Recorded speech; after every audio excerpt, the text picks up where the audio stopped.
Golden Age Radio is starting now. To accomplish that purpose. Subscribe to get future updates.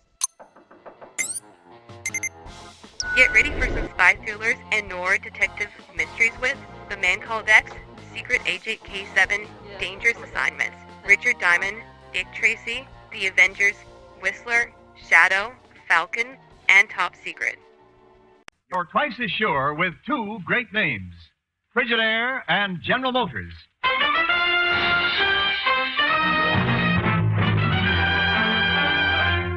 Frigidaire presents Herbert Marshall as The Man Called X. Wherever there is mystery, intrigue, romance, in all the strange and dangerous places of the world, there you will find The Man Called X.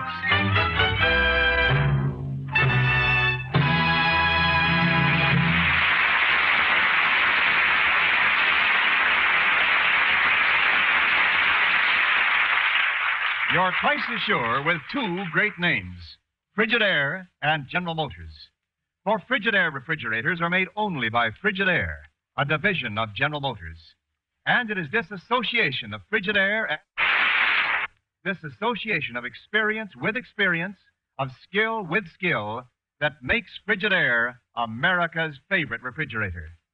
Remember this when you choose your new refrigerator. Remember that millions of Frigidaires in Frigidaire and homes have established Frigidaire's reputation for complete dependability, for lasting satisfaction. Yes, you're twice as sure with two great names, Frigidaire and General Motors. For Frigidaire refrigerators are made only by Frigidaire, a division of General Motors. More Frigidaire refrigerators serve in more American homes than any other make.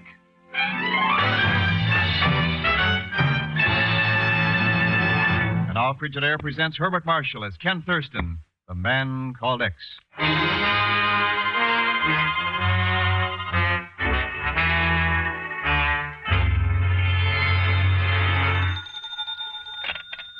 Hello? Chief, Thurston. Sorry to wake you at 2 o'clock in the morning. That's all right. What's up? You remember Dr. Alfred Brenner? Brenner? Yes, nuclear physicist. Retired about 20 years ago, didn't he? Yep. He's working again. Oh, nice going for a man his age. Yep. And there's a young man with me here named Ellsworth Gilbert. Claims he's Brenner's assistant. Also claims that Brenner's on the verge of making an important atomic discovery. Oh, what else does he claim? That both Brenner and his discovery are in great danger. Ken, I'll be right over. Where are you? In your office. My office? The night watchman called your secretary when he found this Gilbert trying to break in.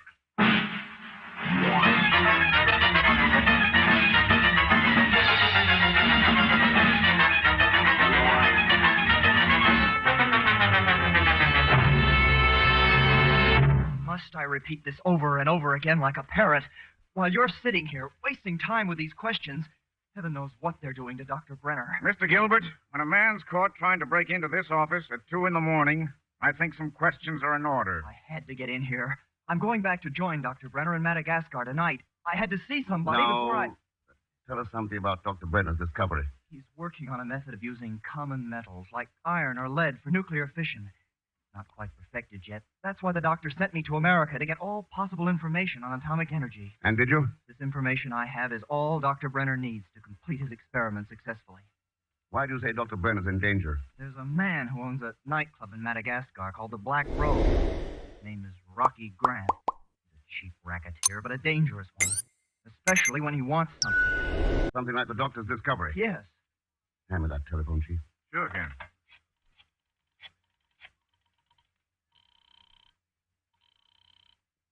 Hello? Hagon, this is Ken Thurston. Tell me all you know about a man named Rocky Grant. Rocky Grant? That bloodthirsty gangster who would kill his best friend for a quarter, Mr. Thurston. I've never heard of him. That's all I wanted to know, Hagon.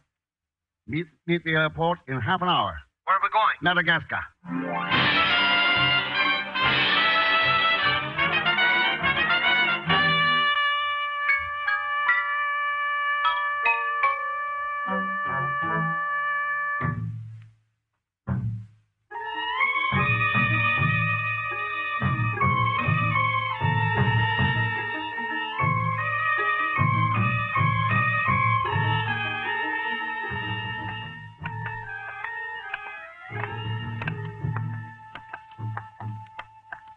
I wish somebody would be good enough to tell me what I am doing here in Madagascar. Sorry, Pagon.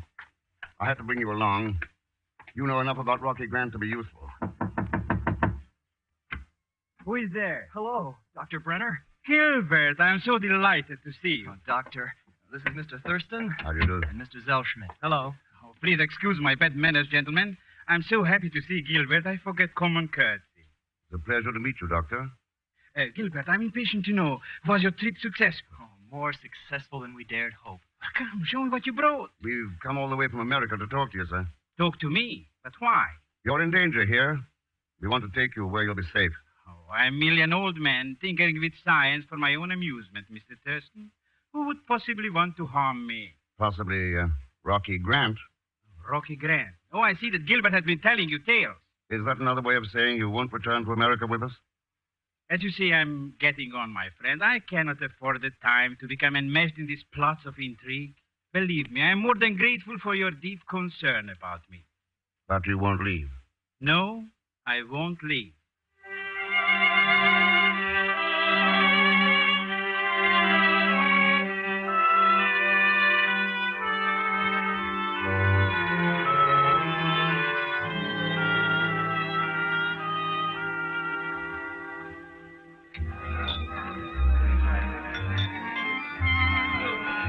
Tell me, Mr. Thurston, what are we doing in the Black Rose nightclub? We're waiting for the proprietor. Oh, you know him. No, you do. This is Rocky Grant's place. Rocky Grant? You're using me as a piece of bait. A worm and a fishhook. Well, this worm is not only going to turn, it's going to scram. Well, if it isn't Pagon Zellschmidt. Benoit, Aren't you going to introduce me to the lady, Pagon?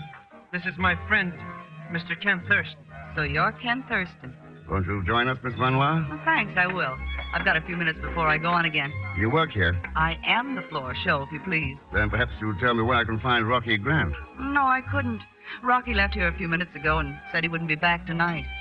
Pagon, aren't you a little late for your appointment My appointment? with the doctor? The doctor. Oh, yes, that's right. I'll see you all later. Pagon's changed. When I used to know him, he never ran around with respectable persons like you. Well, thank you. But you don't even know me. Don't I? Would you like me to tell you what you were doing on September 23rd of last year? I couldn't even tell you that myself. A man named Ken Thurston had just won the semifinal round in an amateur golf tournament at the West End Country Club. But he lost the finals by default because he was mysteriously called away on urgent business. How did you know that? That story was an AP dispatch. But do you remember everything you read? I remember everything. That's my profession. I have a memory which retains everything I see or hear. Vinoir, the girl who never forgets. What's the matter? You're looking at me as though I were a freak or something. Well, I was just thinking, a memory like yours could be invaluable to certain people. Who, for instance? Oh, someone who wanted secret mathematical formulae, for instance? You might have something there. Yes, Miss Benoit. I might have something there indeed. Mr. Thurston, I've got to talk to you. Mr. Gilbert, You've got to get Dr. Brenner out of Madagascar tonight. I've no way of forcing the doctor. The doctor changed his mind. Grant just threatened to kill the doctor unless he give him the discovery. Where's Dr. Brenner now? The airport. He's waiting for us. Where's Rocky Grant? I don't know. Well, you should never let the doctor out of your sight. Come on.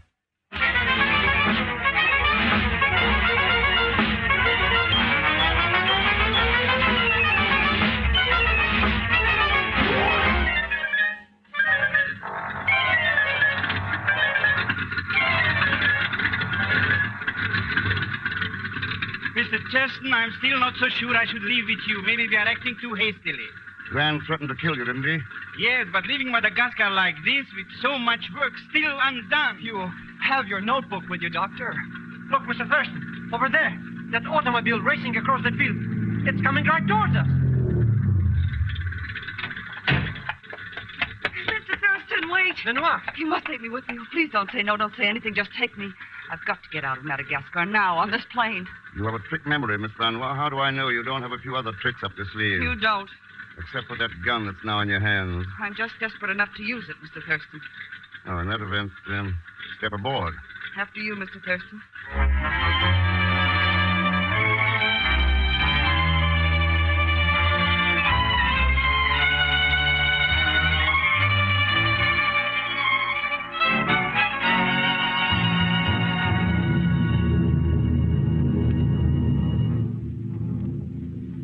Miss Benoit, we're far enough away from Madagascar now for you to stop pointing that gun at me. Okay, Mr. Thurston. You know, I'm so happy to be flying away from that Rocky Grant, I can't begin to tell. And don't even try, Big. Rocky. Small world, isn't it? How did you get in here, Grant? Got awfully uncomfortable back in that little baggage compartment, so I decided to come in with you.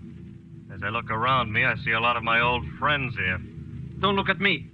Dr. Brenner, Mr. Gilbert, Pagan, and the lovely Miss Benoit. Stay away from me, Rocky. I was disappointed when you ran away last night without saying goodbye. It hurt me. You didn't mean to hurt me, did you? Hey, hit her. Next time, please say goodbye when you're going anyplace, my love. What's the matter, Mr. Thurston? Don't care for my manners? Your manners are the least offensive part of you. I see this gun doesn't frighten you. But this is a friendly gathering. Oh, sure, very friendly.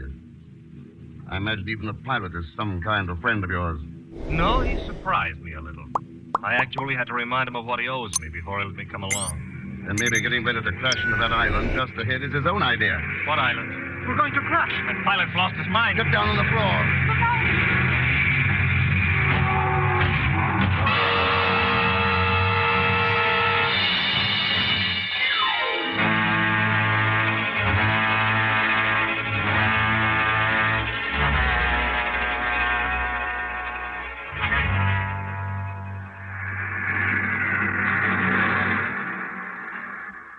Pagan. Oh, there you are, Mr. Thurston. You disappeared right after the crash. Yeah, I wanted to have a look around. Well, where are we? I don't know. Some tiny uninhabited island in the Indian Ocean. We'll be lucky if we all don't starve to death. If Raka and me are stuck on a small island, I ain't gonna die of starvation. Where's Dr. Brenner and the others? Further down the beach, all except the pilot. He's somewhere inside the wreckage trying to fix the radio so that we can send for help. Wait here, Pagan. I'm going to speak to the pilot. Oh, Mr. Thurston. Know anything about fixing radios? Captain, I'd like to know why we crashed on this island. Well, it's hard to explain. Yes, lies are always hard to explain, Captain. You would have done the same thing if a man had a gun at your head telling you he'd blow it off if you didn't crash. What man was that? Ellsworth Gilbert. Gilbert? Well, you can ask him yourself. I'm afraid I can't. I saw him a little while ago on the beach. Ellsworth Gilbert is dead, Captain. Murdered.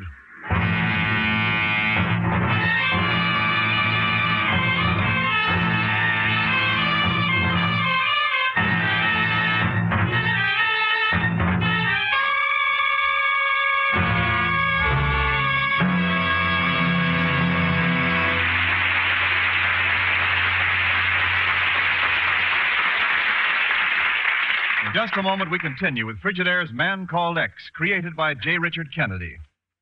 This is Wendell Niles speaking. Wherever you live, you hear of Frigidaire refrigerators that have been on the job for years with no time off for bad behavior. Mrs. Louise Axdahl of Alameda, California says, I used my Frigidaire for 16 years without 1 minute of trouble. Now I have a new Frigidaire because I needed more space, and I'm truly very happy with it, too.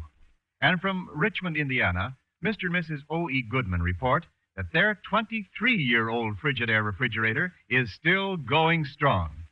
Now, if this is the kind of service you would like to enjoy, just make sure that your next refrigerator is a genuine Frigidaire.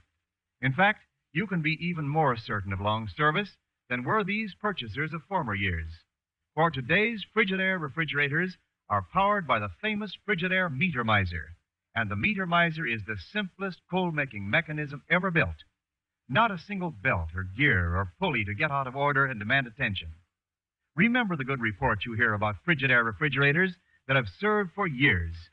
Remember the modern advances like the Meter Miser that make today's Frigidaires even more dependable.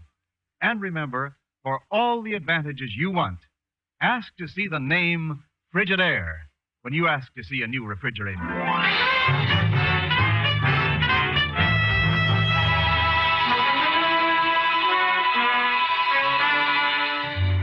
And now to continue with Frigidaire's Man Called X, starring Herbert Marshall.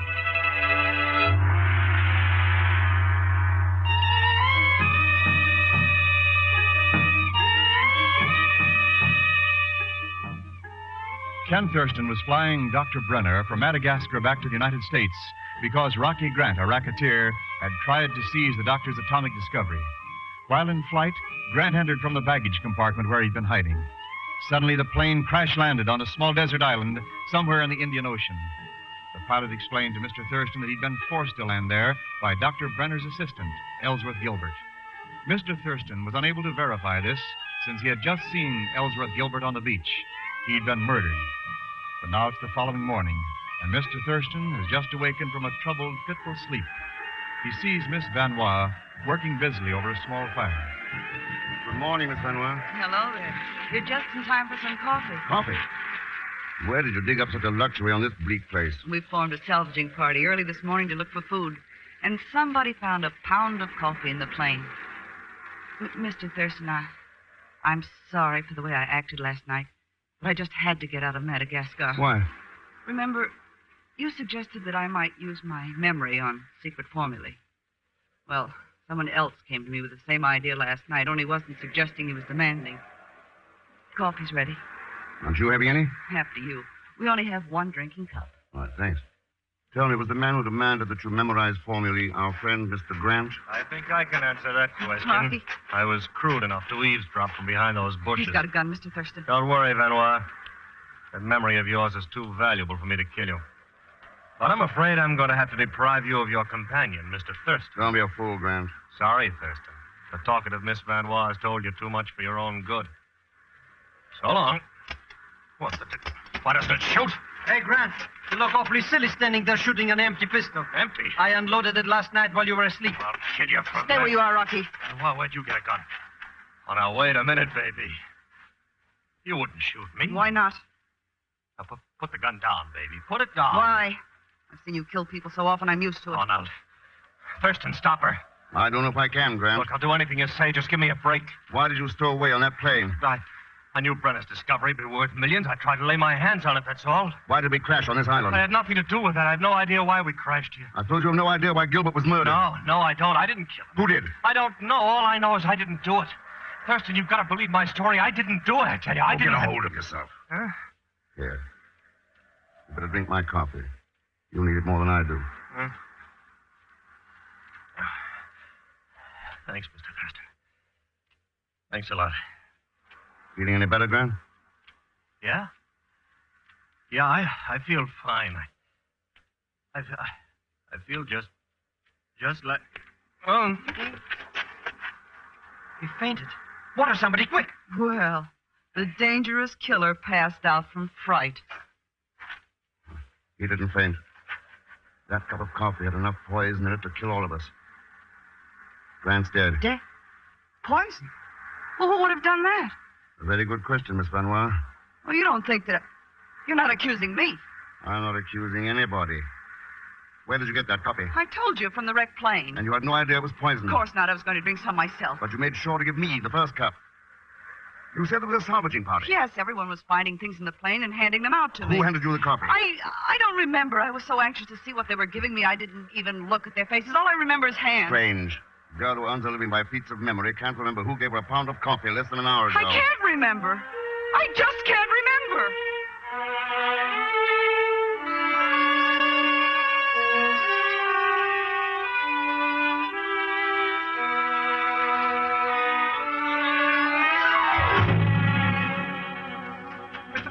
Mr. Thurston, I've been looking all over for you.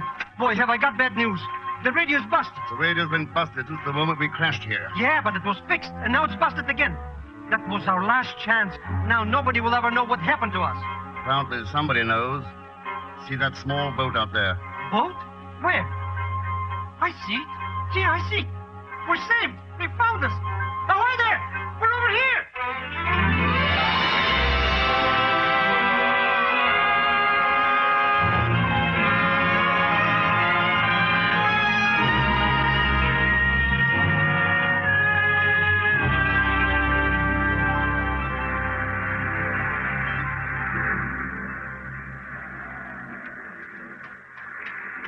Look, a man from the boat is waiting ashore.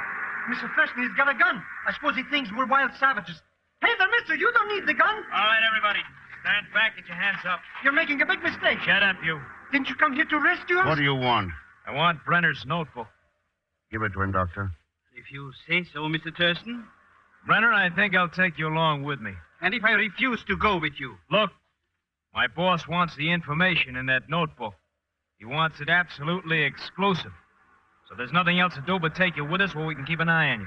What shall I do, Mr. Thurston? You have no choice but to go with him. He has the gun. Well, goodbye. Goodbye and good luck. Good luck to you, Doctor. Listen, mister. If you leave us stranded here, we'll all die. That's the general idea, Mac. Okay, Brenner.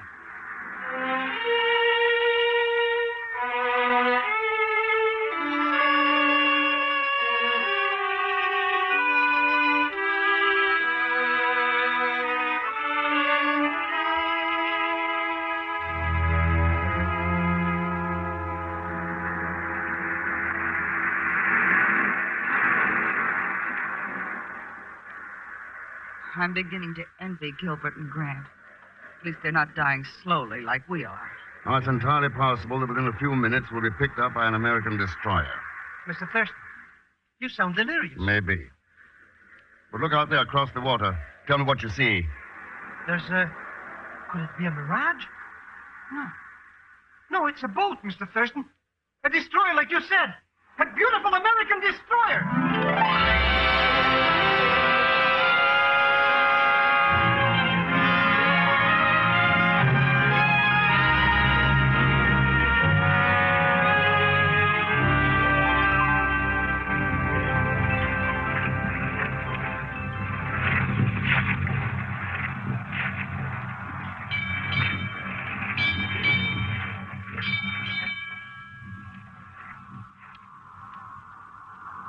Well, I'd call this the happy ending, Mr. Thurston. Now that we're being taken back to America by courtesy of the United States Navy. You feel perfectly safe and secure now, don't you, Miss Van Roy? I can't feel perfectly safe in the presence of a man who can predict destroyers dropping from out of nowhere. It's uncanny. Not so uncanny. On the island, I sent out a call for help over the radio. This destroyer picked it up. The radio was smashed. How could I you? always kept an eye on the pilot and his progress with the radio. When he finally got it fixed, he ran off to find me. While he was gone, I sent the message for help. Then it was you. Yeah. I smashed the radio. Once I was sure that help was on the way, I destroyed it to keep the person who was after Dr. Brenner's discovery from using it. Do you know who that person is? Don't you, Miss Van Roy? How should I know? You still think I... Oh, here you are, Mr. Thurston. I've been looking all over to you to tell you the good news. I already know the good news, Pagan. We've captured the boat that took Dr. Brenner off the island. You see, I told the captain of this destroyer to be on the lookout for that boat. Well, they're bringing that gang of crooks aboard now, and I thought we ought to see if Dr. Brenner is all right. Good idea, Pagan. Won't you join us, Miss Benoit? Sounds more like an order than an invitation. The fresh sea air may do you good. After you, Miss Benoit.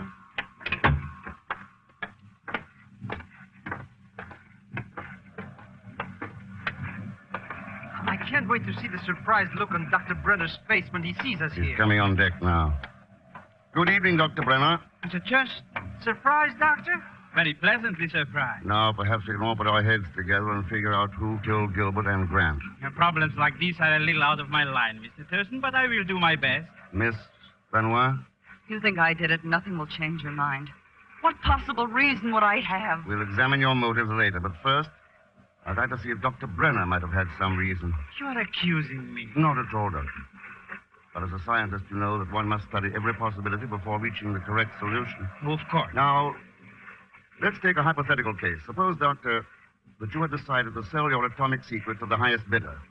Now, Grant threatens your life. You would have had to leave Madagascar with me just to shake off Grant. But before you left, you might have made arrangements for someone to pick you up on an island somewhere. You might have forced the plane down by convincing your assistant, Gilbert, it was the thing to do. Gilbert had too much respect for you to doubt you. Once we crashed, it's possible that you murdered Gilbert, since he could be of no further use to you. Now, mind you, this is all hypothetical. Oh, it's closer to sheer fantasy, Mr. Thurston. May I trouble you for a cigarette? Here, Doctor, have one of mine. Oh, thank you very much, Miss Benoit. Those hands. I remember now. Those were the hands that gave me the coffee. I am afraid your extended stay on the island has affected your mind, Miss It all Benoit. comes back. I see it.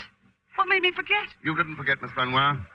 You remembered that the doctor handed you that poisoned coffee. But your conscious mind refused to accept the idea that he could be a murderer. Well, Dr. Brenner? Oh, I too have a hypothetical case to present, Mr. Thurston. Supposing I did commit those murders, do you think that society can afford to destroy a man like me? It can't afford not to. Look out, Mr. Thurston. He's reaching for a gun. Oh, no, gentlemen. I have here in my hands a much more potent weapon, my notebook.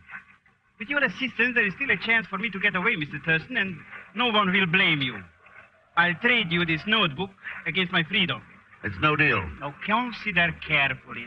I'm an old man. It is a small triumph for justice to deny me my few remaining gifts, and a great triumph for progress to have my life wisdom contained in this notebook. There was no wisdom in your life, Doctor. There's knowledge, yes. And it's in that notebook. But it's useless to us as long as you're alive and free for even a single day to sell it to the highest bidder. No, Dr. Brenner, it's no deal. All right. Then He did it, Mr. Thurston. He actually did it. He threw it overboard. It's lost. Yes, Pega. It's lost. In other hands, it would have made all our lives happier. But rather than permit Dr. Brenner to use his knowledge for destruction, it's better that his precious notebook should lie at the bottom of the sea.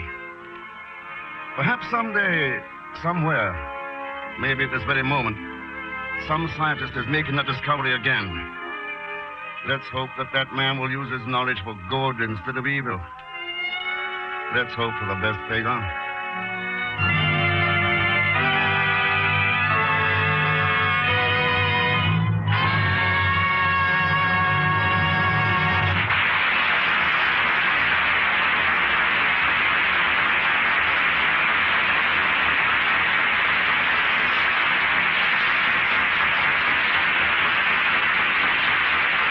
Frigidaire star Herbert Marshall will return in just a moment.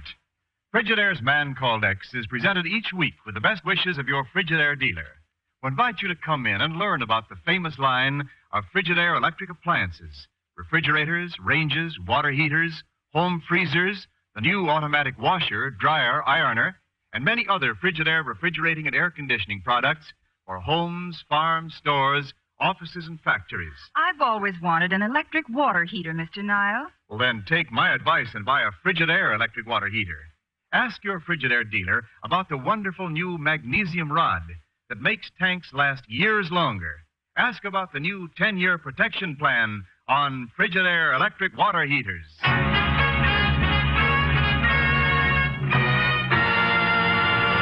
Now, Frigidaire star Herbert Marshall. It is my great pleasure to announce that our own Johnny Green has been signally honored by Downbeat, the nationwide newspaper of music. To make a special presentation, we have in the studio Mr. Eddie Ronan, West Coast representative of Downbeat. Thank you, Mr. Marshall. On behalf of Downbeat, I am pleased to award to Johnny Green, musical composer and conductor of The Man Called X, the special scroll for outstanding achievement in the creation of original dramatic music for radio. Thank you, Eddie Ronan, and thank you, Bart. Nice going, Johnny.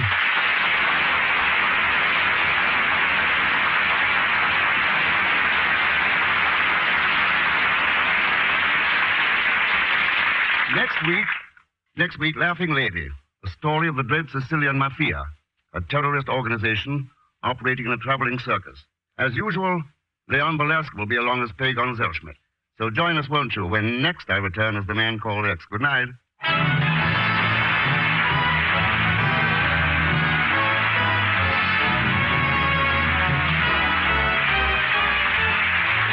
Frigidaire's Man Called X is directed by D. Engelbart, with music composed and conducted by Johnny Green.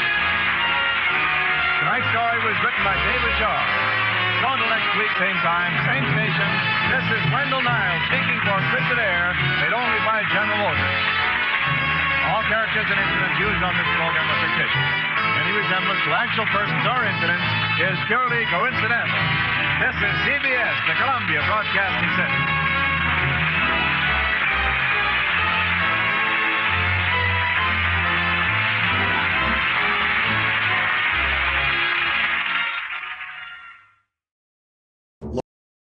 Lost in Brazil invites you on an unforgettable journey, where every moment is an adventure waiting to be discovered. Join us as we uncover the soul of Brazil, one incredible experience at a time. Click on the link in the description and embark on the ultimate Brazilian. Subscribe for more videos.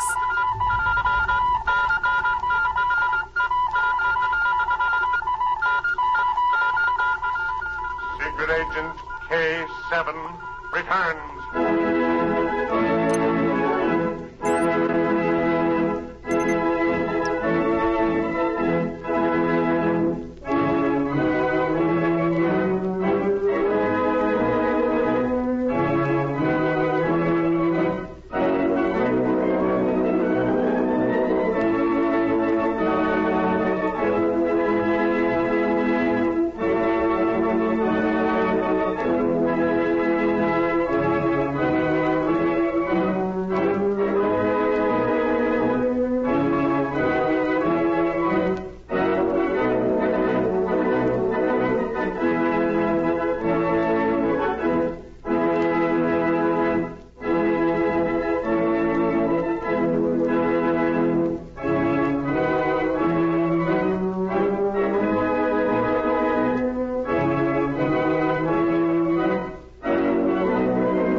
America's #1 adventurer, K7, former United States secret agent who operated in 22 countries, on land, on sea, and in the air, brings you a story of today. And here is K7. The story which I bring you now is different from any that have gone before, for it tells how innocent and patriotic citizens have been used by a clever master spy. Perhaps, if you have journeyed to Europe in recent months, you were one of his victims. For women and men alike have carried information of the utmost importance without realizing their guilt. For the purpose of my story, I will call this master spy the Baron. As usual, John Holbrook will take up at this point. Thank you, K7. We take you to the laboratory of Special Agent B9. Rita Drake, his young assistant, is there waiting for him. Our story begins as B9 enters. Hello, Rita. B9, I'd begun to wonder if you were coming. Sorry, I know I'm late. Light that Bunsen burner and boil some water, will you, Rita? I'll tell you what has happened while it's heating. You sound as if you'd found out something. I'll heat the water. I have a letter here which we've got to steam open and examine. What we find in it will decide our course of action. You sound very mysterious. Sit down, Rita. Now, where shall I begin? You know I've been following a dangerous international spy who calls himself the Baron. Why, yes, B9, of course. At last, I think I've discovered how the Baron works. He's clever, Rita. He has become a great society favorite. He is also known in the sports and theatrical world. Yes, I know. He's often mentioned in the newspapers. Rita, the Baron has worked out the cleverest stunt I've heard of so far. He discovers who among his circle of friends is sailing for Europe. Then he gives these friends letters of introduction to people on the other side. This is one of his letters we're going to steam open. But B9, I don't understand. Letters of introduction are very common. Yes, but wait. This water is boiling now. Perhaps I can show you what I'm getting at. I will hold the flap of the envelope over the steam. Wait, it's coming. Be careful, don't tear it. It'll be open in a second or two. There, that does it. Now we'll look at the letter.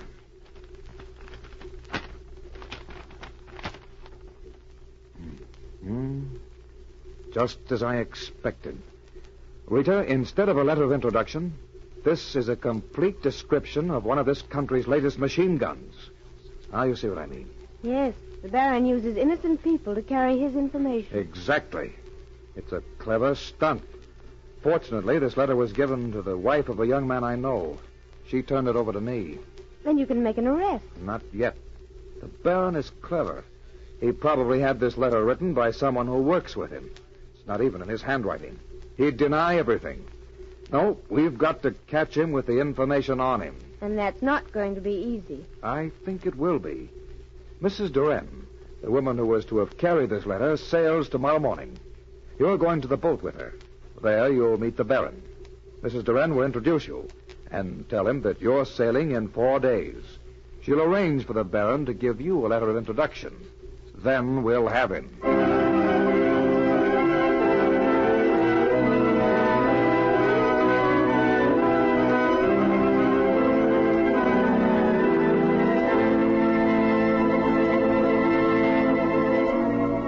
The next morning, Rita attended a gay sailing party. When she arrived at the ship, Mrs. Duran's stateroom was full of flowers.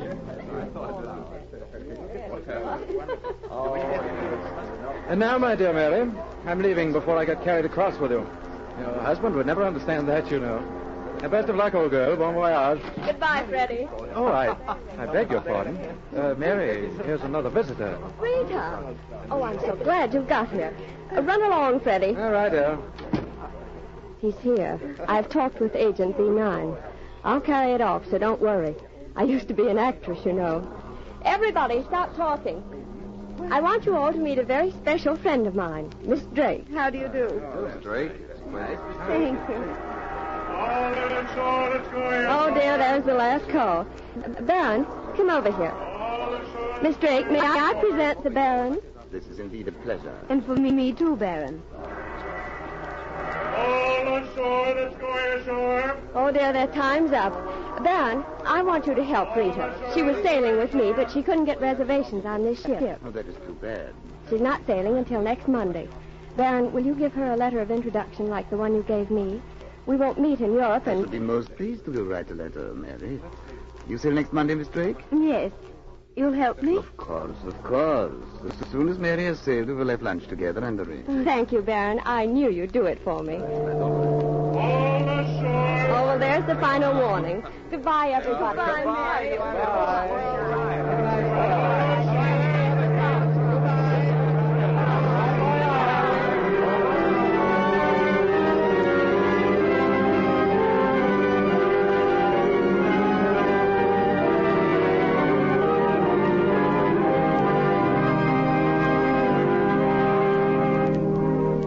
During the next few days, Rita saw the Baron several times. He was more than willing to give her a letter of introduction similar to the one he'd given Mrs. Duran. B9 had purchased Rita's ticket and arranged for her to occupy a stateroom, carrying out everything exactly as if she were really sailing. Then he followed the Baron closely, and on the night before sailing time, heard him make an important phone call. Is that you, Snyder? Yes. Listen to me. I must have the letter with the plans for the new tank in my possession by 8 o'clock tomorrow morning. The girl is sailing at 10:30. I have promised to bring the letter to the ship. The plans are ready. Meet me in the usual place before you go to the ship. Good. I'll be there. Don't fail.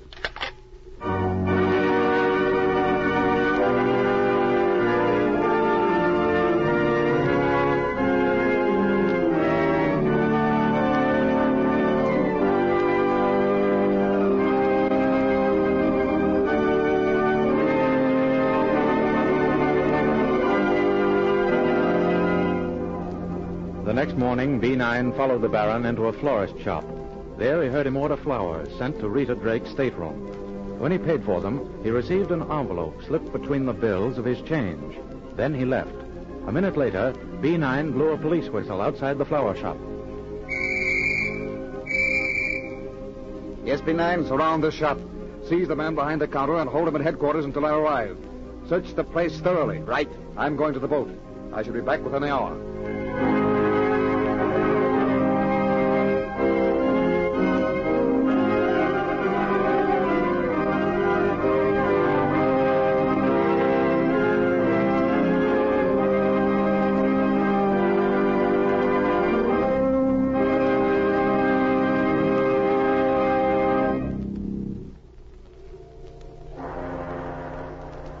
An hour later, Rita was alone in her stateroom. It was nearly sailing time. Come in. Good morning, my dear Miss... Oh, what's this, Miss Drake? You are alone? Yes. It's quite different from Mary's sailing party, isn't it, Baron? But you know this city isn't my home, and... Oh, Baron, thank Yes? you so much for the flowers. Just look at them. I'm glad that I sent them. Poor child. But you will have a good time after the ship sails. One makes friends so fast on shipboard. And in Europe, my friends will be your friends. Yes, I'm sure they will. Oh, Miss Drake. Yes? I wonder if you would do the Baron a favor. Why, of course, if I can. When you return, one of my friends may want to send me some papers that are important to me. They are important for sentimental reasons, you understand. And I would rather they did not go through the censors. Would you bring them to me in your handbag? There will be a letter. You want me to bring them into this country? Yes, would you do it?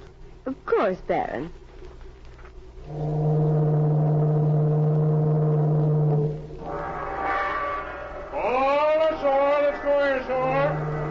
The whistle. I'm afraid I must leave now. Now, Miss Drake, here is your letter of introduction. I'll take that, Baron. What's the meaning of this? Who is this man who has just stepped out of your clothes closet? I'll answer your question. I'm Special Agent B9. Don't try to move, Baron. I've got you covered. So, this is a trap. Exactly. Stand right where you are. Rita, give me that letter. Here you are, B9. Keep him covered while I find out what military secrets he was attempting to send out this time. Is it the same? Yes. This letter contains complete information on one of the new tanks. Baron, I place you under arrest as a spy. You'll never get away with it, B-Man. This ship belongs to the country I serve. Neither you or Miss Drake will be allowed to leave before it sails. Look out, B9, he's throwing a chair. Goodbye, Mr. Special Agent. Stand where you are. Who are you? Department of Military Intelligence. You see, Baron, I suspected you served the country that owns this steamship line. I took no chances. It might interest you to know that your friend in the flower shop is also under arrest. And so are your friends in Europe, to whom these letters have been addressed. Come along. You are going ashore now, and you're going to stand trial as a spy. All ashore, let's go ashore. That means you, Baron. All ashore, let's go ashore.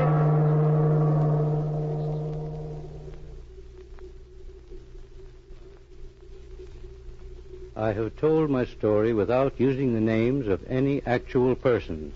However, the man whom I called the Baron was a dangerous spy who worked for war, not for peace. The secrets which he sent out were military, naval, and diplomatic. He is now behind prison bars, where he cannot harm the cause of peace. Listen for my next story. This is K7 speaking.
Enjoying the timeless classics on Golden Age Radio? If you're loving the nostalgia and captivating stories, consider supporting our channel with a tip. Your generosity helps us continue bringing you the best of vintage radio entertainment. Simply click on the link in the description. Wheaties presents Dangerous Assignment.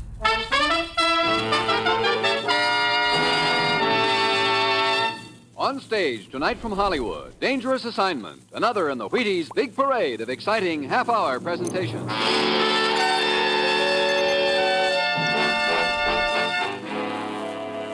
Dangerous Assignment, starring Brian Donlevy as Steve Mitchell.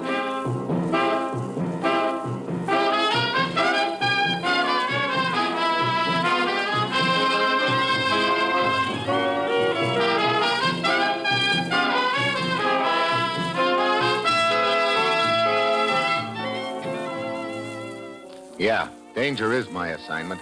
I get sent to a lot of places I can't even pronounce, but they all spell the same thing, trouble.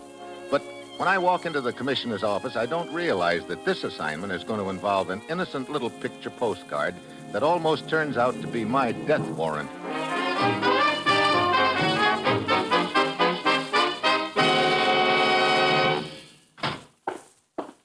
Morning, Commissioner. Ruth said you had something for me. I do. Here it is, Steve. A plane ticket. Oh, no, not again so soon. How soon can you get packed? Look, the way you've had me hopping around the world lately, I don't even have anything left to pack. I've got a dirty shirt in practically every city in the world. You're flying to Dublin, Ireland. Oh, fine. I don't even have a necktie there, but why Dublin? You'll be looking for an object about the size of a walnut. I'm flying to Ireland to look for nuts? Look, I can find plenty of them right here at home. This is the size of a walnut, but it's a whole lot more valuable.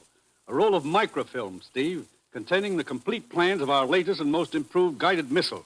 Oh, stolen, huh? Yes, and we think we know who smuggled them out of the country. A man named Ernest Weber. If so, he's got a 2-day start on you. He left by plane the day before yesterday. Here's his picture and all the data we have on him. It isn't much, Steve, but we're depending on you to get that microfilm. Well, that's it. You've got your assignment. Good luck.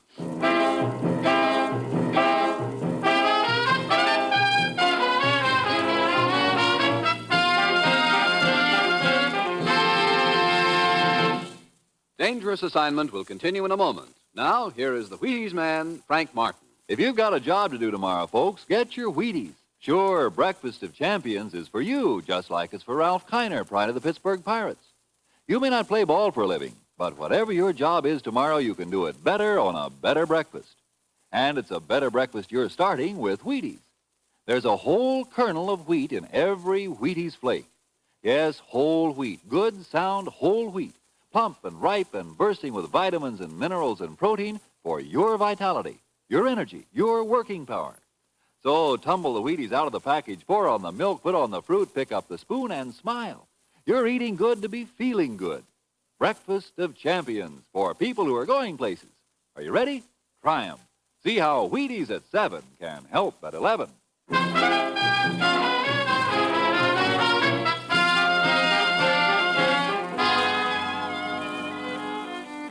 Yeah, that's my little cinch assignment. Just catch up to a guy who's got 2 days start on me and isn't going to slow down any. It's Sunday when I get to Dublin. It takes me 6 hours to trace Weber to a hotel, only to find out he's left for London. In London, they give me a lead that sends me to Brighton. There's a lot of seacoast there, but no Weber. I tickle a cab driver's memory with a few bucks, and he tells me he took Weber to the depot 2 days ago to catch a train back to London. By now, I know this guy is really trying to cover his trail. I also know I'm losing time fast. For lack of any other leads, I go back to the rooming house in London where Weber had stayed before. Ernest Weber? Why, yes. Yes, he returned here yesterday. Is he here now? Yes, he's in room 2, right up front here, just through those drapes. Thanks. Don't bother to tell him I'm here. I want to surprise him. Hello. Oh, I didn't see you in the dark. Looking for somebody? Old boy? Yeah, room 2. Well, no. Quite a coincidence. That's the door I'm standing in front of. So I see. You mind getting out of my way? There's a guy in there I want to see. Weber? I wonder why. It doesn't happen to be any of your business. Oh, I think you're mistaken there, old boy. Quite. Yeah? Look, old boy, if you don't get out of my way... So you want to see Weber? I get it. You stand out here and stall me while he goes out the window. Now, look. Why don't you look instead? Here. Huh? I'll turn on the light for you. Go ahead. Take a good look. Brother, from ear to ear. Quite. Which brings me back to my original question. Why did you want to see Weber? Before I answer that, I want to know who's asking it. Name's buried. Inspector, that is. I see. Well, as long as we're getting official, you better take a look at my credentials. Huh? What ho? Washington? Yeah. Weber smuggled some microfilm out of the States. You know, that throws a little more light on it. How so? A chap named Sutherland turned up dead this afternoon down the coast in Hastings. We found a couple of postcards in Sutherland's body. Decided to take a look at the chap who'd been sending them, so I ran up here and found Weber dead. Could I see those cards? Righto. The postcards themselves look innocent enough. Here they are. Thanks. First one was mailed from Dublin. Just arrived. We'll keep you posted. Right. And the second was mailed to Sutherland from London. Like it here, but I'm moving on. We'll let you know when and where I settle down. That sounds like there should be a third card. We found only these two on Sutherland's body. You gave this room a going over. Quite. No microfilm either on Weber's body or in the room, if that's what you mean. Either Weber's already sold the film, in which case I'm too late, or else he's got it hidden somewhere. I'll have to take my chances on it being hidden. I don't envy you your search, old boy. A little like the proverbial needle in the haystack, you know? Yeah. You say this other guy, Sutherland, was killed in a town called Hastings? Right, it's south of here, on the coast. Where was he staying there? A spot called the Sea Cliff Inn. Okay. I think I'll take a run down there and see what I can find out on that end.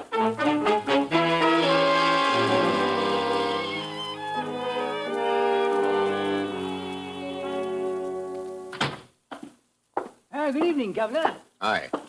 Brother, that fog is really thick outside. Oh, it's not really so bad, Governor. I've seen it a lot worse. Cooper's my name, at your service. Would you like a room? I'd like a little information, Cooper. Information? What about? The guy who got himself killed here today. Mr. Sutherland? Oh, poor bloke. Well, there's not really much I can tell you about him, Governor. You know, on a job like this, you can't help picking him up little things here and there, but I never heard this bloke Sutherland say nothing, and to the best of my knowledge, he had no visitors. Oh, hello, Harry. Bit of a thick one outside, Cooper. Here's the afternoon mail. Just put it on the desk there. Righto. Well, sorry I can't help you more about your friend Sutherland, Governor. But if you excuse me now, I'll be sorting the mail. Okay. Wait a minute. What's that?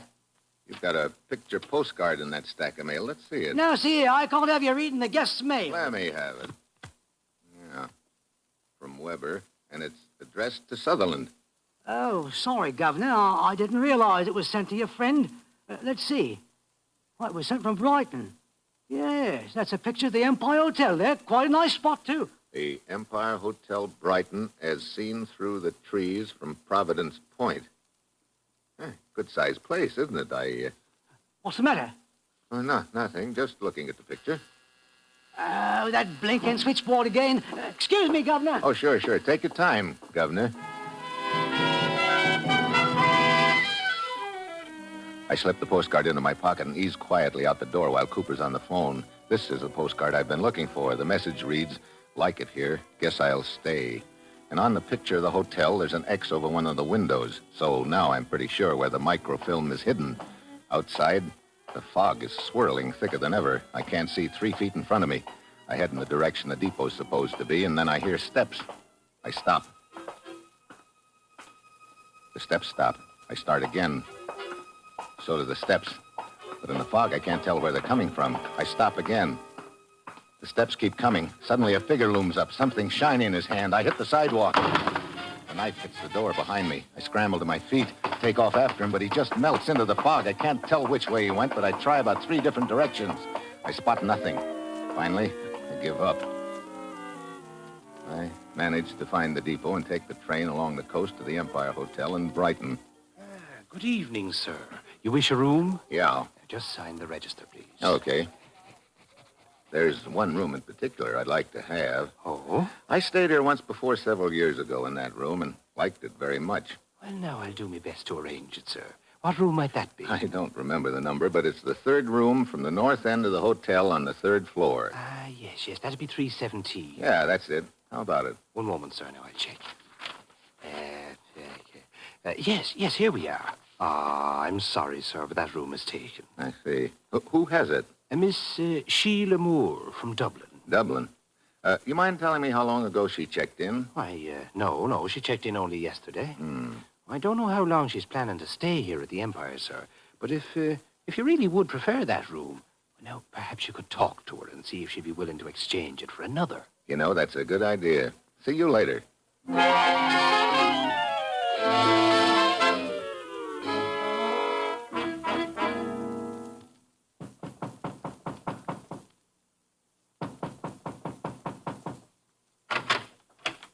Yes? Well, Miss Moore? Yes. And who are you? Steve Mitchell. I'd like to talk to you if I could. And what about? Your room here. Oh, it's quite comfortable, thank you. You don't understand. I'm not working for the hotel. Could I come in for a moment? Well, I was just leaving for a little walk. Okay, I'll ride down in the elevator with you. All right. And just what is it you want to talk about, Mr. Mitchell? Well, I was wondering if you'd mind taking another room. Oh, and why would I want to do that? Well, you see, I had the room you're staying in a few years back, and I liked it very much. So do I. There's an excellent view from it. Would you consider trading rooms with me? No, I don't think so. Oh, that room seems to mean a lot to you. Strange. I was just thinking it must mean a lot to you. After you.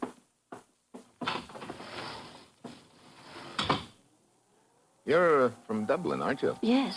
On a vacation here? My, but you're a nosy one, aren't you? Yeah, sort of. I've always wanted a holiday in Brighton, so now I'm taking one. And will there be any other questions, Mr. Mitchell? Well, the reason I was asking about Dublin, a friend of mine passed through there a few days ago, and I thought you might know him, Ernest Weber. Dublin's a large city, Mr. Mitchell. Weber had an accident in London this afternoon. Serious? Fatal. I'm sorry. Maybe that isn't exactly news to you. Now, if I don't even know the man, it would have to be news, wouldn't it? Well, here we are. You know, if you should reconsider about the room... I don't expect I will. What's the matter?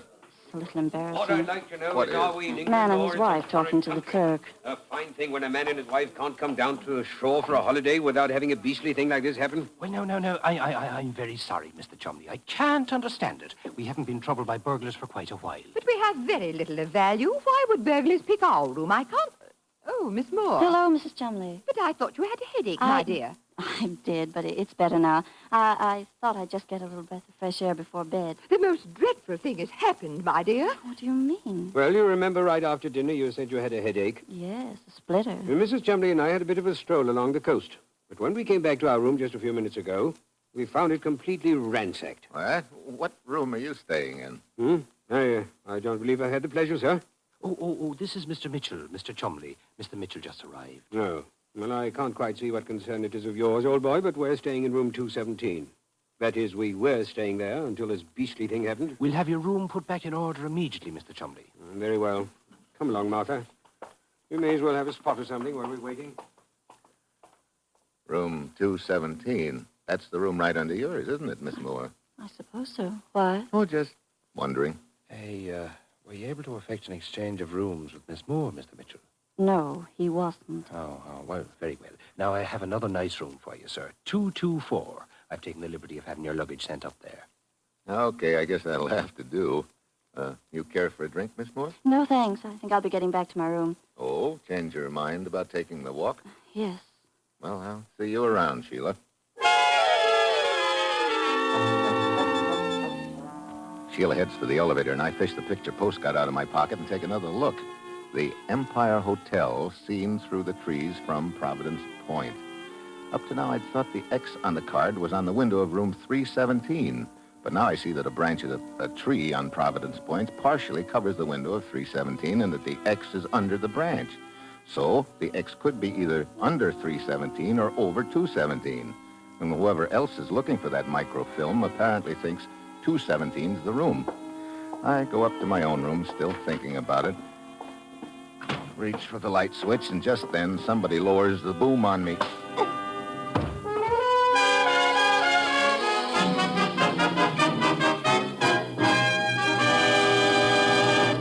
Steve Mitchell will continue his dangerous assignment in just a moment. You know, the world isn't so tough to face when you've got a good breakfast under your belt, and it doesn't matter what part of the world you're facing either. Farmers can farm better, salesmen can sell better, sawyers can saw better on a better breakfast. And that's what you start when you start with Wheaties. Because here are flakes of whole wheat. Whole wheat.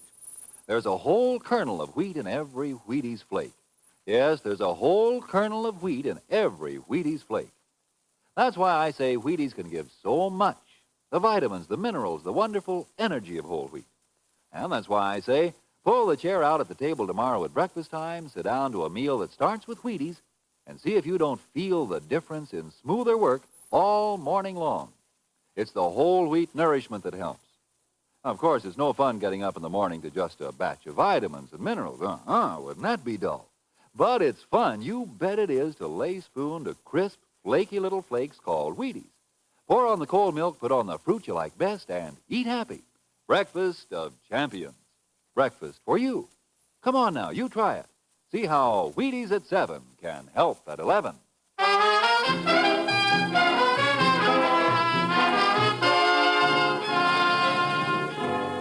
And now, back to Dangerous Assignment and Steve Mitchell.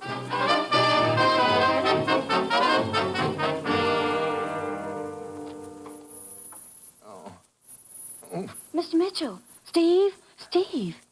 Huh? Oh, Sheila. Are you all right? No, but I guess I'll live. What are you doing here in my room? Well, when I got down to my own room, it was all torn apart. What? Yes, and I remembered you'd been so anxious to get that room, and I thought you might have had something to do with it. Look. So I came down here to your room. The door was partway open. I saw you lying here on the floor. Mm-hmm. Speaking of rooms getting torn apart, take a look at this one. Yes. I noticed it as soon as I turned on the light. What a mess. Yeah. Looks like somebody's doing their best to remodel this hotel. First Mr. Chumley's room, then yours, now mine. But what's it all about, Steve? That's a good question, Sheila. Maybe I can give you the answer before long.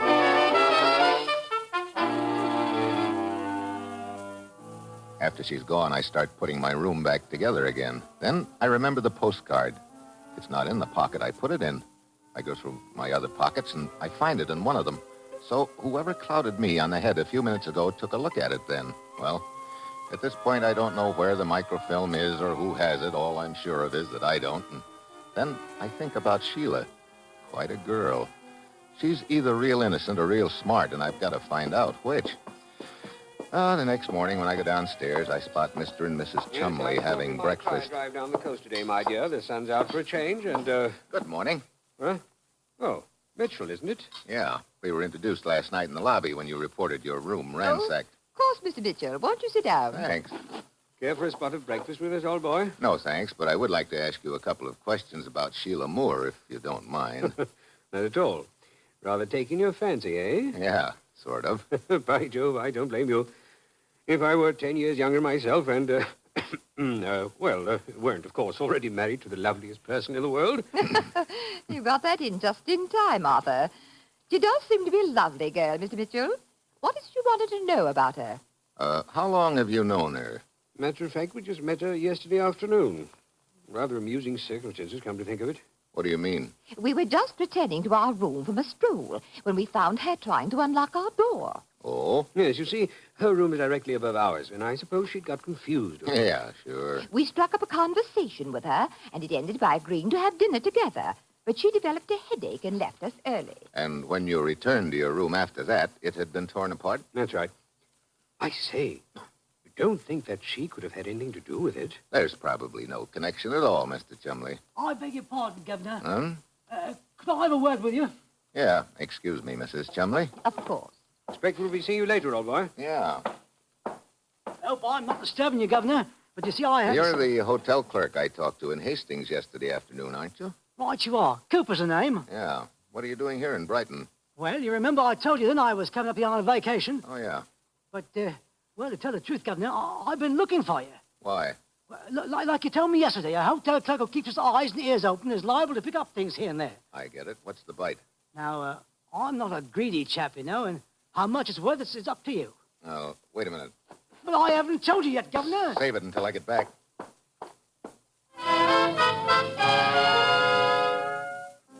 What yanks me into motion glimpse of Sheila Moore with a dressing case under her arm just disappearing out the side door.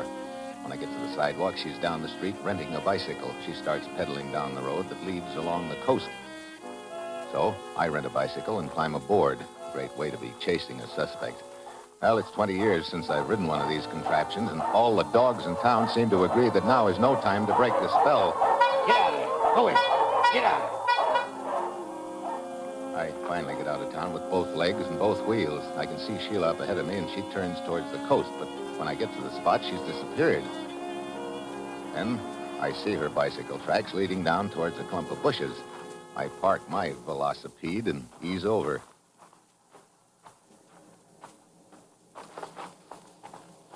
Oh. Well, is right. Can't a girl even change into her bathing suit without you poking around? a French bathing suit on an Irish girl in England. You know, that's the kind of international cooperation I like, Sheila. You followed me here. Uh-huh. Quite flattering. You are the persistent type, aren't you? I'm glad I was. I didn't realize what a beautiful view there is around here. Oh. Well, I don't really have any complaints about the view from where I stand, either. You know, two nature lovers like us ought to have a lot to talk about. We might at that. Maybe over a drink and some lunch. I would like to swim first, though. Go right ahead. Don't mind me. As a matter of fact, I don't.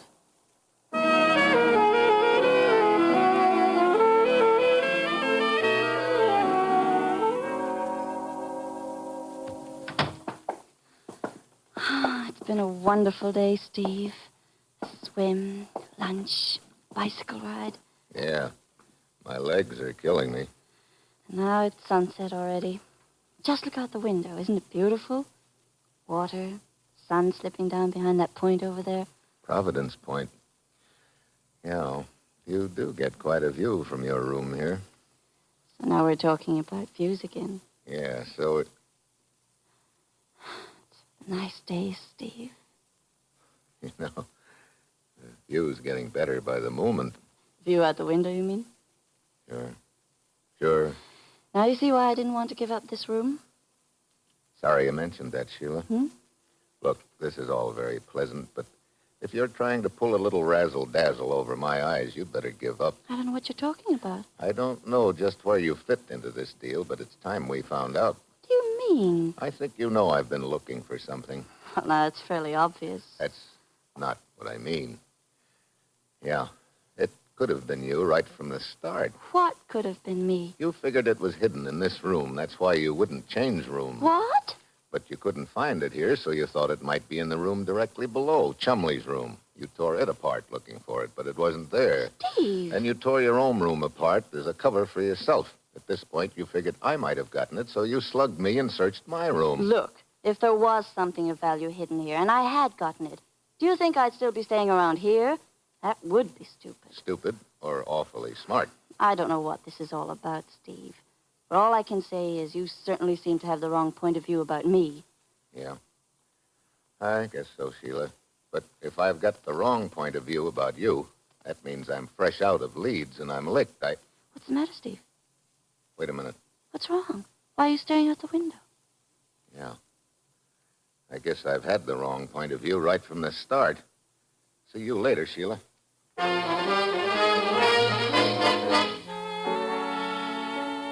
I go outside, get on my trusty bicycle, and pedal around the shoreline to Providence Point. It's dark when I get there. I fish the postcard out and take a look, and then I find the right tree. It's on the edge of the cliff over the ocean. I start climbing. But the second branch I grab starts to break. I grab another one just in time to keep from taking a long dive. I climb a few feet more, and then I stop and sight along the tree towards the lights of the Empire Hotel across the water. Just a little higher. So I climb some more. Then I spot it, taped to a branch of the tree, the roll of microfilm. Good work, Governor. Huh? Just toss it down to me, Governor. Cooper, no, hotel clerk from Hastings. Right you are, Governor. Now just toss down a little bundle down to me, if you will, please. So, your story about having information from me was just a cover to explain your presence here in Brighton. Partly that, Governor. Of course, I did have some information, didn't I? Yeah, I guess it all fits. You found out Weber and Sutherland were involved with the microfilm. That's right. You knocked off both of them to get it, and then you realized the clue was in the postcard that I had swiped. You followed me to Brighton, ransacked a couple of rooms, and then decided to let me figure out the postcard. I did. I realized the X on the card meant this tree, not a hotel room. So you let me lead you to the film. Well, you've got a bit twisted, Governor. I just stepped into the deal in the middle, you might say. And it's time you stepped out. Chumley. No! And now, Mitchell. How's your charming wife, Chumley? Packing at the moment. We'll be leaving as soon as you give me the microfilm. Looks like I made a little mistake in who was really behind this deal. You tore your own room apart just as a cover. Quite. This blighter Cooper made a big mistake sticking his nose into the deal. But he's safely out of the way now. Toss that film down for me, Mitchell. Sorry, no sale. Now, look, old boy. Let's not be stupid. That film will bring me about 25,000 pounds on the open market. I've already killed 3 times to get it. And I'm quite capable of picking you out of that tree with one shot. It's a long drop down to the briny, you know. So it is. But if I take the dive, this microfilm goes with me. Where does that leave you? I see. Mitchell, perhaps in that case we could work out some sort of financial agreement by which we could both benefit. There's only one agreement I'm interested in. If you want this microfilm, come up and get it. Oh. Determined to play Tarzan, eh? Well, I think this gun of mine is more than a match for your muscles. Very well. I'm coming up, Mitchell. And this gun will be pointed at you every inch of the way.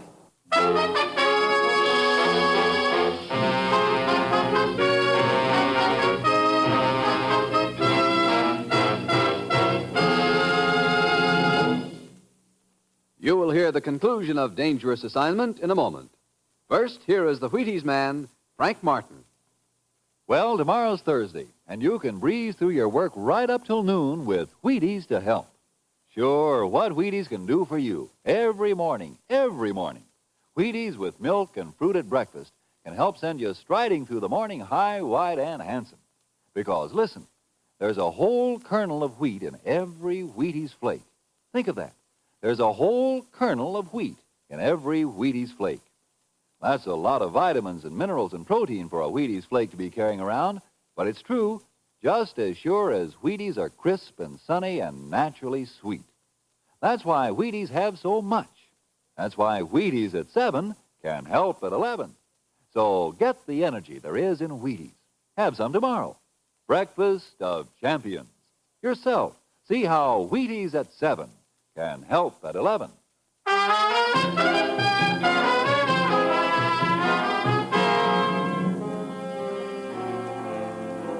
It's my only chance. The weak branch that almost broke when I climbed the tree. Chumley starts climbing. He reaches the first branch, still holding the gun on me. Then he grabs for the second branch. I dive at him. You can't aim when you're off balance. Get off me! Sorry. I'll take the gun. Here's a hammerlock for you. There. I think that'll keep you nice and meek for a while. What are you going to do? We'll go back and help your wife pack. Of course, your destination will be changed slightly, but most jail cells have some kind of a view from them, and speaking of views, that reminds me. Remind you of what? Of a pretty gorgeous hunk of scenery I want to resume my study of. Come on.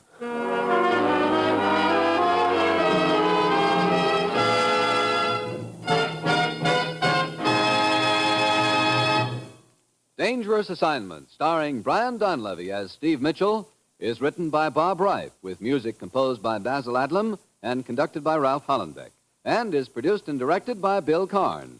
Dramatic portions were transcribed. And this is the Wheaties man, Frank Martin, inviting you to join us again next Wednesday when Brian Donlevy as Steve Mitchell embarks on another dangerous assignment on the Wheaties Big Parade. See you then.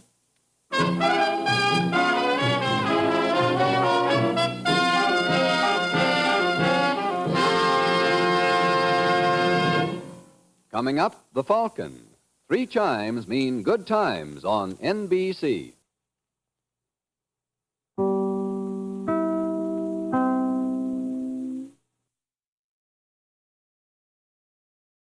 Lost in Brazil invites you on an unforgettable journey, where every moment is an adventure waiting to be discovered. Join us as we uncover the soul of Brazil, one incredible experience at a time. Click on the link in the description and embark on the ultimate Brazilian odyssey.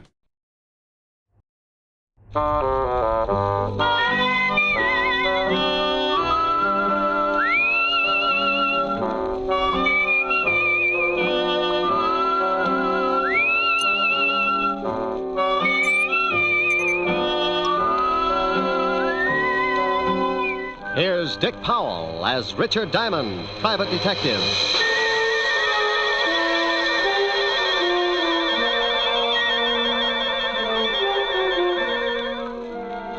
My name's Diamond, and I'm in business for a very simple reason. I like money. Oh, sure, I could do better, but I don't believe in straining myself. I might make a few bucks more, but so what? You work harder, your back gets weaker, and you take that extra couple of bucks and spend it for a brace to keep you from folding in the middle. No, I got a little one-room office that leans out over Broadway, and I'm very happy. Sometimes I get a case that lasts a week, $100 a day in expenses, and I make enough to pay the rent. Take my girl Helen Asher to dinner a couple of times and rest my feet on the desk like a prosperous businessman. I'm in partnership with a shill called Human Nature. And with him on my side, it just figures that people are going to get in trouble. Like the character who's ringing the doorbell of an apartment on the east side. He's built just right for more trouble than he can handle.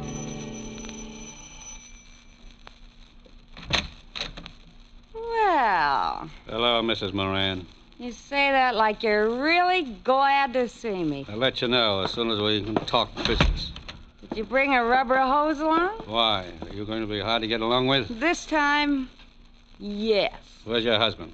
He went out. I tried to convince him the window was the quickest way to the street, but he's old-fashioned. He took the elevator. You're drunk. He can't get a bet out on me. Want a drink? Just get the 500. I don't want to be around when your old man gets back. You couldn't afford that, could you? No, and I don't think you could either, baby. Now let's stop playing games, Mrs. Moran. I've got a big, fat surprise for you, Mac. Keep it in small bills. Now, isn't that funny? That's your surprise. Yeah? Yeah. You don't get the money. You get something else. Stop yelling. You'll have the whole building up here in a minute. They'll be up anyway, Mac. A gunshot makes people curious. Now, wait a minute. You don't have to pull a gun. I don't have to do anything. And I'm breaking myself of one habit right now. I'm through paying your dirty blackmail. Now, you know I got my orders. If I don't collect, someone else will be around. Come on, give me the gun. Sure. A piece at a time. Oh. I need a drink.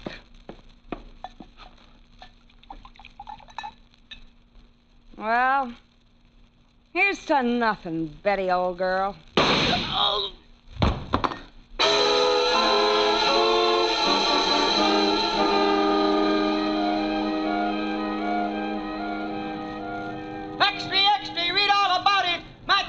Shot to death in blackmail plot. Socialite Betty Moran kills gangster, then takes own life. Read all about it. Paper. Hey, kid. Oh, paper, mister? Yeah. Here you are. Keep the check. Oh, thanks. Wealthy wife of William Moran kills... Well, I have to call Mr. Moran. No sense to lose a good source of income.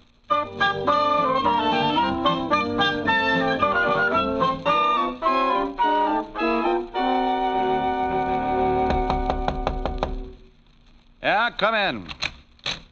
Mr. Diamond? Over here. Oh, this clothesline, I couldn't see you. You always do your laundry in your office? Free soap. Pull up a chair, Mr. Moran. William Moran. Oh. Nice pair of Argyles. One of my old clients. Sends them down from Sing Sing. Have you read the morning papers, Mr. Diamond? I haven't had time. Took some throw rugs down to the laundromat before I started on the socks. My wife died last night. What did you eat for breakfast? Why, pancakes and eggs? Why? You must eat a whole pig when you're not in mourning. How did she die? She was shot to death. Couldn't she get 2 people for a pyramid club? She was being blackmailed. It's usually the other way around. The victim shoots the blackmailer. She did that. His name was Mac Grayson. I want you to find the other man behind this blackmail ring. Oh, what makes you think there was more than one? I received an anonymous phone call this morning. It was from a man who said he was a friend of Mac Grayson. He made it perfectly clear that he was going to continue with the blackmail. You, know what they had on your wife? She was a very wealthy woman, Mr. Diamond. Before she married me, she was rather wild. Well, they get that way sometimes. There were some letters. Why don't you go to the police? As far as they're concerned, the case is closed. They say it's a murder and a suicide, and that's that. But I want to get the people who drove my wife to suicide. Okay, Mr. Moran, but if you want me to try and dig up your blackmailers, my fee is rather high. I want to start sending my laundry out. Money is no object. That's the nicest thing you could have said. $100 a day and a fifth of plasma. Plasma, Mr. Diamond? 100 proof. I never know what I'm going to run into in a case like this. I may bleed a little. You can reach me at Evergreen 45021. I'll write you a check. Here, use my pen. It's getting an inferiority complex.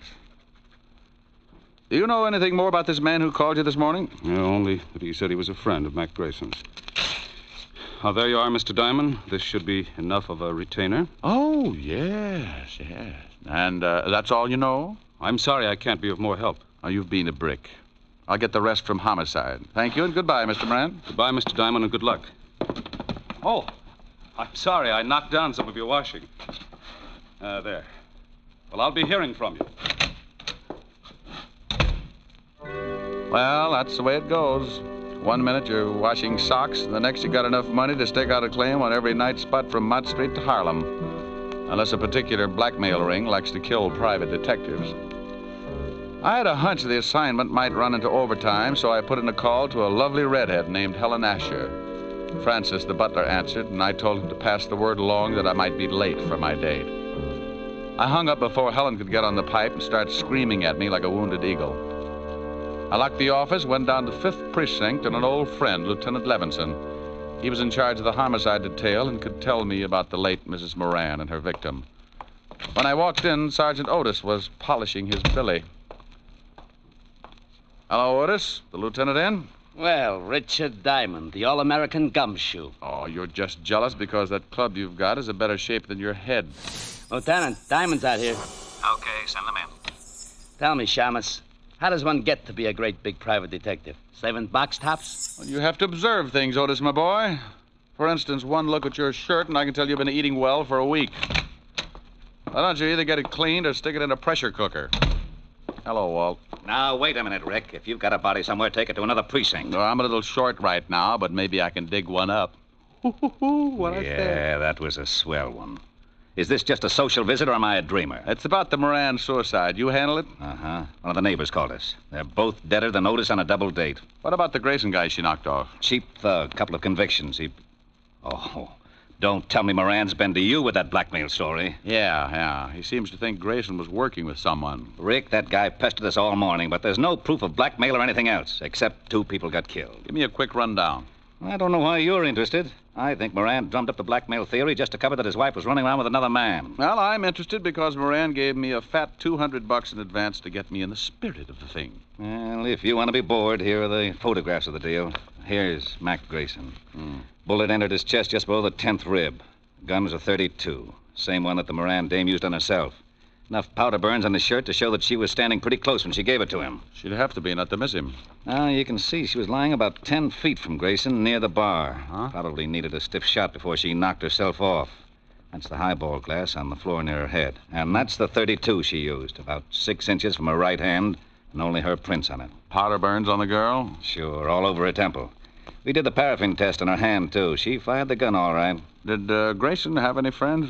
We never tied him up with anyone except an old wino that hangs out on Skid Row, dump called the Parrot Club. Name's Wilbur Truitt. Yeah. Well, thanks, Walt. Now, look, the dame killed the guy and then shot herself. What more do you want? I'll let you know. Now, wait a minute. I know that gleam in your eye. I always get a sour stomach from it. You got something, you'd better tell me. Oh, you're a cynic, Walt. Have you talked to this Wilbur Truitt? We questioned him this morning. Got a tail on him? Sure, but he won't take us anywhere. Now, what are you cooking up? Well, maybe you think there's something to Moran's blackmail story. Oh, don't be an idiot. And what are you tailing Truitt for? Because I can't take a chance. Blackmail's a federal rap, and if Moran keeps stirring up trouble, I want to be able to prove he's nuts. Now, you look here. I want to know what's on your mind. I'll send you a letter. Oh, Otis. Yeah, Lieutenant. Get me my bicarbonate. And shut up. Bye. Goodbye. I went through the squad room and out into the hall. I used the payphone by the door and put in a fast call to my client, William Moran. I had a hunch, and Moran's $200 retainer in my pocket gave him an A priority on it. Yes? Mr. Moran. That's right. This is Diamond, Mr. Moran. I've got a lead on someone who knew Mac Grayson. Well, that's fine, Mr. Diamond. Who is it? A guy who hangs out on Skid Row named Wilbur Truitt. Ever heard of him? No. Oh. Well, he might have been the one who phoned you this morning. I think I'll go down and find out. Good. You'll keep in touch, won't you? Oh, as long as I'm on the case. Goodbye, Mr. Moran.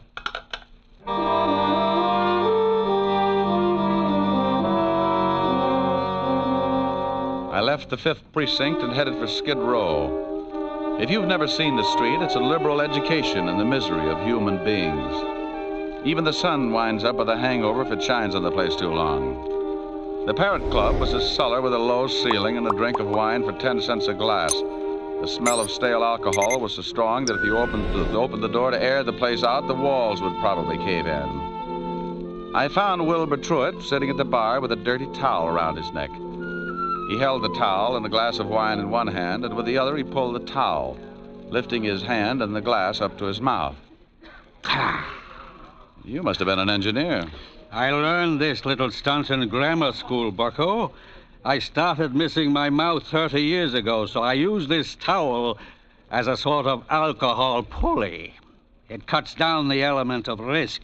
Hate to spill a drop. You know a guy named Grayson? It's the shakes, bucko. I am completely exhausted after a night of revelry, and my hand waves like it was flagging down a caravan of whiskey trucks. Look, friend... But after 1 or 2 pick-me-ups, I am perfectly capable of lifting the glass by myself.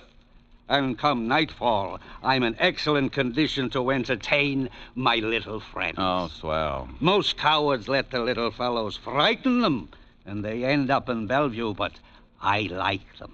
They worried me at first, but when they found out how much I drank, they began to show the strain, and the shoe was on the other foot, so to speak. Oh, no. They tried to frighten me the first night, but I just kept right on with one bottle after another, and it finally drove them to drink. Now my DTs have hallucinations. We are rapidly building up a thriving community. What were you saying, bucko? Something about the evils of self-indulgence, but I've forgotten now. Good. In that case, I will let you buy me a drink. Oh, sure. Waiter, bring a bottle. You just gave me cold chills. If I lick your hand, it's only a sign of fond endearment. Okay. Now, do you know a guy named Grayson? I knew there was a catch. Are you a cop? No. In that case, I trust you. Besides, you are holding that lovely bottle. What about Grayson? First, a small glass of truth serum. First, Grayson. I can't stand to look, so I will turn my back on the bottle and tell you what I know. Mr. Mac Grayson, a very unsavory character who reached a sudden demise last evening, dealt in smutty pasts and made them pay off by milking his victims. He has only one friend, a Mr. Leo Fink. Now, please, I'm beginning to spit out wads of cotton. Where does this Fink live? Oh, you are indeed a heartless rogue. I was once. You aren't by any chance a spy from the Purity League? You get the bottle when I find out where Leo Fink lives. 1120 2nd Avenue now, please. Now, here you are. Don't struggle with the cork, bucko. I have just acquired the strength of an uncropped Samson. And as I gaze upon this ruby goblet, I am reminded of the fact that you are not the first to come seeking the whereabouts of one Leo Fink. Huh? Play it back in English. A thug with the disagreeable habit of twisting my ascot approached me not 10 minutes before you came in seeking the same information. Did you give it to him? I had to. One more pull on my tie, and dissipation would have been a thing of the past. Thanks, Wilbur. Here, buy yourself another jug. Oh, bless you. And good morrow, cousin. Here's to my love. Oh, true apothecary. Thy drugs are quick. Thus, with a kiss. I die.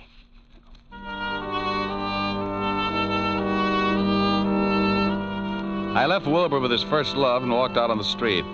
I grabbed a cab and headed for Leo Fink's address.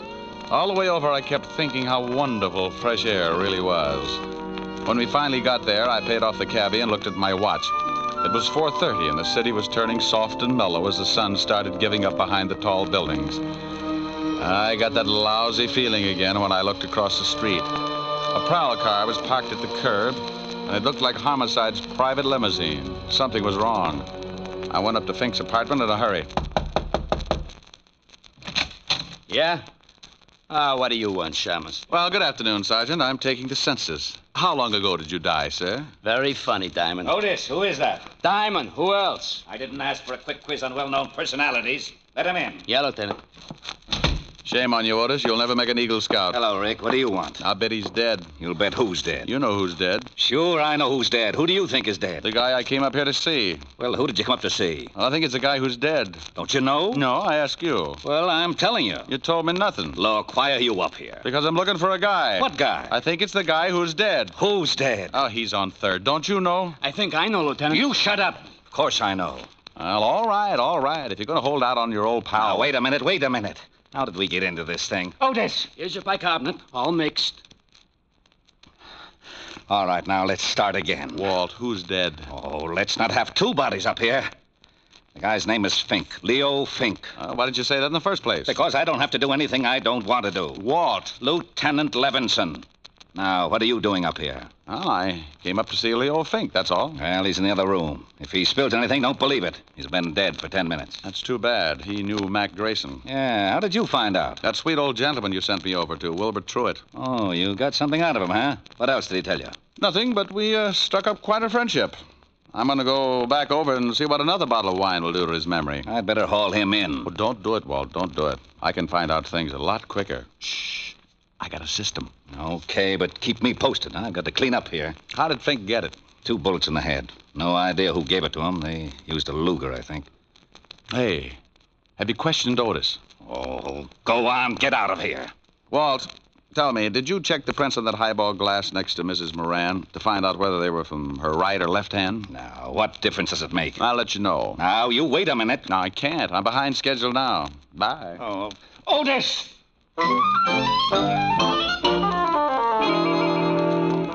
I went downstairs in a hurry and started back to Skid Row and Wilbur Truitt. I turned a corner and had a quick change of heart. That's far enough, Shamus. Wow. Well, look what I picked up. All right. Get into this alley. Why don't you put that cannon away? It shows up like a pair of gums at a dentist convention. Turn around and get going. I can run if it would help. Take your time. You haven't got too much of it left. Stop nudging. You got a cold barrel. Don't you like it? No, but it helps. A lesson in the manly art of self-defense. Next time, don't get so close with a gun. Well, what do you know? A Luger. Okay, so I'm a Butterfingers. You got the gun now. What are you going to do? I got a mean streak, and it shows up when someone tries to kill me. I'm going to ask a couple of questions, and if you don't answer them, you'll wish you'd picked on an octopus. Now get up! Oh, you're a big one. Now, who sent you after me? I don't know. Who sent you after me? Honest, I don't know. Wait a second. All right, the guy told me on the phone his name was Jones. Sure, first name's John. Wait. I know it's a phony, but he was recommended. You get paid for your work, don't you? Yeah, but this one I collect after the job. Where? I thought you'd gotten over that stubborn streak. Okay. The 8 o'clock ferry to Staten Island. He's going to slip me 2 bills. And you don't know his right name? No. Did you know Mac Grayson? I heard of him, but I never met him. Are you as handy with a .32 as you are with that Luger? Huh? Forget it. Next question. Who killed Leo Fink? Oh, that's a pretty big one. Okay, I'll word it differently. Who killed Leo Fink? I'll take the beating. Yeah. Well, I got a hunch this Luger of yours will check with ballistics. Come on. Homicide's still up in Fink's apartment. No, it's... What did you say? Okay.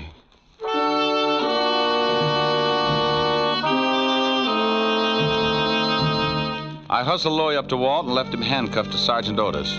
They deserved each other. Louis said he was going to be paid off at 8 o'clock, and my watch said it was 7:15. That gave me 45 minutes to check at homicide and still catch the ferry to Staten Island. The fingerprint man at the 5th precinct put the prints from the highball glass under a microscope and told me what I wanted to know. My hunch had been right. So I grabbed a cab, and 20 minutes later, I was paying for my ticket at the ferry landing. A thick, wet fog was beginning to roll in off the river, and by 8 o'clock, it was hard to even see your watch. Someone was playing a piano in the lounge as the ferry began to move slowly across the river. I didn't know who I was looking for, but I figured if there was going to be a payoff, it would be outside. I leaned against the rail and took out a cigarette. Got the match, mister? Yeah, right here. Thanks. Lousy night. Yeah. He wasn't my man. When he struck the match, I could see his dirty work clothes and his factory badge. I started down the other side of the boat. Finding a killer in that fog was like looking for your car keys in a mine shaft. I reached the bow of the boat, and right then I knew I was about to score. I get a tight feeling in my stomach when I start closing in on danger. I spotted the dark outline at the rail, so I pulled my hat down and walked up beside him. He was hunched over with his arms resting on the rail. Terrible night. Mm-hmm. Be awful if you had to find someone in this fog. Not if he found you first. Yeah. I like the name Louis Osgood. Ever hear of it?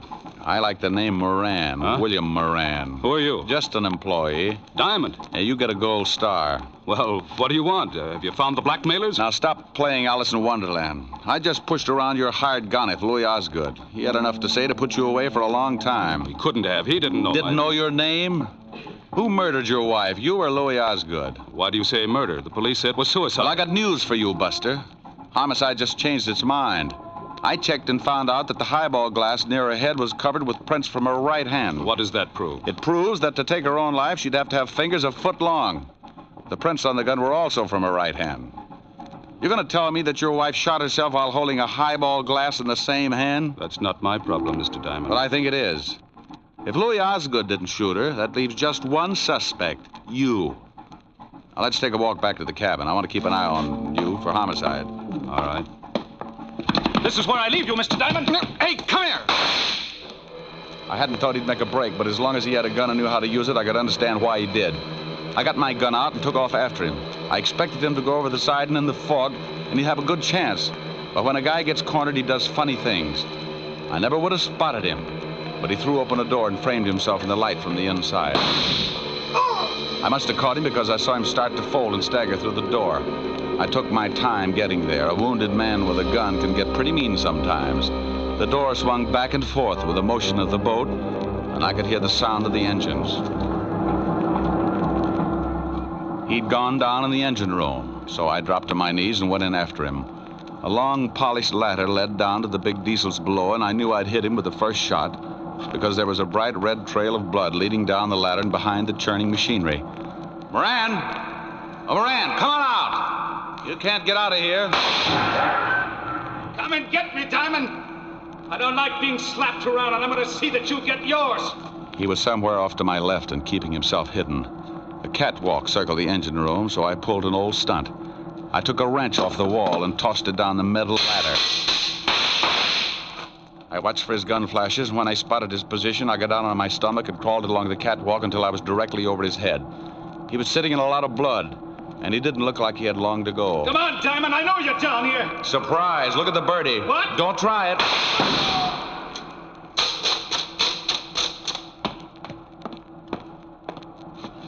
Sorry, Moran, but this just wasn't your night. You want to tell me about it? I shot my wife. I came in just after she shot Grayson. And she was standing at the bar with her back to me, mixing a drink. She dropped the gun by Grayson's body, so I picked it up and shot her. Wiped my prints off and put hers on it. Why did you do it? I hated her. She had money. I found some letters and turned them over to Mac Grayson, a well-known blackmailer. I wanted him to drive her crazy until she drank herself into a sanitarium, and then I'd have her money. I never guessed she'd kill Grayson, but when I did, I saw a chance to kill her and make it look like suicide. You should never have called me. The police were satisfied. I had to find Leo Fink.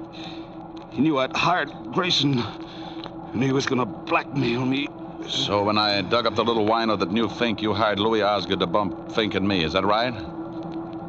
Hey, Moran. Oh, well, it was a dull conversation anyway. Lousy night.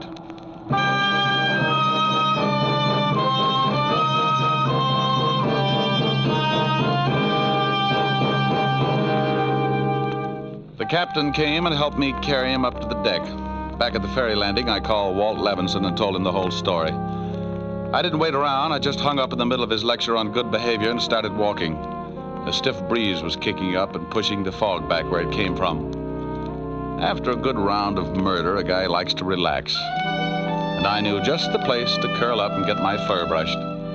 I grabbed a cab and headed for 975 Park Avenue, and the only girl in the world who looked better than her $10 million bank account.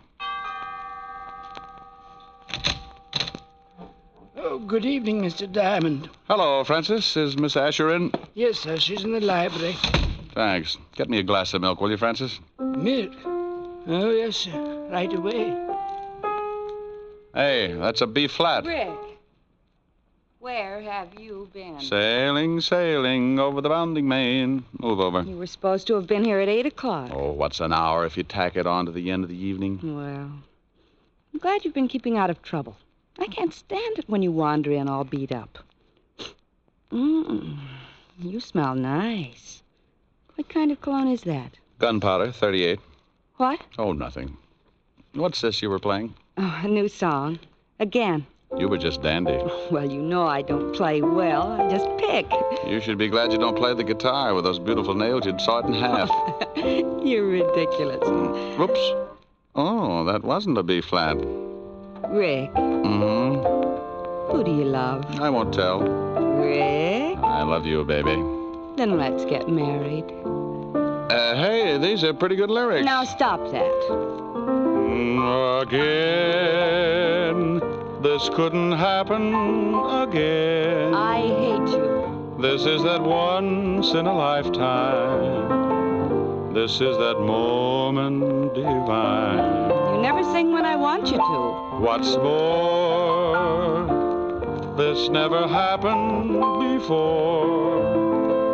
Though I have waited a lifetime for such as you to suddenly be mine. No comment? No. Mine to hold as I'm holding you now, and yet never to part. Mine to... Hey, what's the matter? Don't go. You want to sing? Go ahead. Well, what did you have in mind? I won't tell. You're not being original. That's my line. Well, I'm mad. Come here, come here. No. Come here, Helen. Still mad? No. Well, let's get you mad again. It's so much fun making up. Mine again. What's the name of the song again? It never happens again. I'm mad. Oh, good. No. Ricky. Here's your milk, Mr. Diamond. Oh, my goodness, you never warned me.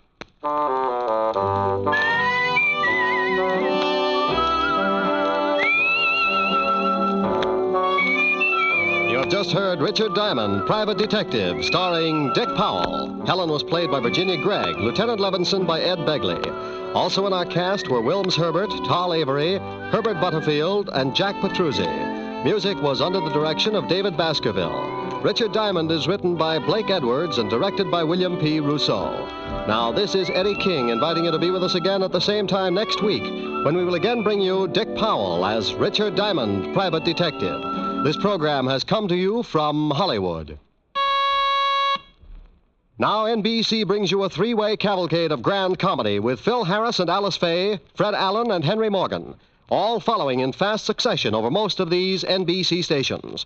This is NBC, the national broadcasting company.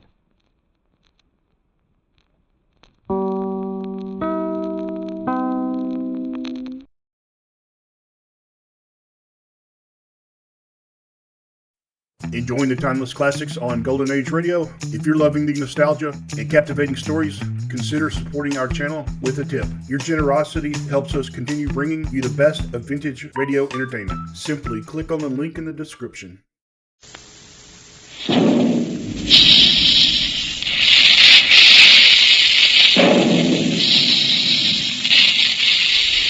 Calling all adventure fans, calling all Dick Tracy fans. Stand by. Here comes Dick Tracy now.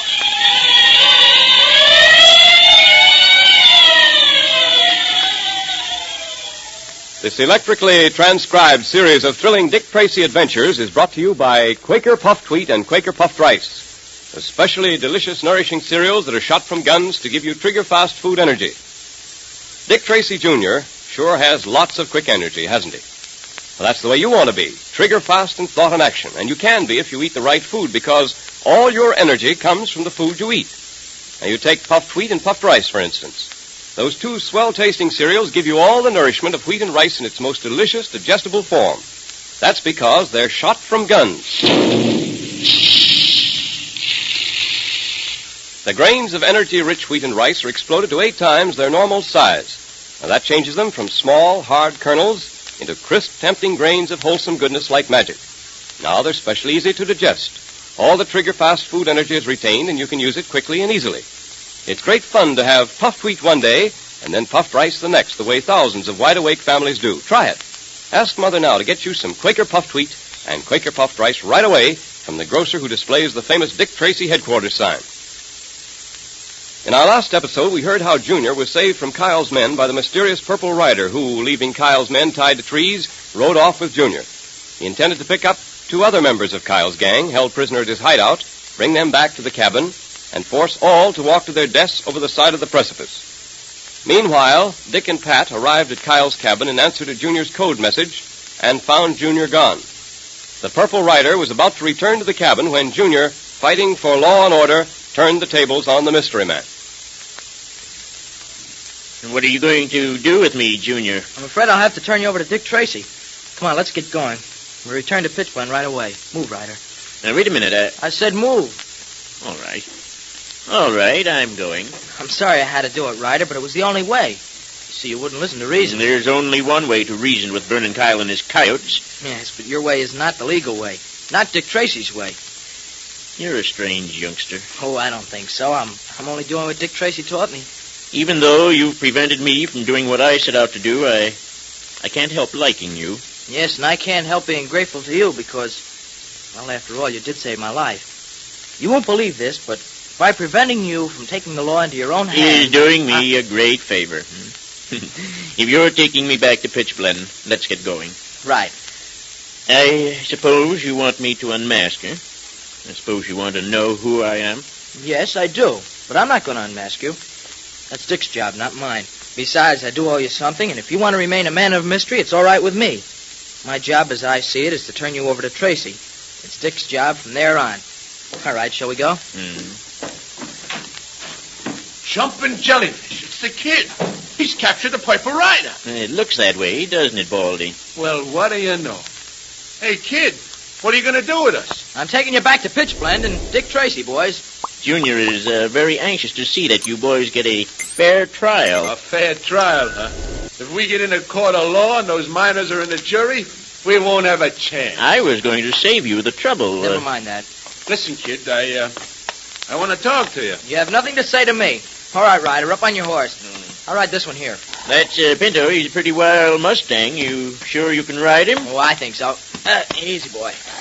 Easy, boy. I guess I'll be all right. All right, you're in. Get up, Ranger. Get up there, Pinto. Come on, boy.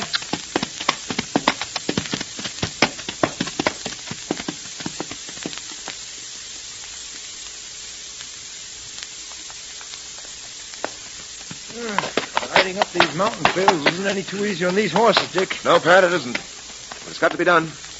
Wait a minute. Hold a minute. Rein your horse in. What's up? We can get a good view of the valley and those mountains from here. See any sign of the rider's hideout? I don't see anything. No, neither do I. Not a sign. No smoke, nothing. Guess we'll just have to keep on moving. Yes, I suppose so. You're worried about Junior, aren't you, Dick? Yes, I am, Pat. I don't think the Purple Rider's Harlem. He's out to help us. Yes, I suppose in his own way he is, but he's going about it the wrong way. I haven't any quarrel with his motives, Pat. It's his method I object to. Yeah, I know. If only we could nail Vernon Kyle and his gang before the Purple Rider gets to him. Well, for the Purple Rider's sake, as well as the miners of Pitchblende, I hope so. Dick, how much longer is it going to take to get the goods on Kyle? I don't know, Pat. Maybe a few days, maybe a week, maybe longer. One thing is certain. We're not leaving Pitchblende until we've broken Vernon Kyle's hold on the town. Well, he certainly has a hold on us. Stranglehold. Look at the way he's horned in on the miners' claims. Fleeced them of every cent he could get his hands on. That isn't the most vicious of his activities by any means. You're thinking of the radium? Yeah. And I don't like to think of what might happen if Vernon Kyle gained control of the radium industry in this part of the country. Radium's pretty expensive, isn't it, Dick? Expensive is hard of the word, Pat. I don't know whether you're aware of it or not, but 1 gram of radium is valued at $100,000. $100,000? Just for 1 gram? Yes, it's so rare, you see, Pat, and so difficult to get. Hundreds of tons of pitchblende yield a very, very small amount of radium. I can see now why you're taking this case so seriously. The world's radium supply would be practically cut off if Kyle gained control of the pitchblende deposits up here. Well, not quite that, Pat, but it would seriously cripple the supply. At any rate, we've got to stop Vernon Kyle. Well, just how are you going to do it? Kyle seems to cover his tracks pretty well. That's true. Our problem would be made so much easier if only we could get the miners and Pitchblende to testify in a court of law against Kyle. Well, can't we? I don't know. I've been around talking to many of them, Pat. Kyle has them all so terrorized that they're afraid to testify. Afraid to appear in court to say a word against him. Well, it's not hard to understand. Kyle's men have beaten miners up, dragged them out of bed in the middle of the night. Yeah, I know. It requires courage. Courage with which we'll have to imbue these men. If they're ever to beat Kyle. Well, maybe after we've brought some of Kyle's men in as our prisoners, the miners will see that Kyle isn't unbeatable. Maybe that'll give them the courage you've been talking about. Perhaps. And then again, perhaps it'll add to our difficulty. Oh, I don't see that, Dick. Well, when we return to town, bringing with us several of Kyle's men, he's going to take it in poor grace, shall I say. Oh, he isn't going to like it. Like it? What he'll undoubtedly do is to bring pressure on those miners. Desperation, he's going to try to make a quick cleanup. And that's going to mean a wave of dirty undercover work, terrorization, beatings, threats. But you know the sinister routine as well as I do. Well, are we going to stand by and let him get away with it? Hardly. Must be some way of getting the evidence we need against Kyle, Pat. Some way we haven't thought of. It'll turn up, I'm sure of that. We've always placed our faith in decency and justice. And we're not going to abandon our faith at this point. Hello, what's that? What's what? Look across the valley there. Where? Oh, I see. Looks like 4 horsemen. Yes, and one of them's the Purple Rider. And one of them's Junior. Who are the other 2? They must be Baldy and his pal, the men the Purple Rider kidnapped. Dick, isn't there something funny down there? Junior's riding the horse in the rear with the other 3 in front. It looks to me like... You're right, Pat. You're right. The 3 of them are Junior's prisoners. I wonder what could have happened. Well, we'll soon know. Come on. Let's ride over to meet them. Right. Yeah.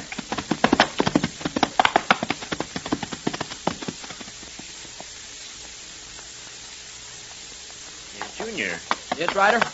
what are you going to do about Butch and Curly? Well, we're going to pick them up and take them back to Pitchblende with us.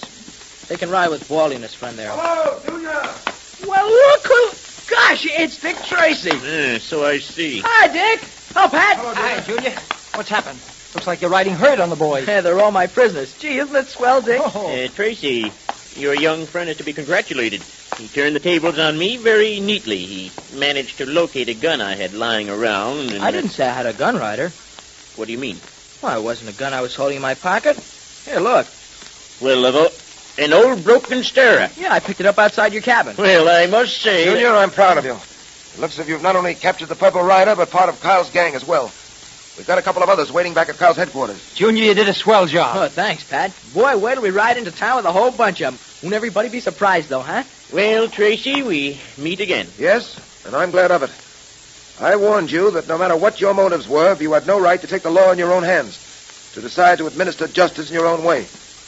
Well, I'm afraid I have no other choice now but to turn you over to the mounted police. So you're going to turn me over to the police, eh? I am. You've made that unavoidable. However, you'll get every consideration. Meanwhile, I want to know who you are. Yeah, it's about time we found that out. Remove that hood, Ryder. You know who I am, Tracy. Do I? I'm afraid I don't. Come on. Take off that purple hood. I'm afraid I can't do that. In fact, you'll have to catch me first. Dick, he's getting away. No, don't shoot, Pat. We don't want to get him that way. Say, Dick, he's heading for that cliff. He's going to try to jump to the other side. He'll never make it, Dick.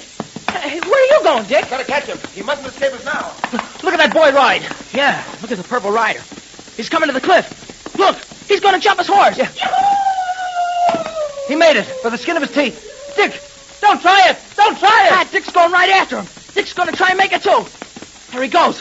Pat, he'll get hurt. He'll never make it. Oh, he's made it, Junior. He's made it. Oh, gosh. Hey, Pat, look. Dick's uncoiling his lariat. Yeah. He's going to try and lasso the purple rider. Yeah. He's swinging the rope. He's letting it go. He's done it. He's pulled the rider from his horse. All right, Ryder, I've got you. No tricks now. Don't get up till I get off this horse. Hey, you won't get off that horse alive, Tracy. I've got a gun. Your young friend forgot to relieve me of both my guns. I warn you, Ryder. Don't shoot. And I warned you, Tracy, not to interfere with me. You didn't heed that warning, and I've got you covered.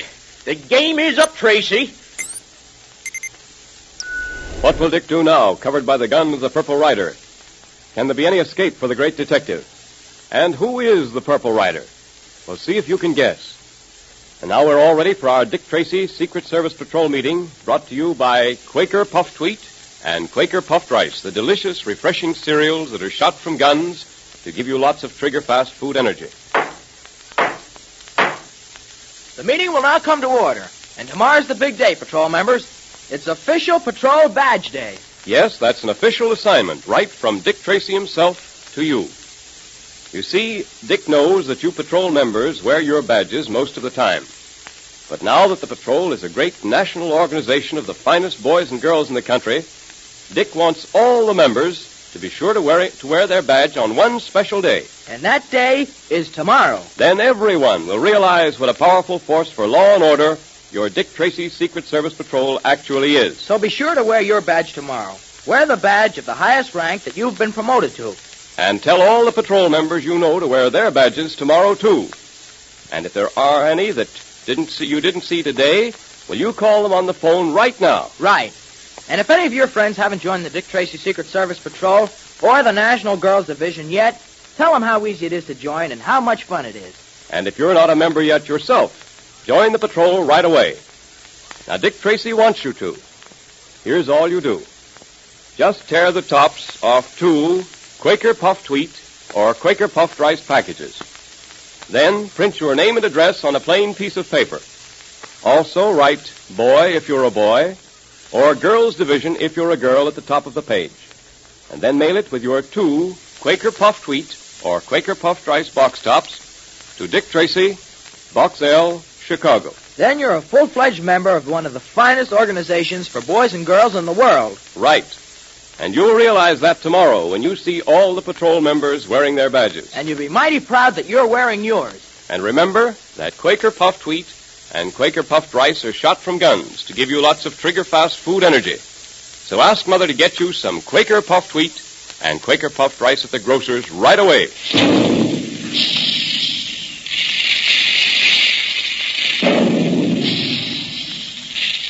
Calling all adventure fans, calling all Dick Tracy fans. Stand by for another exciting, electrically transcribed Dick Tracy adventure tomorrow at this same time. There goes Dick Tracy now, and that is all.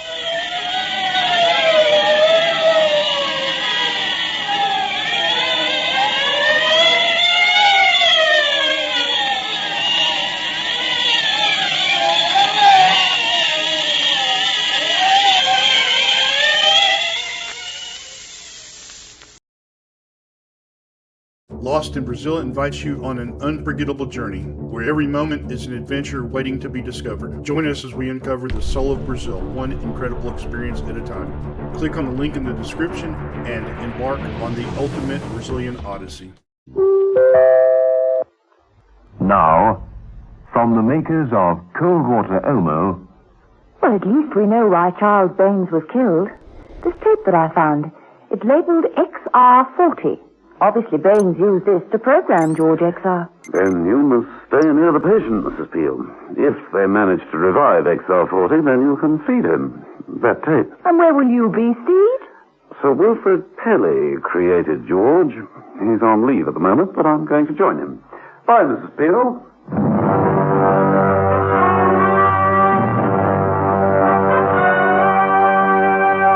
The Avengers.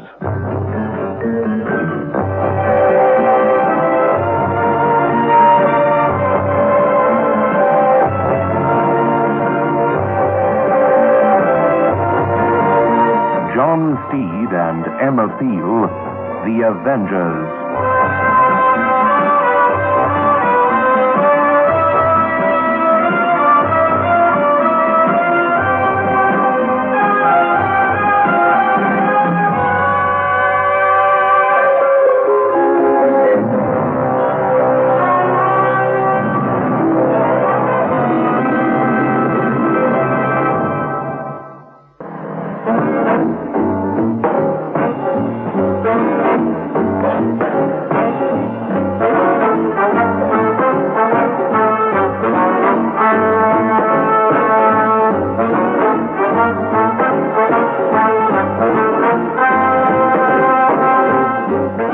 Episode 3 of this story, in which John Steed asks the inventor, Sir Wilfrid Pelly, who shot poor George Oblique Stroke XR40.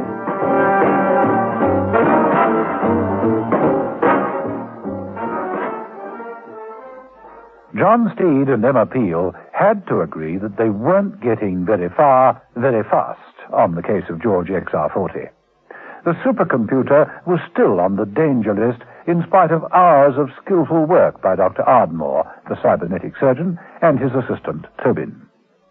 George XR40 had undergone a vital emergency operation. At first, the team had high hopes that he'd rally round and make a full recovery. But poor George just wasn't strong enough to come through it intact. His delicate mechanism gave up.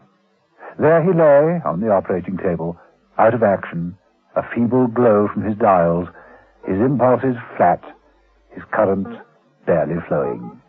In fact, just about ticking over. Well, he's just about holding his own. That's all I can say. The next 24 hours will be vital. He's had all the top treatments that computerized science can give him. There's only one real hope. That Steve can persuade his inventor, Sir Wilfrid Pelly, to return. The only hope, I'm afraid.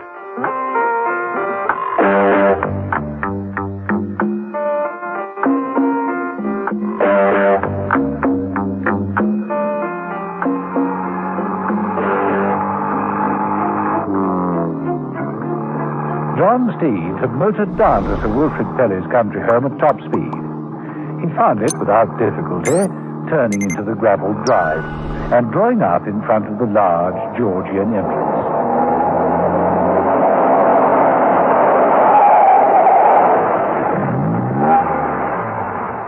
Steed noted, as he climbed out of his Bentley, a gardener with a shotgun tucked under one arm, moving round the corner of the house. He registered the fact, although he didn't recognize the man. Perhaps Mrs. Peel might have done. Steed ran lightly up the stone steps and rang the bell.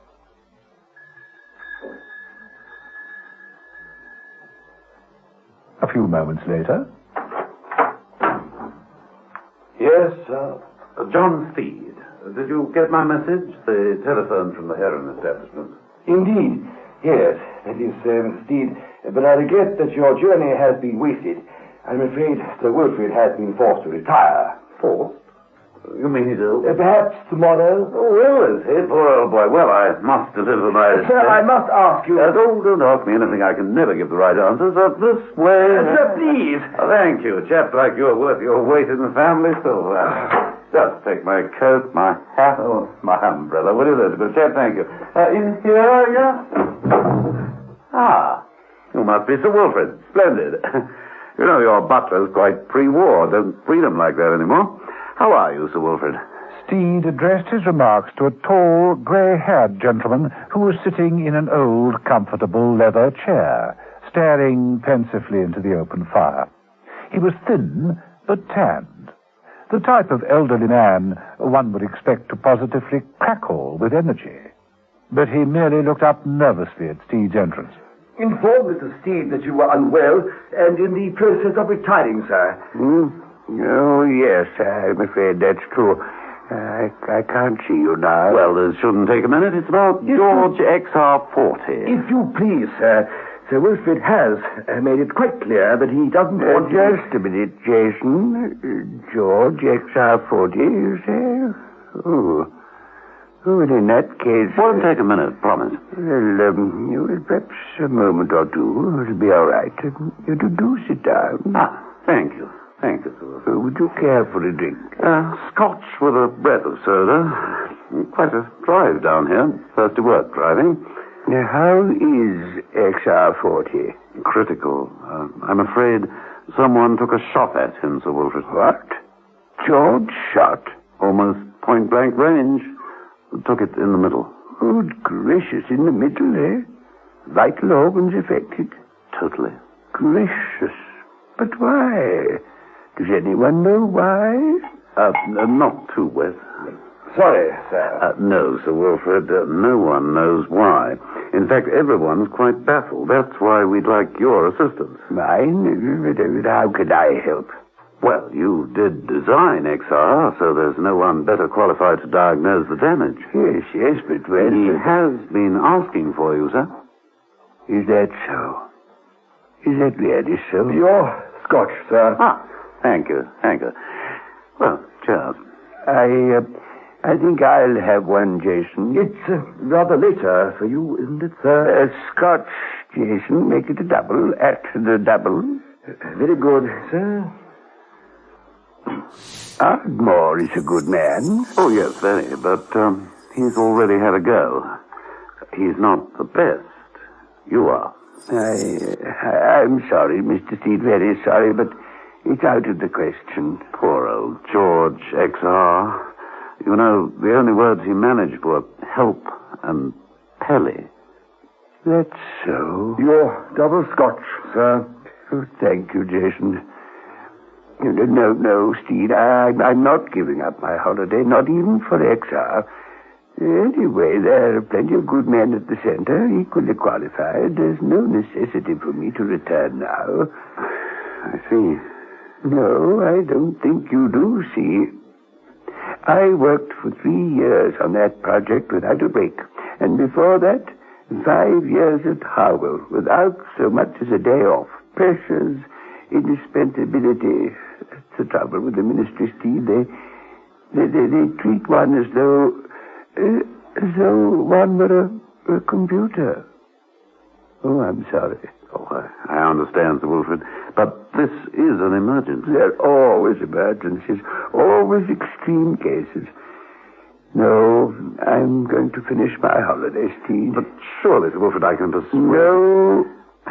Is that your last word? Yes. Well, in that case, I won't bother you further. Good day, Sir Wilfrid. Goodbye, Mr. Steed. I'll see the gentleman out, sir. This way, Mr. Steed. Sir Wilfrid made no further comment, but sat dejectedly by the fire, staring into the flames, as though regretting his decision, biting his lip, his thin hands turning the glass of whiskey nervously. He looked up only when Jason came back into the room and walked over to him. Sir Wilfrid raised the whiskey to his lips, but before he could drink it... You behave yourself, you old fool. Jason then walked swiftly out of the room and locked Sir Wilfrid in.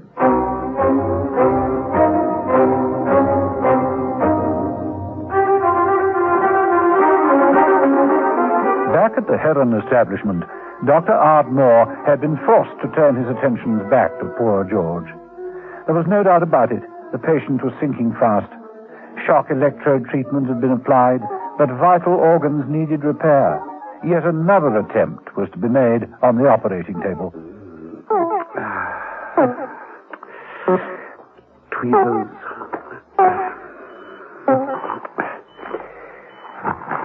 Screwdriver. Oh, not that big nurse. We aren't repairing bicycles. Sorry, Doctor. Soldering iron.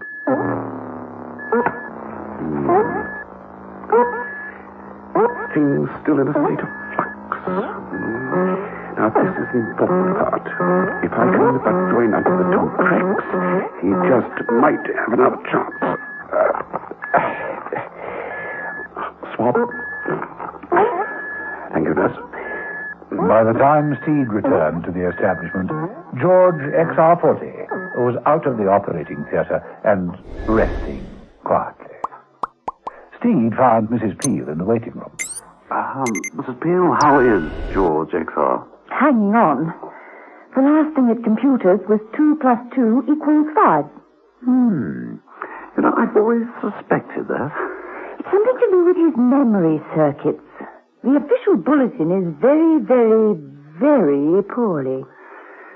What about the tape? Well, just look at it. Emma Peel held up the tape.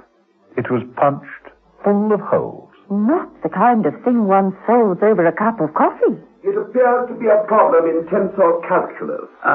Dr. Ardmore, do you suppose we could run this through another computer? No, couldn't handle it. Too complex for anyone but poor George XR. No chance of a lucid moment from him? We'll try again later. But frankly, I'm amazed he's hung on so long. Shock, multiple lacerations, severe internal injuries, and of course almost no electrical circulation. Couldn't a team of mathematicians... 200 working for 50 years might make something of that tape. No, George is our only hope. He's capable of carrying out 2,000 separate calculations in 1 second. Imagine the shot that disabled him. From the moment it was fired, George could compute the range of velocity, mass kinetic energy, and impact ratio per cubic centimeter. And just one thing he couldn't do. What? Duck. Things may look brighter when Sir Wilfrid arrives. I'm afraid Sir Wilfrid won't be arriving, Dr. Ardmore. What's that? He's full of the holiday spirit and determined to stay that way. I can't believe it. Well, that's all your own fault, apparently. You overworked him. Years here and at Harwell without a break. Astonishing. George XR at death's door and Sir Wilfrid... Harwell? What did you say? Harwell? 5 years without a day off. But Sir Wilfrid never worked at Harwell. Never. Not ever. Really? How strange. I'm sure he said Harwell. Now, why did he say that?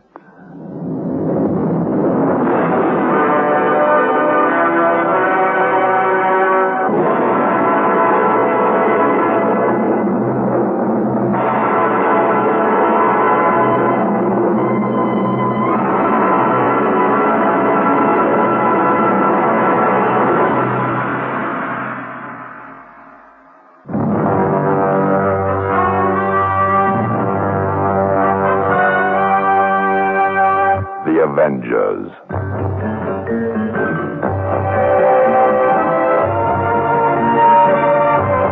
Listen every evening, Monday to Friday, to John Steed and Emma Peel, The Avengers. Brought to you by the makers of Cold Water Omo.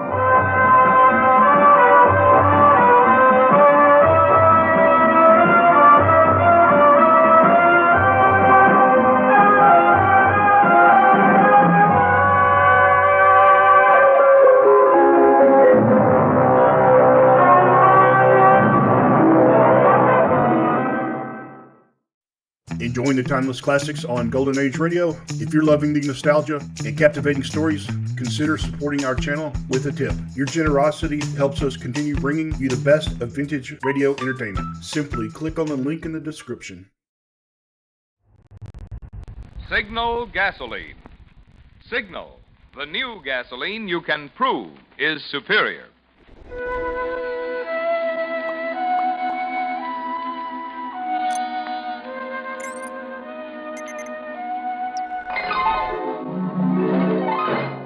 The Signal Oil Company and your neighborhood signal dealer bring you another curious story by The Whistler.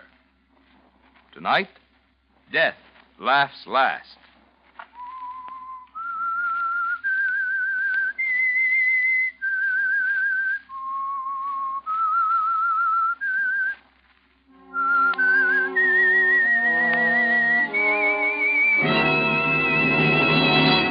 I am the Whistler, and I know many things, for I walk by night.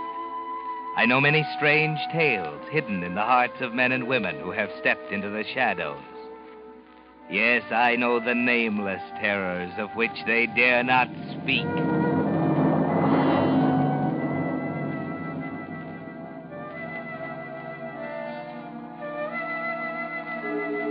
Clint Garvey had never been the same after the death of Eddie Lamar.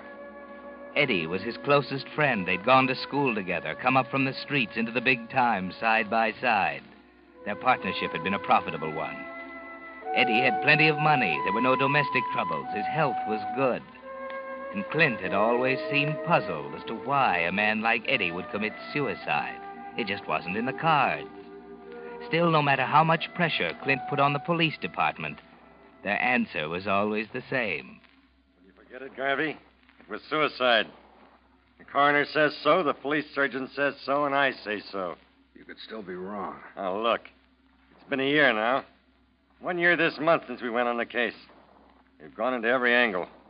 We know Lamar's past like a book. The records fill 2 file drawers down at the Bureau. And everything we've got says it's suicide. Why won't you forget it? Because I knew Eddie Lamar better than all of you, and I know he wasn't the kind of a guy who'd bump himself off. That's why. What do you know about the inside of his mind?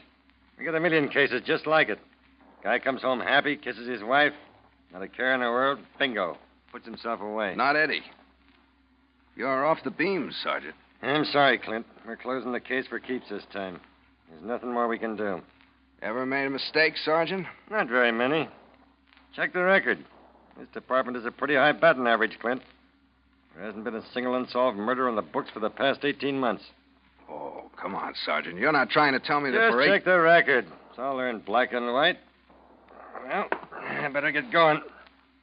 Do at the desk in 20 minutes. I'm sorry, Garvey. You're a smart boy in your own line. But you better let us make the decision when it comes to murder. It's our business. So long. So long.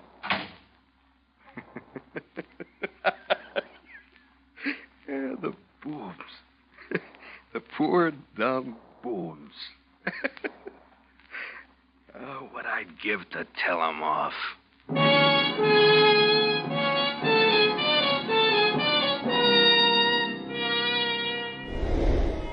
Yes, Clint. If there were only a way you could tell them off, show them what blundering saps they are. It was a perfect crime, wasn't it?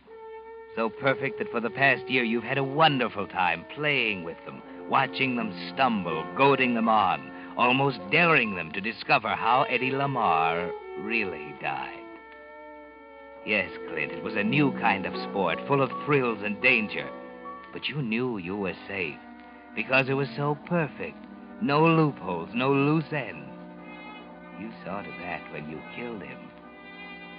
How you'd love to tell the public the real story of Eddie Lamar, and then lean back and laugh with the rest of them while Chief Bradshaw and his clowns crawled into their holes. But that's the trouble with a perfect crime, isn't it? You can't tell anybody.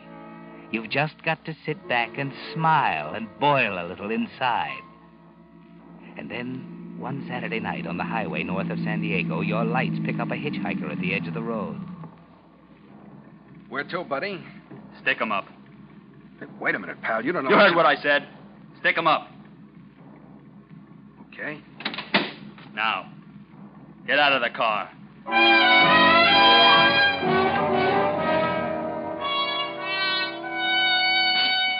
He took everything, your watch, your ring, all your money, except that $100 bill you always carry in your right shoe. Left you on foot 10 miles from Chalmers Cove, the nearest town. Nothing to do but wait for morning in a haystack near the highway. You were boiling mad, weren't you, Clint? Didn't feel much like talking when that breezy truck driver picked you up the next morning. Right, bud. I'm always glad to give a guy a lift. Against company rules, of course, but, well, you know, it gets darn lonesome pushing one of these six-wheelers all day. Always manage to find a rider nights, too. That's when you need a guy to talk to. Yeah, it keeps you from dropping off like that guy did last night. Huh? What guy? I just heard about it back at the station. Guy must have fell asleep at the wheel. Drove off a graded curve. Yeah, killed him dead. Car burned to cinders. Some guy from Frisco. Mention his name? Yeah, Garvey. Made a note in my mind without thinking. Garvey. That's gravy spelled backwards. See? Wait a minute. Hold it. I think I'll go on to San Diego. Change my mind. You can let me off here at Chalmers Cove.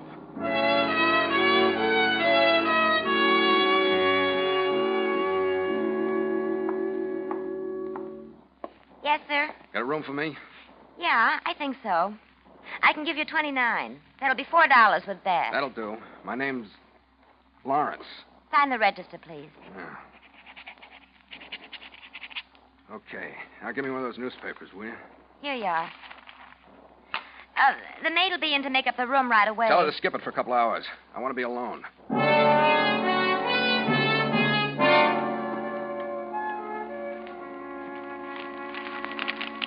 The body was burned beyond recognition, but police confirmed identification of Garvey through articles of jewelry discovered in the wreckage. The car, a 39 Buick Coupe, was purchased by the victim in San Francisco. I'm dead. What do you know? I'm dead.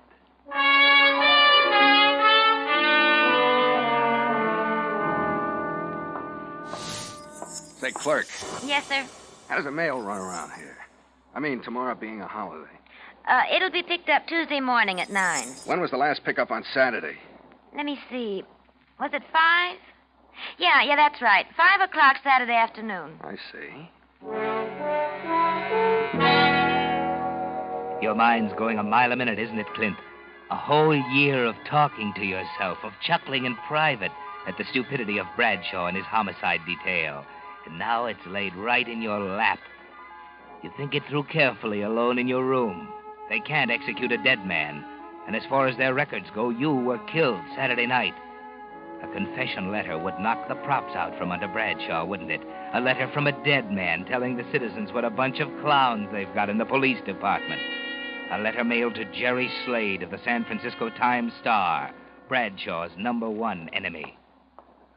Beg your pardon, clerk. Oh, yes, sir. Where'd you say the mailbox is? There's one down the road at the next corner.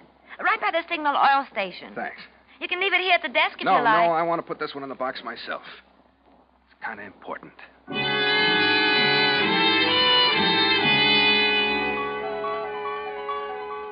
And Jonathan Skinny Wainwright, the general who saw the stars and stripes hauled down. Morning, Mr. Lawrence. Checking out? Checking out? It's Tuesday. You said... yeah, and I changed my mind. Think I'll hang around a while longer. Changed your mind, huh? Yes, Any idea how long? Can't tell. It all depends. I see. Years he spent as a prisoner of the Isn't it Japs. It's the greatest day of all in the life of Skinny Wainwright. Well, Now, here's a late that's item it. from San Diego. Better turn it off. Police reveal a new development in the Wait a case of the automobile which crashed on the highway north of San Diego late Saturday night. When they announced examination of the death of the charred victim, proved him to be not Clinton Garvey, but one Joseph Castro, an itinerant wanted in Salinas for robbery. It is believed that the car, registered to Garvey, had been stolen. Police are puzzled by the fact that Garvey has not yet appeared to report the theft and are checking on his whereabouts. And that's the news to this What's the moment. matter, Mr. Lawrence? Your reporter is What time is it? Lyle Craig. 9 o'clock. Stay tuned to the station for latest The mailbox mail's picked up at 9. Mailbox? Say, what's the matter, Mr. Lawrence? Where are you going?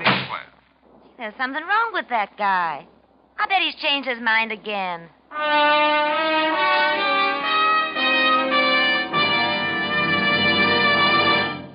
Could you describe how an olive tastes to a friend who's never eaten one? It'd be a pretty tough job, wouldn't it? Because an olive is so different from any other food. And that's the same fix I'm in when I try to describe new Signal gasoline. This great new super fuel is so superior, you really have to try it to believe a gasoline can make such a difference in driving. But I can promise you this. With your very first tankful of new Signal gasoline, you'll see the difference. Yes, and feel it, and hear it, too. Now, here's what I mean. With new Signal gasoline in your car, when you touch the starter, you feel your motor spring instantly to life. When you step on the accelerator, you see your car step ahead with pickup that makes you proud. And even when your motor's working hard uphill, you hear it purr contentedly. Proof of signals, higher anti-knock. What's more, because you'll be shifting less, and shifting wastes gasoline, you know, you'll enjoy more high-gear miles, actually go farther than ever with new Signal gasoline. No wonder there's been such a swing to Signal. No wonder so many folks are saying, I didn't realize how much pleasure driving could be till I tried new Signal gasoline. And now, back to the Whistler.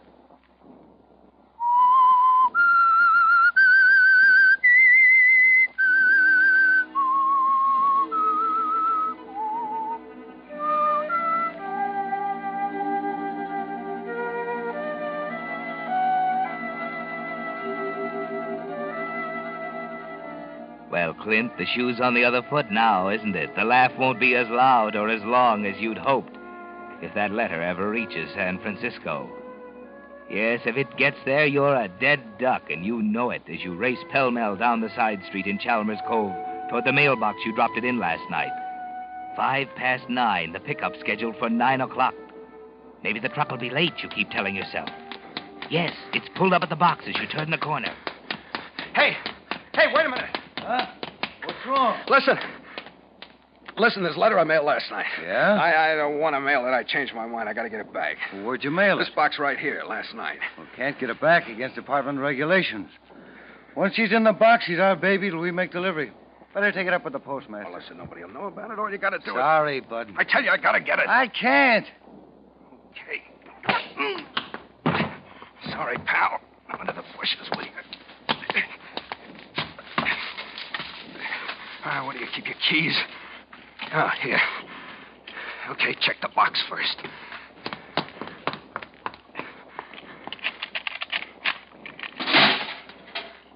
Empty. Oh, he's already got it in the truck.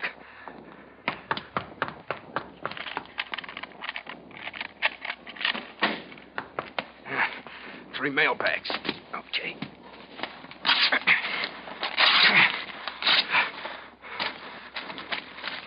Canceled. It's all incoming. Oh, maybe the others.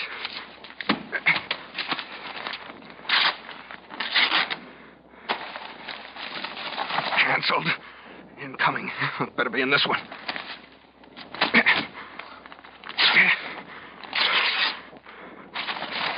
Oh, this is incoming, too. It's been picked up by another truck. Wait a minute. The post office. Yeah. The Los Angeles post office. I still got a chance.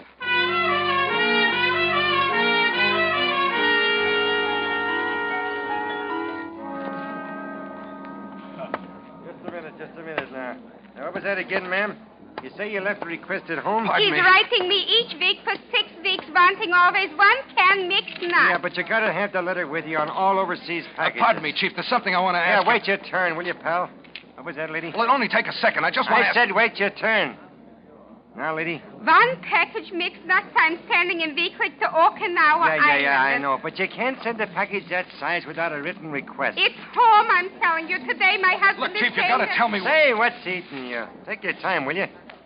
Now, look, lady. Who'd you give the nuts to here at the counter last time? Over there. Him. Oh. Hey, Kelly. Hey. Oh, he's on the phone. Wait a minute. He'll be through. Yeah? What do you know? Well, just a minute. What's the matter, Ed? This woman here wants to send a package overseas. Says you took one from her every week. You left a request at home, she says. Oh, yeah, she's okay. Go ahead, take it. Okay. Okay, lady. Let's see, it'll be 27 cents. Thank you.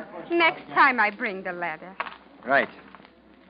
Now, what can I do for you, pal? Listen, I sent an airmail letter this morning from Chalmers Cove to San Francisco. What plane will be on? What time did you mail it? It was picked up at 9, maybe a little before. I'll be on flight 6 out of Burbank. Leaves at noon. Thanks. Thanks a lot. Oh, what do you know about that, Ed? What? I had a mail robbery down the line this morning. Yeah? Where? Chalmers Cove. Chalmers Cove? Hey, wait a minute. Now, where'd that guy go to? Oh, what's the matter? Take the window, Kelly. I got a phone call to make.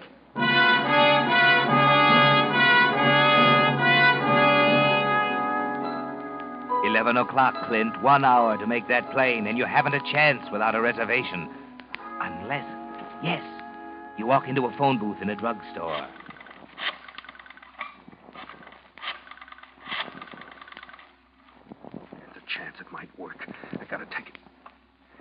Pacific Airlines? This is the Army Priority Board. A civilian passenger for San Francisco will arrive at the airport in a half hour. J.G. Eastlake. Yeah. Give him a 2 priority on Flight 6 at noon. Right. Thank you.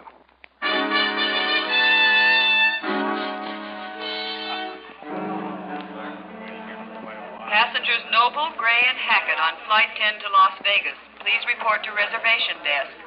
Flight 8 to Phoenix, All right, El Mr. Paso, Stark. and Eastern Baggage Point. checked at 42 pounds. Priority 3. Pardon me, clerk. Just a moment, sir. Be right with you. That's Flight 10 to San Francisco. Change for the Reno plane at midnight tonight. There you are. What can I do for you? I want to leave on Flight 6 to San Francisco. I see. Your name? My name is... Excuse me just a minute. You're Miss Gregg. Yes. I'm Reynolds. Oh, yes. How do you do, Mr. Reynolds? Has he checked in yet? No, he called here about half hour ago. Naturally, we confirm all calls from the priority board by calling back. They've never heard of him. I see. Well, I'll be in the lobby here. All you have to do is give me the eye. Right. Thanks, Mr. Reynolds. What was that name again? Name is Vickers. Howard Vickers. You say you're on Flight 6? I'm trying to make it. I don't have a priority. Oh, I see. Well, there may be a cancellation, of course.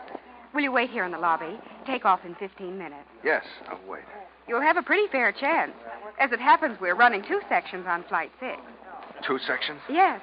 That's a break for you, isn't it? Yeah. Quite a break.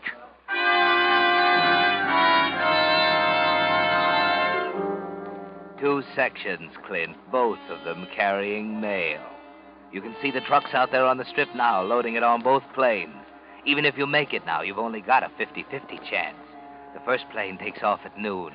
Finally, at 9 minutes past 12. Mr. Howard Vickers, please report to reservation desk. We have your reservation on Flight 6, second section.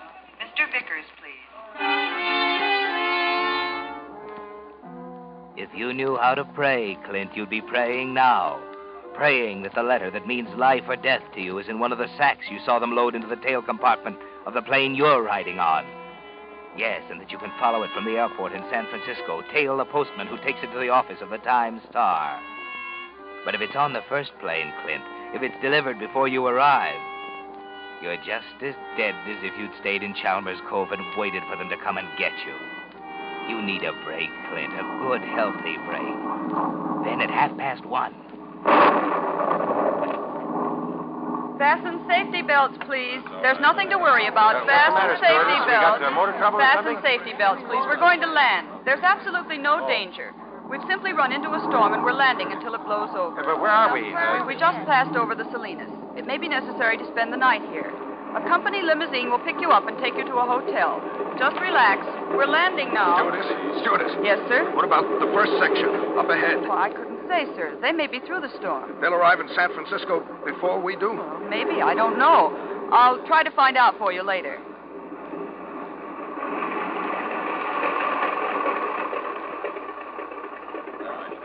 This is an emergency field. There's a shelter down to your right. This way, please. What's the matter, sir? Why, I don't know. Well, you'd better come along, sir. I don't feel well, stewardess. It was a pretty bumpy landing. You'll feel better when you get your feet on the ground. Is everybody gone? Yes. Good. Well, what are you... Never mind. Just do what I tell you and you'll be okay. Get out the keys. But I Don't tell don't- me you haven't got them. They're in your shoulder bag. All right. That's it. All right, now open up that tail But compartment. I have no right Listen, to... sister, I'd hate to drill you. I don't want to play games. See, now get back there and open it up. All right, all right. There you are. Packages. Well, what did you expect? Where's the mail? Letters. There isn't any. It's all express. Don't hand me that. There's got to be letters. There are. On the other plane. Give me those keys. Now get in that compartment. Hurry up.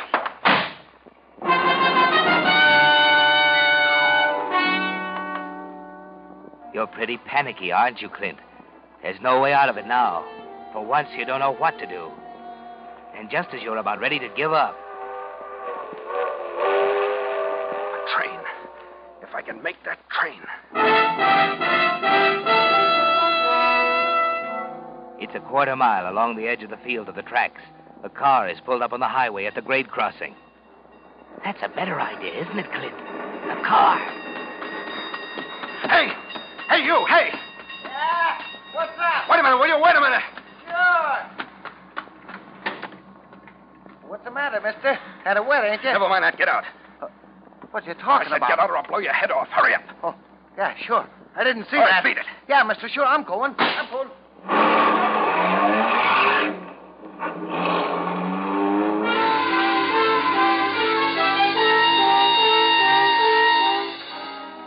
You've still got a chance, Clint. The other plane's delayed. Must have been. It's a big storm. Covers all the central California coast. You hit Watsonville at dusk. Take a chance on the shortcut to Los Gatos. You're almost there when... Bridge washed out. I gotta turn back. Back to the junction. Optos, Soquel, Santa Cruz, Ben Lomond. Sorry, Bud. There's a slide on the pass up ahead. There'll be a 2-hour wait at least. 2 hours. 10 o'clock now. It'll be midnight before you get across the mountains. You can't think of anything but that other plane. If it were delayed long enough, the delivery would be held over until morning. That's the one you're counting on, isn't it, Clint? Then finally, at 4 a.m, you're there. You leave the car on 3rd Street and take a taxi the rest of the way to the Time Star building on Mission Street. There's a one-armed coffee joint across the way where you can telephone.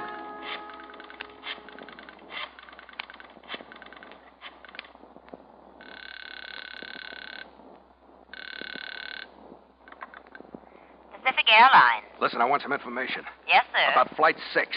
What's your destination, please? Incoming Flight 6 yesterday from Los Angeles. What did you want to know, sir? Did it arrive here? Well, Flight 6 from Los Angeles yesterday was in 2 Yes, sections. I know it was in 2 sections. One was grounded north of Salinas. I want to know about the other one, the first one. Just a moment, please.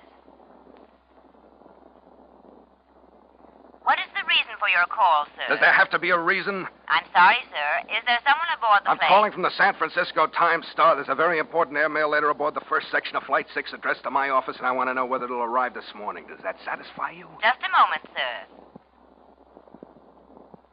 The first section of Flight 6 arrived an hour ago. Your letter should be in the 8 o'clock delivery. Thanks.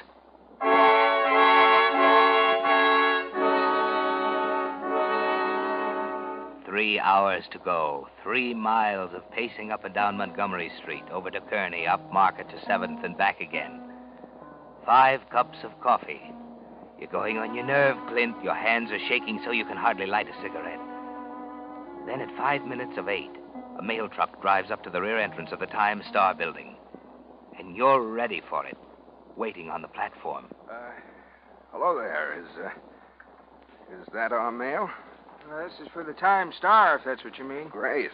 Everything here? Yeah, it's all in that sack. Well, I'll take it up. Save your trip.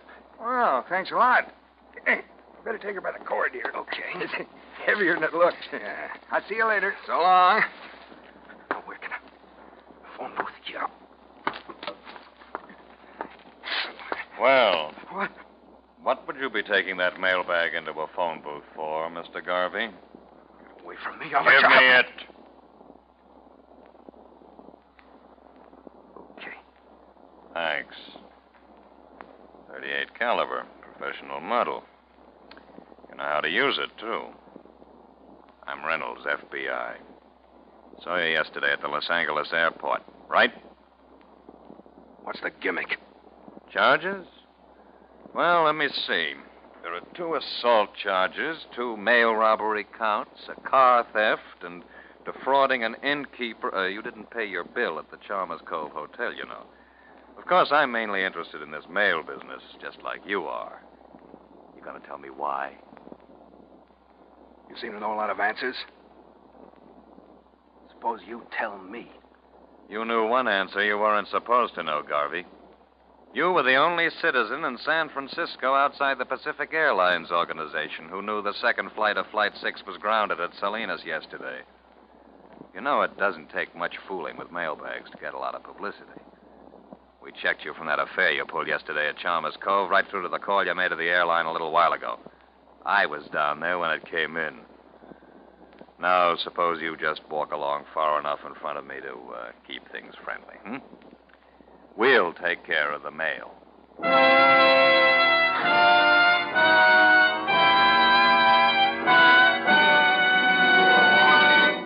The Whistler will return with a strange ending to tonight's story in just a moment. Meantime, a word about 2 important items that have been making news recently. 1, the atom, and 2, new signal gasoline. No, I'm not going to tell you there's atomic power in new signal gasoline. But recent developments in atoms actually did make possible this great new motor fuel. And I'll tell you what I mean. You see, science has long known that gasoline is composed of molecules, and each molecule is an arrangement of atoms. The way those atoms are arranged determines just how much power you get from the gasoline. In old-style gasolines, the molecules were left just as nature made them. But recently, certain chemists found out how to take gasoline molecules apart, then rearrange the atoms in an entirely new way. The result is new signal. The new gasoline you can prove is superior. Not just a pre-war quality motor fuel, not just old-style gasoline improved, but an entirely new type, super fuel, with performance so immediately apparent you feel it, see it, hear it. Yes, with new signal in your tank, you actually feel your car get young again. And the easy way to prove it? Just drive into one of the friendly stations displaying Signal's familiar yellow and black circle sign and say, fill her up with new Signal gasoline. Now, back to the Whistler.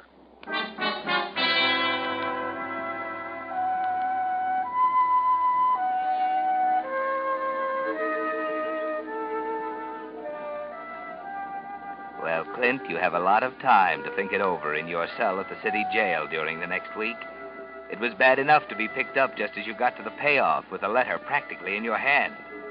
But worse than that is the fact that you were outsmarted, that you're going to be on the receiving end of that horse laugh, as you call it. That's why you're puzzled as the days go by and there's no mention of the letter, nothing of Eddie Lamar and the murder that used to be perfect. Then, 10 days afterwards, Reynolds walks into your cell block.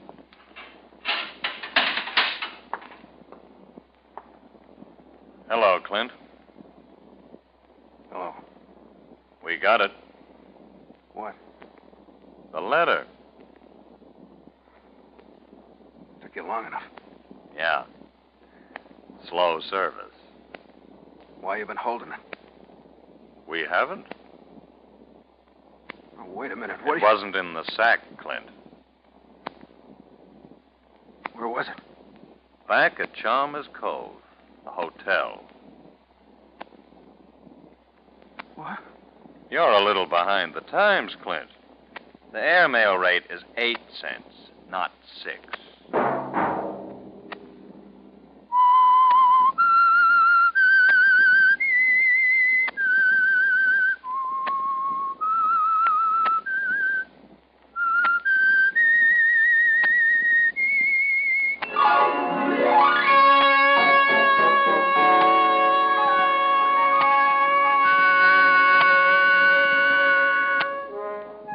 Next Monday at 9 o'clock, the Whistler will bring you another strange tale, the curious story of the house on Sycamore Road. The Whistler is broadcast for your entertainment by the marketers of Signal gasoline and motor oil and fine quality automotive accessories, and by your neighborhood Signal dealer. This program, directed by George W. Allen, with tonight's story by Harold Swanton, music by Wilbur Hatch, is transmitted to our troops overseas by the Armed Forces Radio Service. This is Marvin Miller speaking, and suggesting that you try new Signal. The new gasoline you can prove is superior. This is CBS, the Columbia Broadcasting System.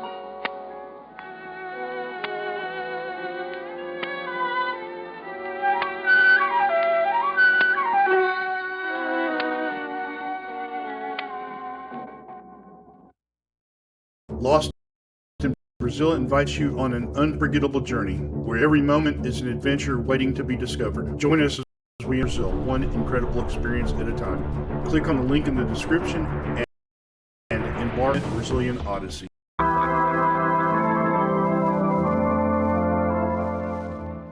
The thrilling adventures of the Shadow are on the air, brought to you each week at this time by your neighborhood blue coal dealer. These dramatizations are designed to demonstrate forcibly to old and young alike that crime does not pay.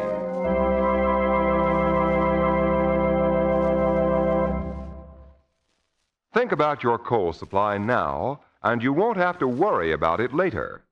Order the coal you'll need for the rest of the season right now. Fill your coal bin to the top and then you'll be protected against any possible delay or interruption in deliveries. Your Blue Coal dealer is able to take care of your needs immediately. He has a good supply of this superior home fuel on hand. But war conditions plus sudden changes in temperature may quickly change this situation. So it's wise to play safe. Ask your Blue Coal dealer to fill your coal bin right now and be safe. Telephone him tomorrow.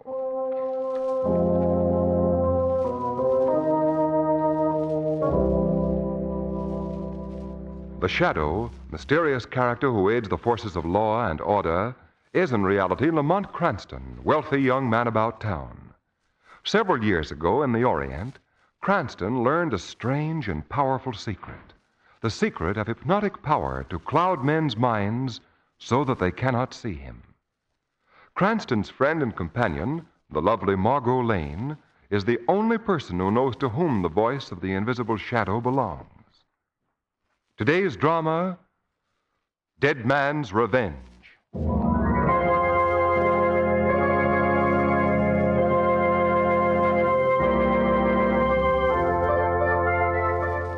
Mr. McPhail, 20 minutes. There it is, boys. Sorry.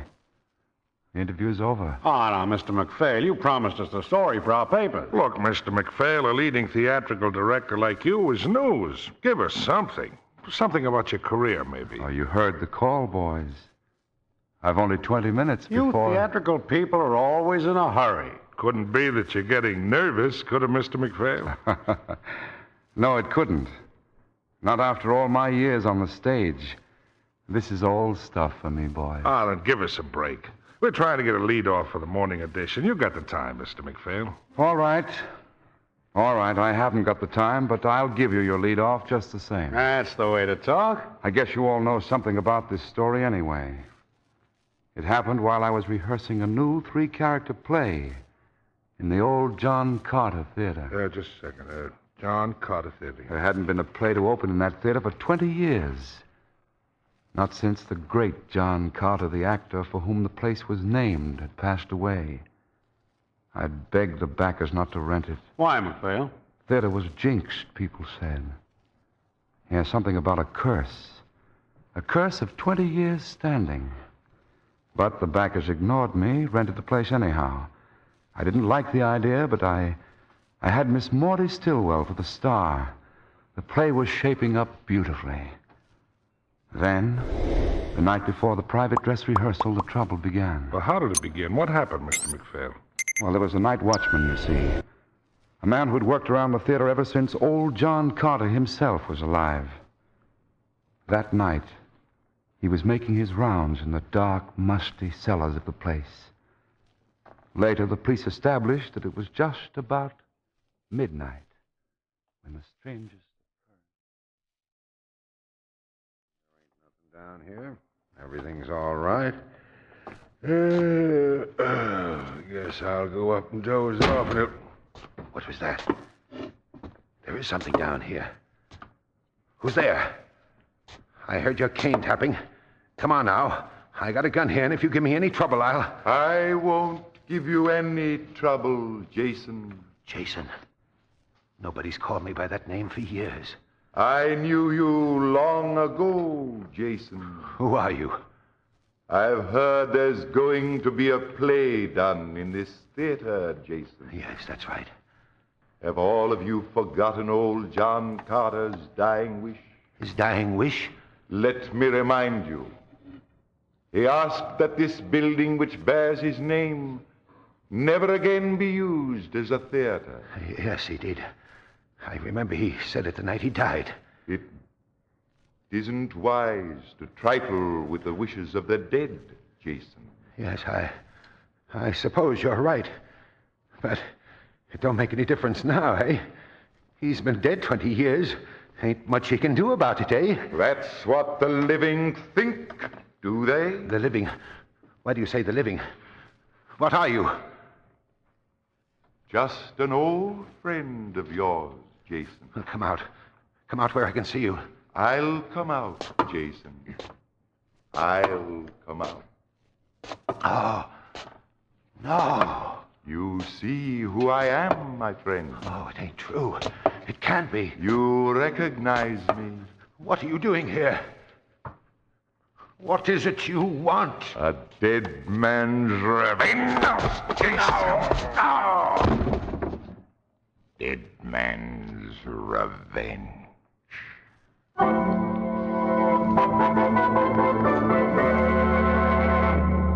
Mr. McPhail, 15 minutes. Well, I'm not going to have time to finish this. Oh, sure you will, Mr. McPhail. Why don't you tell him to stop calling you every 5 minutes? Oh, I'm used to that, boys. There's always a 5-minute call in the theater. Well, then go on while you can. Tell us what happened next. Next? Why, some workmen found the old night watchman around dawn that day. Before he died, he told this fantastic story.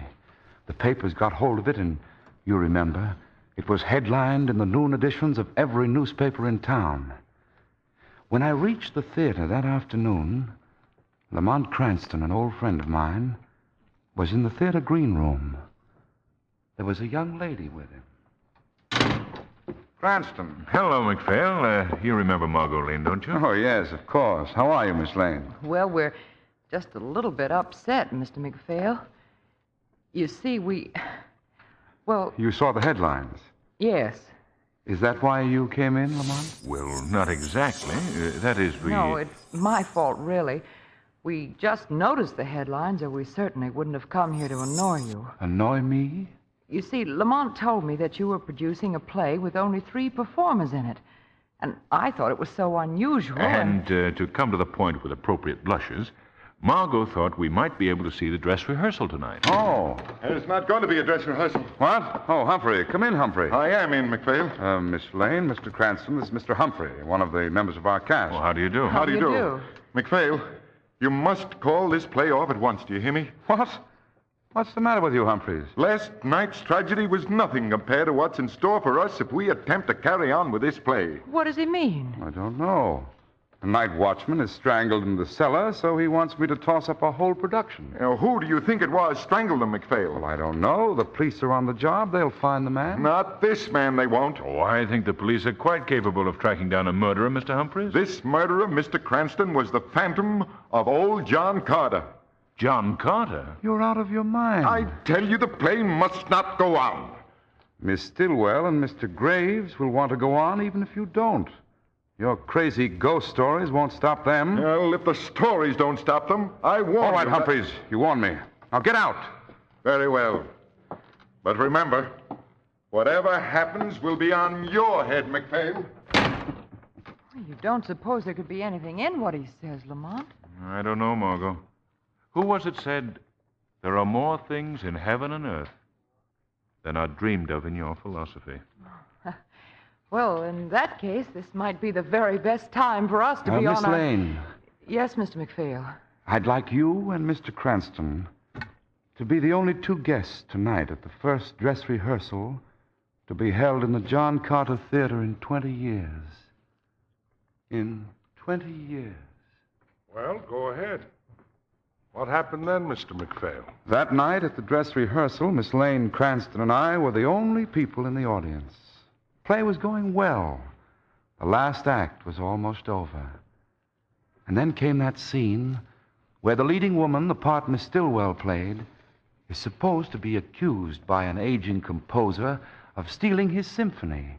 Oh, it was a very tense moment in the play. I wrote that music. I wrote every note of it. You know I did. Yes, perhaps you did. But the world will never know it. They'll hear those melodies, and it'll be my name they'll remember. Listen, I'll play them for you. No, don't. Come away from that organ. I can't bear to hear you.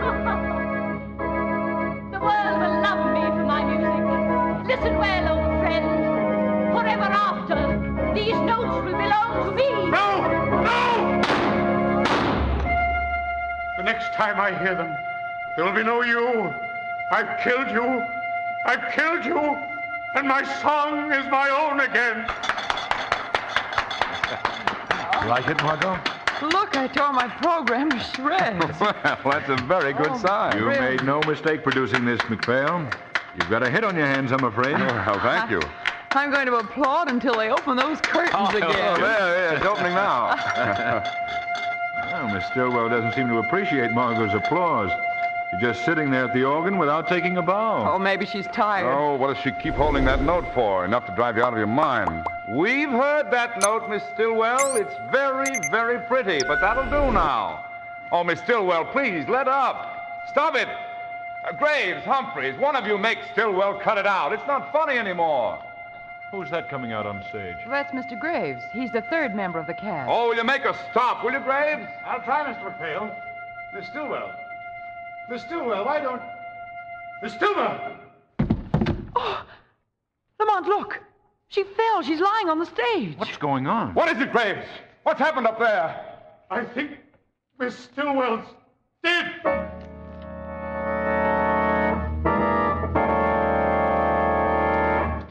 Mr. McPhail, 10 minutes.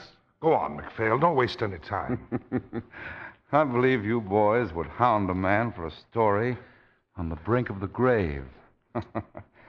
Well, naturally, the thought of John Carter's ghost flashed across every one of our minds. The next minute, Miss Lane, Cranston, and I were hurrying up onto the stage. Don't let anyone touch Miss Stillwell's body till the medical examiner gets here. Now, you better get everybody up on stage, McPhail. Well, there's only one member missing. It's Mr. Humphreys. Yes, where is Mr. Humphreys? Graves, where's Humphreys? He's up in his dressing room, Mr. McPhail. Oh, shall I tell him you want him? Would you please, Miss Lane? And you, Graves, phone for the police, will you? Yes. Which one is Mr. Humphreys' dressing room? It's right up on the staircase there, Miss Lane, number 3. Oh, number 3. All right, Mr. McPhail. And you can tell him for me, Margot, that it looked very much like he was right after all. Yes, I shall, Lamont. Number 2. Number 3. Here it is. Mr. Humphreys? Mr. Humphreys? The door's open. Huh. I wonder if... Mr. Humphreys? Mr. Humphreys, where are you? Mr. McPhail said to... Who closed that door? I did, young woman. Who are you? Where's Mr. Humphreys? Mr. Humphreys is regrettably no longer with us. No longer with us? What do you mean? What are you doing in his dressing room? There was something here I had to get. Stand back now. Don't come any closer to me. No, leave me alone. Let me out of here. Come on. Let's not call for help. You're well beyond helping, young woman. Yes, there was something here I needed. Something most important to me. Revenge, young woman. Revenge from the tomb. Dead man's revenge.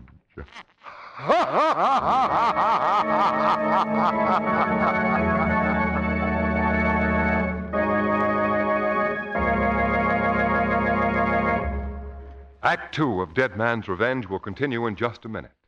Right now, let's relax a bit and get comfortable.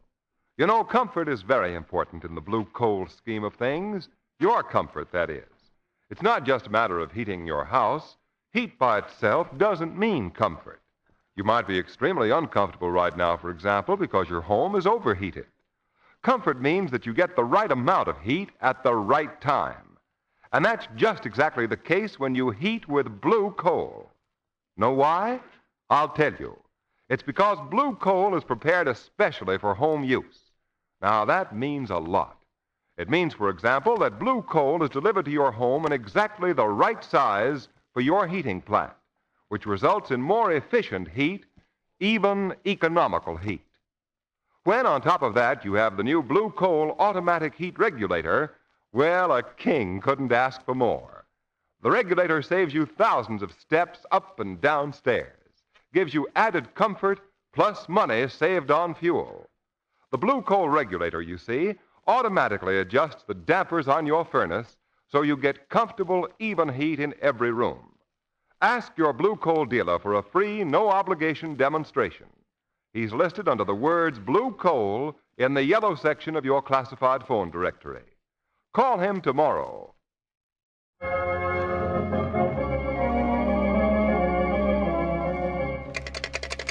Operator. Operator. Operator! Mr. McPhail! Mr. Cranston! Yes, what is it, Graves? What's the matter? The phone, Mr. McPhail. The wires have been cut. Huh? Phantom is making a thorough job of this, McPhail. I begged my backers not to rent this theater. McPhail. Yes? Margot. Hasn't she been gone a long time? No, she's all right. The dressing room is all the way back at the end of the upstairs corridor. She and Humphreys will be down in a minute. I'll give her just about that long, and I'm going up after her. Perhaps I'd better go for the police, Mr. McPhail. Yes, go on. Tell them to hurry and get back yourself as soon as you can. Yes, sir. I'll do that, Mr. McPhail. I'll do that. Just a moment, Graves. Yes, Mr. Cranston. You took the part of the old composer in the play, didn't you? Yes, that was Graves. He was the one who shot Miss Stillwell at the end of the play. Miss Stillwell was shot, wasn't she? And right before our eyes. If you're implying that You don't happen to have the gun on you that you used in that scene, do you, Graves? Yes, sir. Here. Here it is, sir. Thank you. 5 cartridges. Blank cartridges, if you'll notice, Mr. Cranston.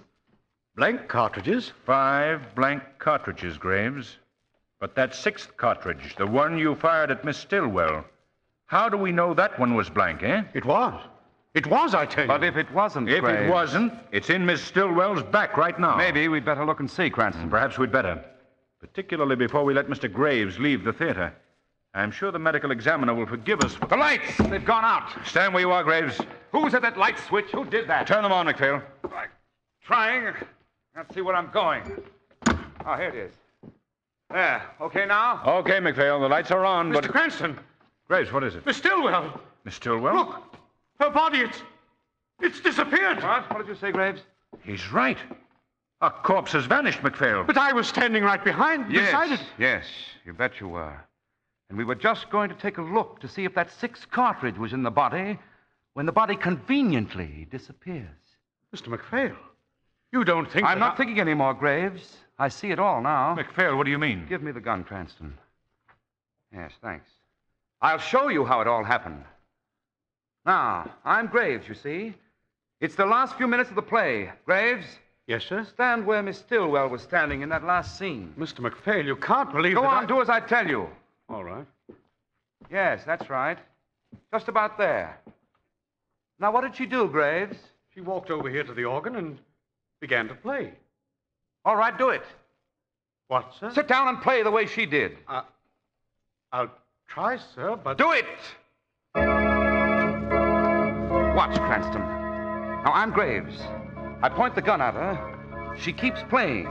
I say, no, and then I fire. You see?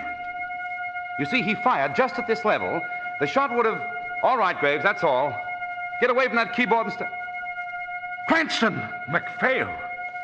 That's the same note that Miss Stillwell was playing when she died. It was the organ. That's what killed her. The organ? Stand back, don't touch it. That particular key is charged with enough electric voltage to bring instantaneous death. Graves! Is he... Yes. He's dead. Oh, I don't understand it. What's happening here tonight? What is it, Cranston? Dead man's revenge. Did you hear that? Dead man's revenge? Yes. Where'd it come from, McPhail? I couldn't quite tell. It must have meant poor Graves here, or... That was Margot's voice. I could tell where that came from. Below? Yes. McPhail, is there a cellar under the stage? Yes, but I've never had occasion to go down We've there. got occasion now, McPhail. Come on, follow me.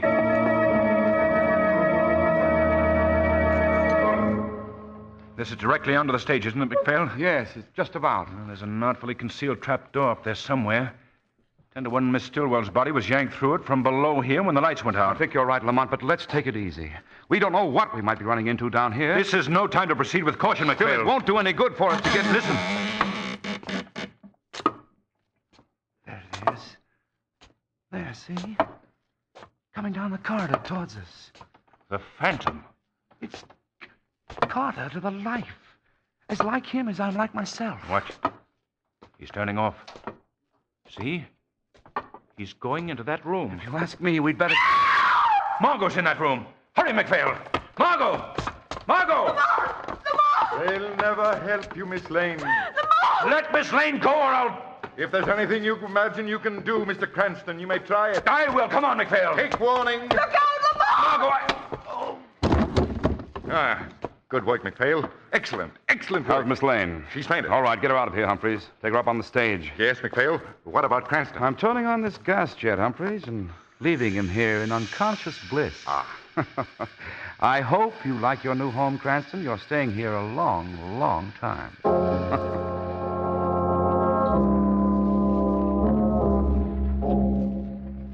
Lamont.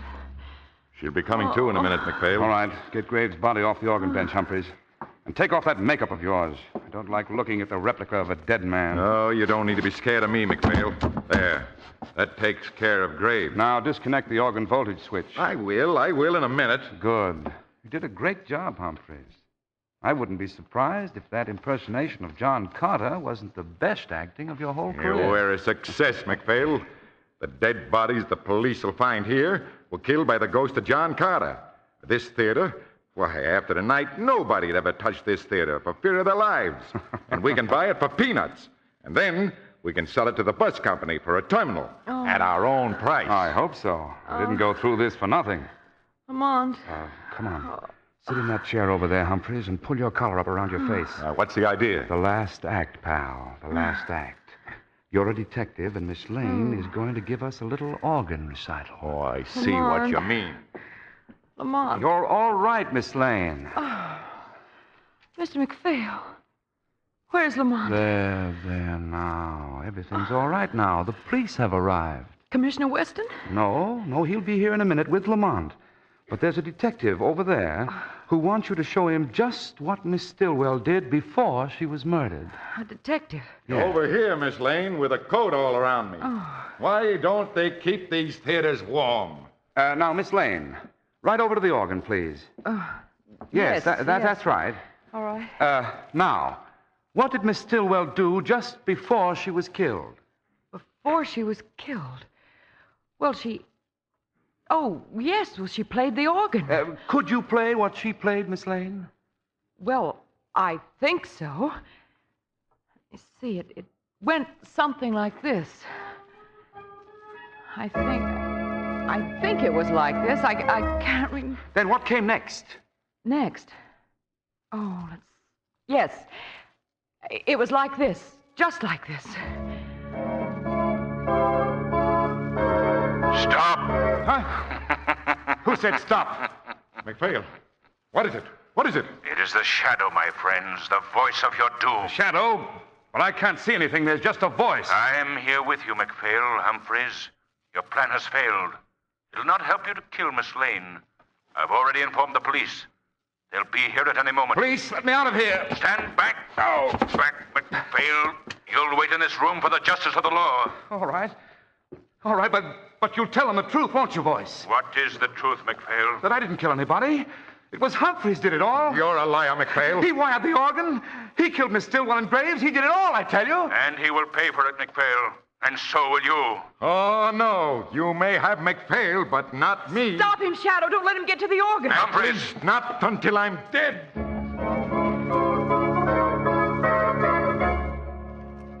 The penalty for your crimes was inevitable, Humphreys. Fate has given you her own bitter justice.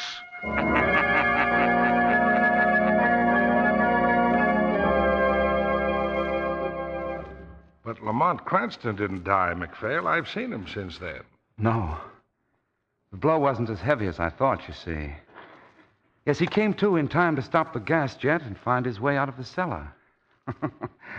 Well, boys, I said I'd give you a lead-off for the morning edition, and I've just finished in time. Mr. McPhail. Are you ready, McPhail? Sure I'm ready. All right, you newspapermen, outside. We're taking the prisoner from his cell to the chambers. Okay, Warden. We're going. Now, don't fold it, McPhail. I'll be over soon. Oh, don't worry about me, Warden. I won't crack. Thanks for the story, McPhail. Anything you'd like for a last request? No, Yes. Wait a moment. Could you just print Bill McPhail, dramatic director, was excellent last night in his final and farewell production.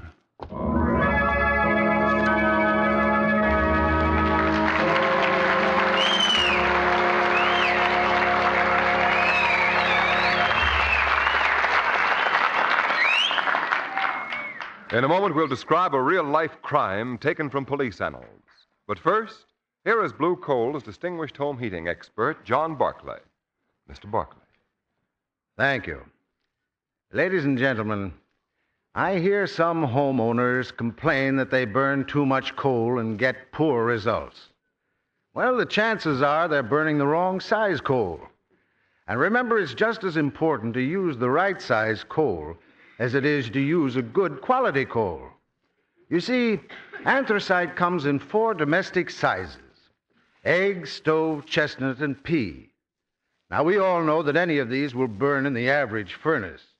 But if you want to get your money's worth in clean, even, trouble-free heat, there is one size or combination of sizes best suited to your particular heating plant.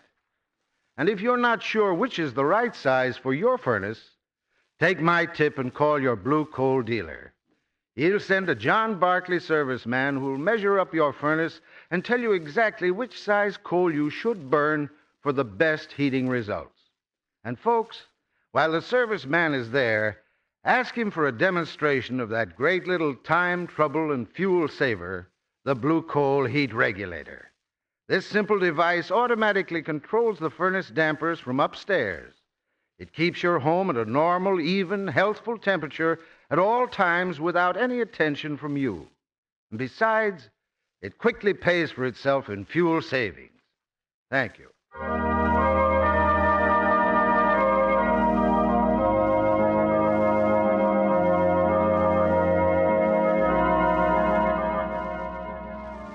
The Shadow program is based on a story copyrighted by Street and Smith Publications. The characters, names, places, and plot are fictitious. Any similarity to persons living or dead is purely coincidental. We now bring you an episode from real life, proving that crime does not pay. James Woodward was rough, tough, reckless, a hold-up man afraid of nothing. Early one morning, he walked down 119th Street in New York City, spotted a likely victim, drew his gun, and shoved it into the man's ribs. Not a squawk out of you. Keep your hands down. Hey, what do you think you're doing? Oh, tough guy. Give me that wallet. You made a bad mistake, James Woodward. The man you robbed is a plainclothes policeman. Halt! Halt or I'll shoot! Oh, my head! My head! Inside the hospital with a head wound and a charge of attempted robbery against him went amateur hold-up man Woodward. A bloody warning that the weed of crime bears bitter fruit. Crime does not pay. The Shadow knows.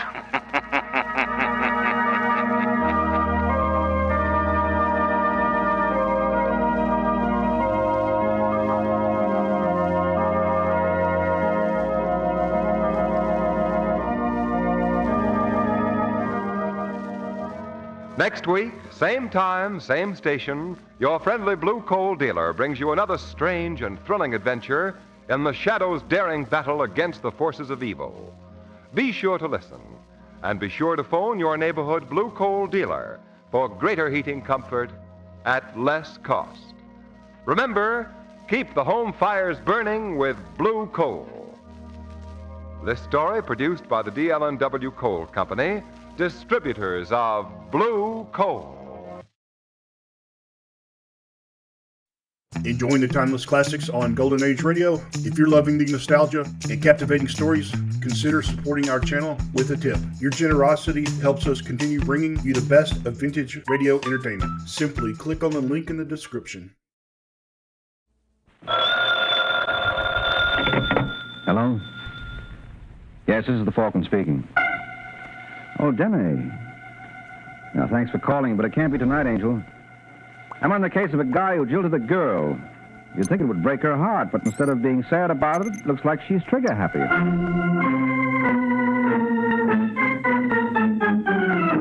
This is Ed Hurley, friends, inviting you on behalf of the Kraft Foods Company to listen to The Adventures of the Falcon, starring Les Steedman.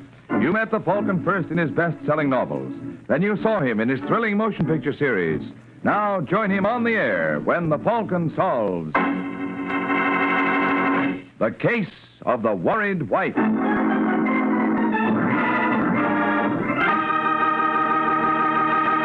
Before the Falcon solves today's case, I have a question for you. Have you tried Velveeta lately? Isn't that the finest cheese food you ever put in your mouth? That rich yet mild cheddar cheese flavor is good. Really good eating. You see, Velveeta is made by Kraft, and that's something pretty important to remember. Because you and I know the Kraft name on cheese and cheese foods means the very finest you can buy. So remember this. There's no other cheese food like Kraft's pasteurized processed cheese food, Velveeta, because Kraft and only Kraft makes Velveeta.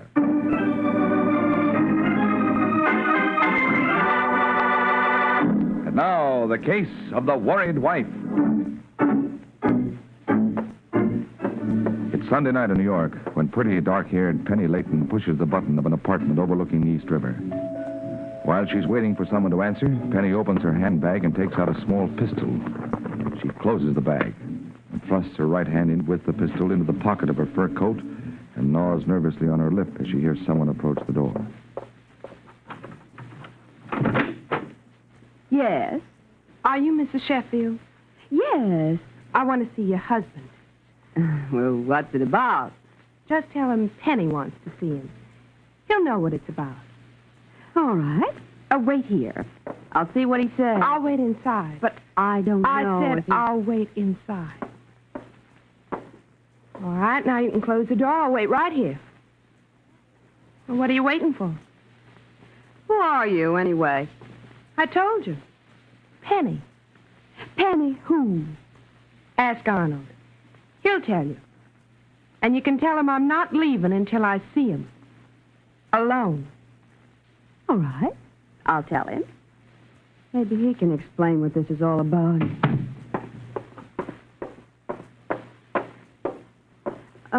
Arnold. Oh, yes, Liza. Who was it? Penny. Penny. Well, that's what she said. Who is she? Oh, a girl I knew in Florida. I don't want to see her. She says she won't go until you do see her. She's in the living room. Yeah, all right. Might as well get it over with. You wait here. I'll get rid of her. Penny, what are you doing here? Why, Arnold, is that any way to greet me?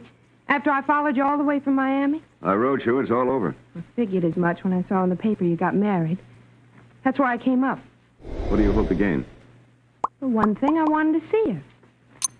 She's pretty. Oh, thank you.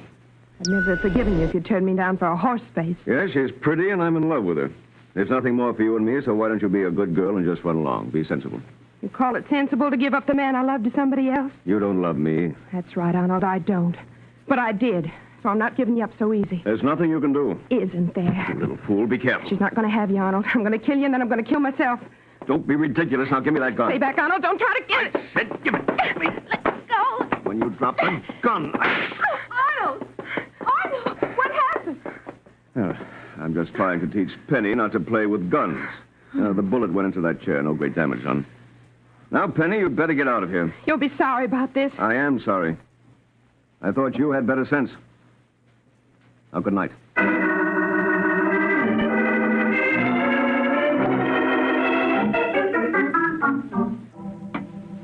More coffee, darling? No, thanks. Arnold. I couldn't get that girl out of my mind all night. No, stop worrying about it. But suppose she comes back. She won't come back. Well, you can't be sure. Maybe we better call the police. Why, I don't want to make trouble for her. Oh? You don't still... I mean, it's all over. You're sure there's nothing... Oh, for heaven's sake, darling, don't be ridiculous. She must have cared an awful lot to follow you all the way here. Yes, I suppose she did. You must have done something to make her care. Will you stop worrying about it? It's all over. I hope you're right. Now, look, if there was any question about it, last night certainly settled it. You don't think I could be interested in her after that, do you? I hope not. You're sure she won't come back? Yes, I'm sure. She worked herself up to a pitch. When nothing came of it, she was bound to cool off. Maybe. But I'd feel happier if you'd tell the police. Darling, will you answer one question? What? Are you afraid that if she comes back, she'll try to kill me again? Or are you afraid that this time she won't?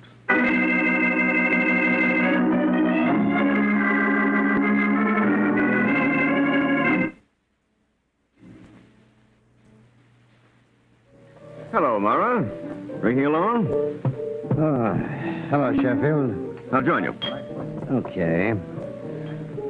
Hey, you're looking good. Guess marriage agrees with you. Yes, great institution. I'm all for it. But it has got its little problems. That's why I'm looking for you. Oh, looking for me?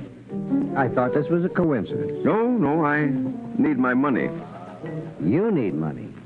Millionaire playboy needs money? Well, you see, most of my cash is tied up, and I really went overboard on the wedding and the honeymoon. Huh? I always heard two could live as cheap as one. Try it sometime. And I have enough trouble. Well, I hate to add to it, Mara, but I'm going to have to insist on my money. Well, I don't know what I can do. Things haven't been going so hot. I don't like to put the heat on you, but, well, your note's been overdue for a long time. I don't think it's too much to ask. That's right. You gotta have your champagne, your private stateroom. What kind of an attitude is that? Well, it's my attitude, You've been drinking too much. That's right. I'm just a no-good drunk. Now, look, I lent you that money in good faith. You had big ideas. It's not my fault they didn't pan out. That's right, Papa. Give me a lecture. Don't worry, pal, I will. When you're sober enough to know what I'm talking about. It'll be a long wait. It better not be. We're going to get this settled. Of course, Sheffield. We'll get it settled. For keeps.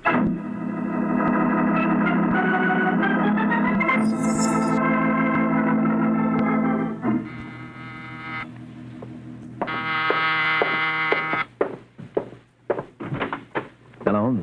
Are you Michael Waring, the detective called the Falcon? That's right. Well, thank heavens. I had the awfulest time finding you. Don't you have an office? No. Why not? Well, if I had an office, I'd have to have a beautiful blonde secretary. If I had a beautiful blonde secretary, I'd have trouble keeping my mind on my work. And if I didn't keep my mind on my work, I'd lose business. Then I wouldn't be able to pay the rent, so I'd lose the office. So I just saved myself the trouble. Come in. Thank you. Your name? Liza Sheffield. What can I do for you? My husband Arnold spent December in Florida. You didn't go with him? But we weren't married then. In fact, we didn't even know we were going to be. Mm-hmm. But while he was there, he started going with a girl, and I guess it was pretty serious. Last night she showed up in New York, and she tried to kill Arnold. Tried to? Well, Arnold got the gun away from her, and then he threw her out of the apartment. Well? I'm afraid she may come back. I asked my husband to notify the police, but he refused. He says he doesn't want to make any trouble for the girl. That's why I came to you. What do you want me to do? Well, I thought if you could find the girl and talk to her. What do you want me to say to her? I don't know. Find out what she's planning to do. Where is she staying? I don't know. What's her name? Penny. Something. I don't know her last name. You don't know her name. You don't know where she's staying. You don't know exactly what you want me to say to her. This is the sort of case I love. Well, if it was easy, I wouldn't need the Falcon. Mm-hmm. I think I'd better have a talk with your husband. No. He can fill in some of the details for me. But he may be angry about my hiring you. I don't want him to know. Well, if you can't give me anything more to go on... I thought you were supposed to be such a good detective. Well, I won't argue that point. But even Sherlock Holmes wouldn't guarantee quick results with what you've given me. Well, do the best you can. What happens if Penny catches up with your husband while I'm still looking for him? She'd kill him, wouldn't she? That's right. Mm-hmm. Well, then, Angel, do I go see your husband or don't I? You win, Mr. Waring. Come on.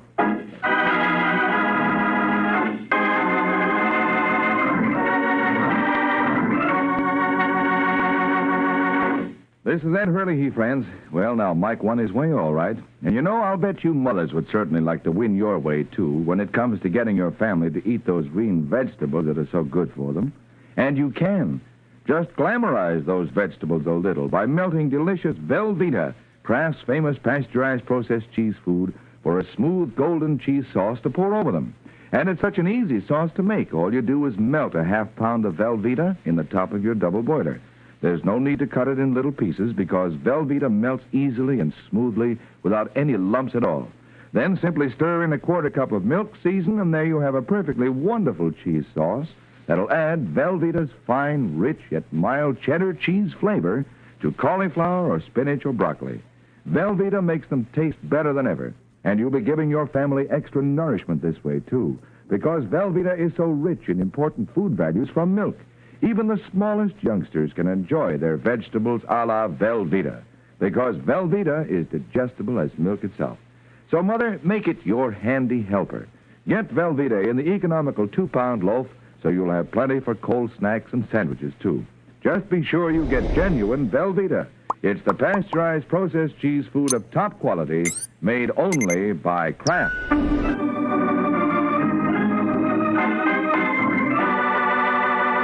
Now, back to the adventures of the Falcon.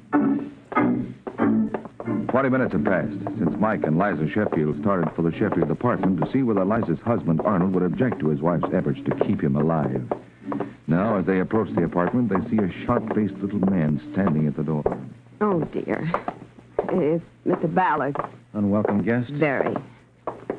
Hello, Liza. No wonder you didn't answer the door. Have you been ringing? Yeah. Funny.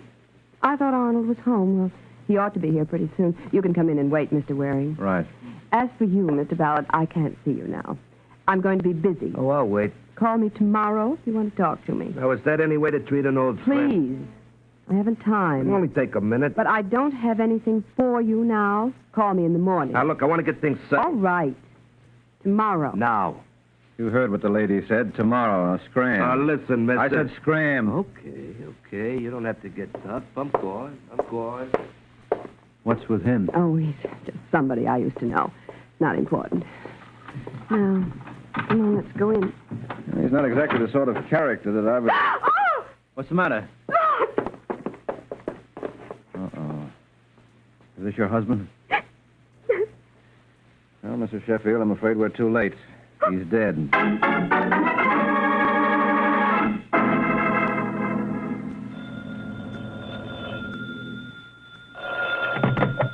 Homicide, Sergeant Corbett speaking. Hello, Bright Eyes. Uh-oh, it sounds like Mike Waring. What do you know? He's a detective. What do you want, Waring? Got a corpse for you. I'm busy. Why did you have to dig one up today? I didn't dig him up. He hasn't been buried yet. The boy's sharp. Anything to brighten your day, Corbett. How soon can you get here? As soon as I finish my report. You're not the only one who finds bodies.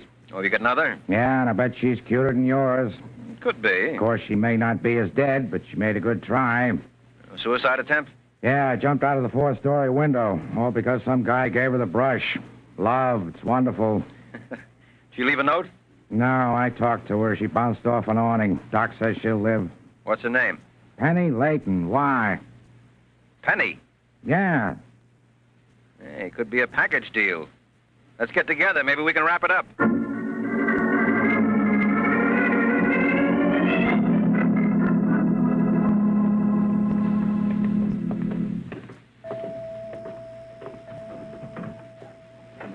Right in here. Okay. Well, there she is, Mrs. Sheffield. Yeah. No question about it. That's the girl. Oh, Mrs. Sheffield. What's this all about, Sergeant? You threatened to kill her husband last night. You don't have to worry. I won't try again. Just want to die. We know you won't try again. What we want to know is, did you? What? Did you go back to Sheffield's today? Of course not. Why do you ask that? Never mind. Come on, Mrs. Sheffield. Waring.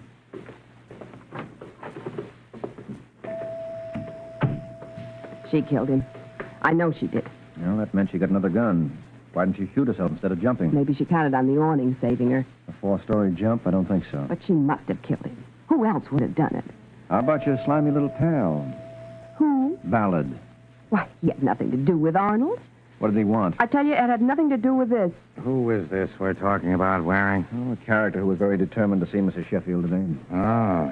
Want to tell us what he wanted, Mrs. Sheffield? It has nothing to do with the murder. Would you let us decide that? Was it blackmail? What makes you think that?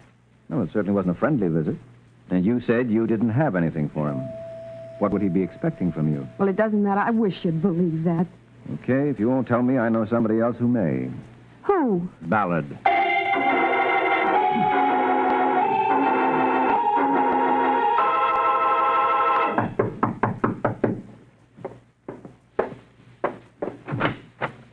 Oh, Liza's friend. Yeah, hello, Ballard. What do you want with me? What you wanted with Liza. Didn't she tell you? Think I came here because your company is so charming? I don't know why you came here. Who are you, anyway? Mike Waring. Oh, the Falcon? That's right. Did Liza hire you? Mm-hmm. Why? To find out a few things. Not about me. She knows about me. She doesn't know if you were coming or going when we met you at the door today. What difference does it make? Well, if you really don't know, it doesn't make any. Now, look, Werner, you're going to tell me what you want or you're going to get out of here. All right, Ballard. What did you want to see Sheffield about? I didn't want to see Sheffield. I didn't see him. Well, somebody did with a gun. Oh, so that's it. That's it. Well, it wasn't me. You got to believe that. Well, maybe I do. But you strike me as the sort of character who sticks his nose into things. So if you really want to clear yourself, here's the chance to put the knot on somebody else for the honor. Yeah. Have you tried Mara? Who's Mara? Joe Mara. He borrowed a mittful from Sheffield to open a pool hall. It folded. I was thinking, what if Sheffield wanted his money and Mara couldn't pay? It's a thought. Where do I find Mara? Well, you might find him at Freddy's bar on 43rd Street. Only please don't tell him I tipped you. No, I won't breathe a word. I hope not, because if you do, I could stop breathing for keeps.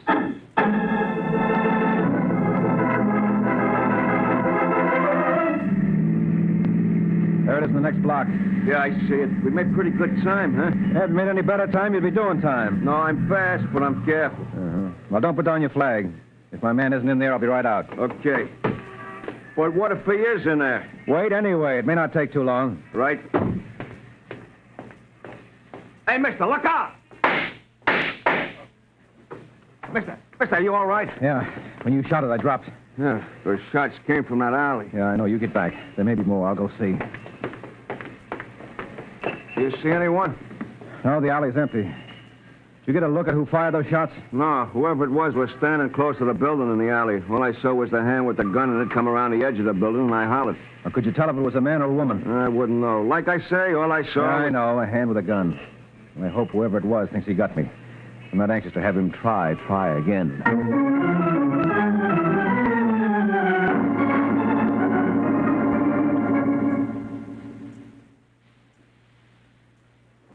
Hello, are you Joe Mara? Huh? Oh, Waring. Hey, you seem surprised to see me. What's the matter? Do you think I was lying in a gutter with a couple of slugs in me? I don't know what you're talking about. Well, I have your description. Maybe you get mine. I don't. Well, I hope not, for your sake. How come you know my name? Everybody knows the Falcon. Well, I'm naturally a very modest guy, but even I can't help thinking there are a couple of people who don't know me. Well, I'm not one of them. All right. But how did you know I was looking for you? I didn't. I asked for you at Freddy's bar. They told me you left there 10 minutes before I got there. So I wanted to get cleaned up, so I wanted to have dinner. That's a crime? Did someone tip you I was coming? What makes you think you'd start me rolling? I know about you in Sheffield. Huh? What about me in Sheffield? You're in hock to him. You got your tenses wrong, Waring. I was in hock to him. Oh, you paid him off? That's right. When? Today. Would it have been this afternoon around 3:30? It would have been this morning, around 10. And you can prove you paid him? Yeah, here. Here's the receipted note. Now, just what are you trying to prove? I don't know what I'm trying to prove, but it looks like I have proved that a certain character named Ballard is going to have to improve his singing. Looks like he's way off key.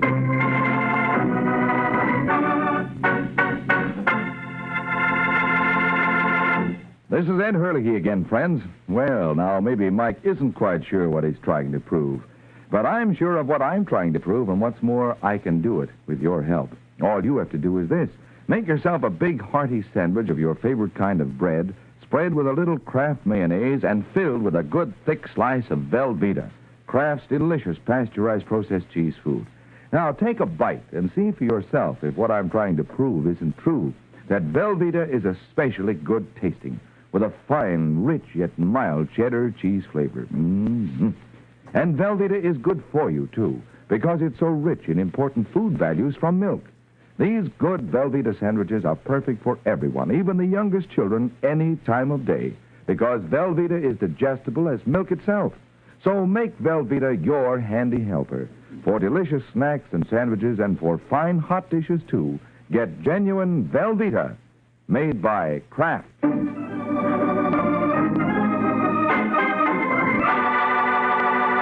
Now, back to the adventures of the Falcon. It's 20 minutes since Ballard's lead led Mike no place. Now the Falcon has dropped in on Sergeant Corbett to swap information. And Corbett seems to be enjoying Mike's report of his interview with Mara. So you went off half-cocked, Waring, huh? All right. Before you break a rib laughing, I still think it's Mara. Where's his motive if he paid off Sheffield? I don't know. But it must have been the murderer who shot at me, and that couldn't have been either of the girls. Why not? Well, you were questioning Mrs. Sheffield. What time were you shot at, Waring? About 5:45. I left the Sheffield woman a little after 5. Well, at least it couldn't have been Magnolia Blossom. She's in the hospital. I have news for you, Waring. Well, don't tell me Penny's been released. At 5. Isn't that just peachy? And then there's Ballard himself. Yeah, tell me something about Ballard. Did you learn any more about him from Mrs. Sheffield? Yeah, when you said you were going to see him, she cracked. Admitted he's been blackmailing her. I thought so. Glad I was right about something. What did he have on her? Scandal in her past. She didn't want Sheffield to know about it. Oh, the little guy likes sweat money, huh? Hey. What's the matter? The tip-off could have been to protect his pickings. What? No, we better go see Ballard. I have an idea he can give us the answers we're looking for. Yeah? Yeah. But we better hurry because we want Ballard to talk, and they say dead men don't.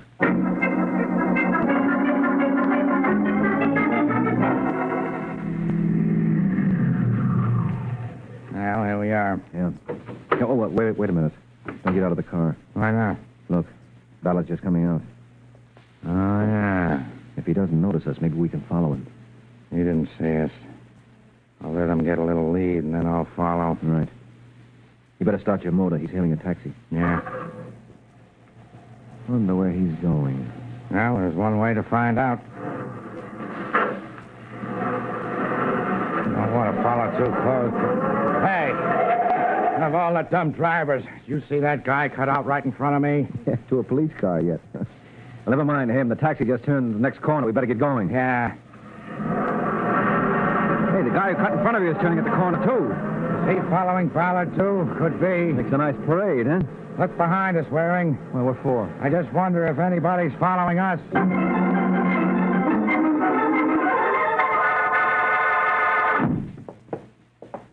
They're already in the elevator. Hope we haven't lost them. Well, they came into this building. Where would they be going? Except up to see Mrs. Sheffield. But that was Mara following Ballard. I recognized him when he got out of the car. So what? So look at the elevator indicator. Basement. Yeah. That's not Sheffield's unless she's moved since this afternoon. Push the button. Right. Wonder what they're doing down there. That's not a maypole dance. You can bet on that. All right, they're slugging it out. Why? Mara wants to find out what Ballard knows. Here we are. Get in. Okay. But I still don't see how you figure it, Waring. Ballard knows about Mrs. Sheffield's past, but what's that got to do with Mara? Nothing. Gets clearer all the time. But we haven't time to discuss it now. Here we are. There they are. Yeah, come on. All right, Mara, that's enough. Let him go. Huh? Where did you... Drop that gun, then we'll talk. Go on, drop it. Do you want to see if I'm only kidding with this one? Okay. There you are. Pick it up, Waring. Now, what's going on here? He was trying to kill me. He's lying. I was trying to make him talk. About what? The papers say Sheffield was murdered. Waring was asking me about it. Ballard must have figured me, and I wanted to know why. He put a gun on my back. He made me come down here in the basement. We know that, Ballard. And there are a couple of other things we know. That you were blackmailing Mrs. Sheffield, for instance. You can't prove that. And you forget that now that Sheffield's dead, she's willing to talk. And we can certainly prove you were at the apartment today around the time of the murder, because I saw you. I was there after the murder. Maybe. Anyway, you better go along with Sergeant Corbett. Now, wait a minute. I didn't kill Sheffield. I didn't say you did. But you know who did, and when you talk... come on, Mara. Come back here. I said come back here. You're not going anywhere except with Corbett, too. Because, Mara, you're the murderer.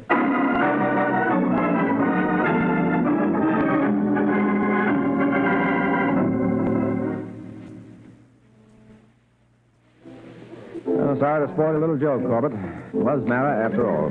Doesn't your arm ever get tired, Waring? For what? Patting yourself on the back. Well, I'd just like to give credit where credit is due. You weren't so sure it was Mara yourself when you saw that receipt? Well, I admit it threw me for a while, but I bounced back. It's cute of Mara. Sheffield wants his money, so Mara scrapes it up and gives it to him. Gets a receipt for it, then plugs Sheffield and takes back the money. Uh-huh. He figured it was safe enough because he'd read in the paper about the Leighton girl threatening Sheffield. And he counted on her taking the rap. He might have gotten away with it, too, if Ballard hadn't queered the deal. Yeah, in fact, I still don't think you solved this one, Waring. You were simply lucky that by following Ballard, we happened to stumble on Mara. Well, that's what I was counting on. Yeah? Yeah, sweetheart. See, I knew that Ballard had tipped off the person who shot at me. How did you know that? Because the person was waiting for me at Freddy's bar. That meant he had to know where I'd be going. And Ballard was the only one who knew. Couldn't it have been Ballard himself who was waiting? No, because I went straight to Freddy's from Ballard's. And my driver drove fast. Ballard could never have beaten me there. All right, it wasn't Ballard. No, but it was somebody who had been tipped off by Ballard. At first, I thought it was somebody working with him, but when you confirmed my suspicions about him being a blackmailer, I changed my ideas. You figured Ballard was following a pattern and blackmailing again. Yeah, that's right. He was on the scene at the time of the murder. It was perfectly possible for him to have seen the murderer leave the apartment. So I figured it was blackmail, and he tipped the murderer that I knew too much so the murderer could get rid of me. He didn't want me nabbing the killer and spoiling his chance for blackmail. But Ballard's the one who put you on to Mara in the first place. I know. He got rattled when I was accusing him and tried to get out from under. But after I left, he couldn't see that nice opportunity for blackmail going out the window.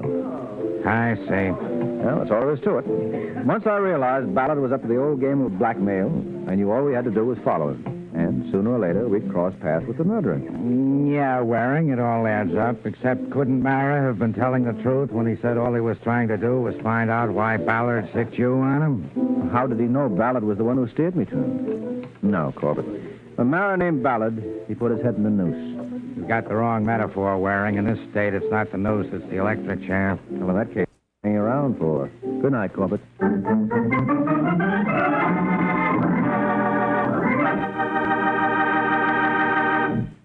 This is Mike Waring, friends. Our Falcon programs bring you stories of the detection and prevention of crime. And right now, I'd like to say another word or two about preventing crime. You can help, you know. You needn't give money. Just give your sincere support to the Boys Clubs of America. These clubs build good citizens with strong, healthy bodies and minds.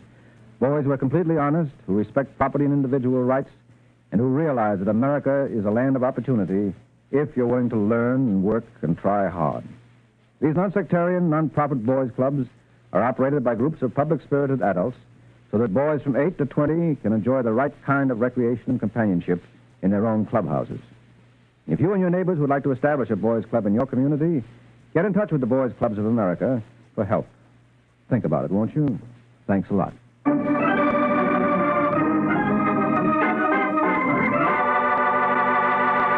The Case of the Carved Ham. The Case of the Carved Ham. That's the title of next week's adventure of the Falcon, when Mike Waring learns sometimes a gun can change a great comedian into a bad actor. So be sure to listen at the same time next week to another exciting adventure of the Falcon, brought to you by the Kraft Foods Company. The Adventures of the Falcon are based on the famous character created by Drexel Drake, produced by Bernard L. Schubert, written today by Jerome Epstein, and directed by Richard Lewis. Music was by Arlo.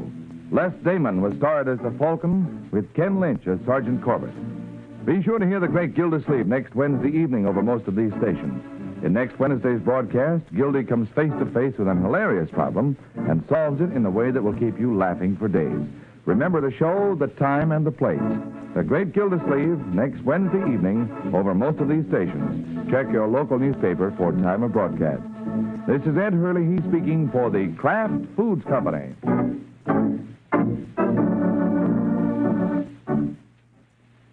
Tonight, Theater Guild presents the exciting Fallen Idol on NBC.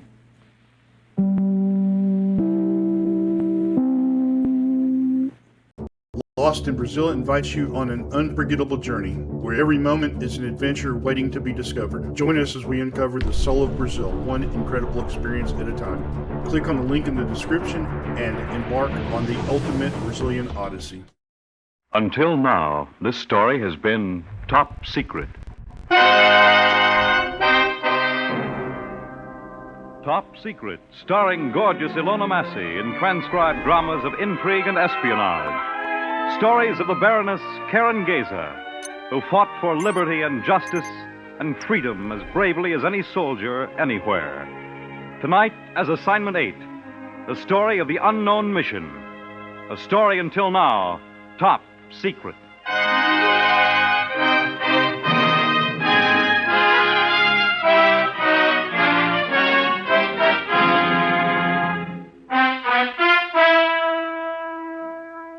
Assignment 8 took place in Rome, the Eternal City. Parts of the story will remain forever buried, shrouded in mystery. concealed in fear, lost in the past. My instructions came by coded shortwave from London. Instructions to be obeyed instantly, without hesitation, without question. Baroness Karen Geza, Club Opia, Rome, top secret priority A, number 478489, by code. Baron Emile de Lesseps, Duc de Valencourt, arrives Rome, Wednesday stop. Urgent and vital you take Action 7 at once. Action 7 was a code phrase meaning murder.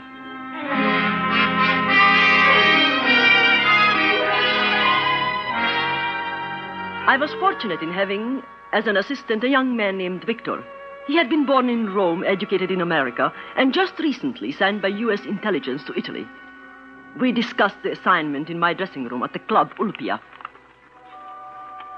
Emile Valencourt is suspected of being a Nazi agent working through Vichy, France. But Action 7, there's nothing to go on. Nothing. Spies aren't supposed to ask questions, Karen. To kill someone I've never met without knowing why or anything. Intelligence in London knows what it's doing. I'm not questioning that. I'm only asking why. If the infantry asked why, we'd lose the war. What do you know about this man? In 1938, I visited him for a week at his house in Cannes. It's an old French title, and he's very rich. He has an estate in Rome on the Via Patrizi. How old is he? He's about 38. Have you any idea what his mission to Rome might be? Only that it'll be vitally important. Under perfect manners and great charm, he's as tough as steel. He has only one weakness. What? Women. Oh, I see. And he arrives tomorrow? Yes. Do you know him well enough to ask him to the club tomorrow night? I think so. I think he'd be glad to hear from me. In the meantime, find out as much about him as you can. Why he's here, what he's doing, his habits, his hobbies, everything. Right. Action 7 on a French baron is no ordinary assignment. In case I'm caught, you better alert the underground. I may have to leave Italy quickly. Right. Anything else? No, except... Except what? I wish we had proved that he's an enemy agent. It is hard for a woman, without knowing why, to murder.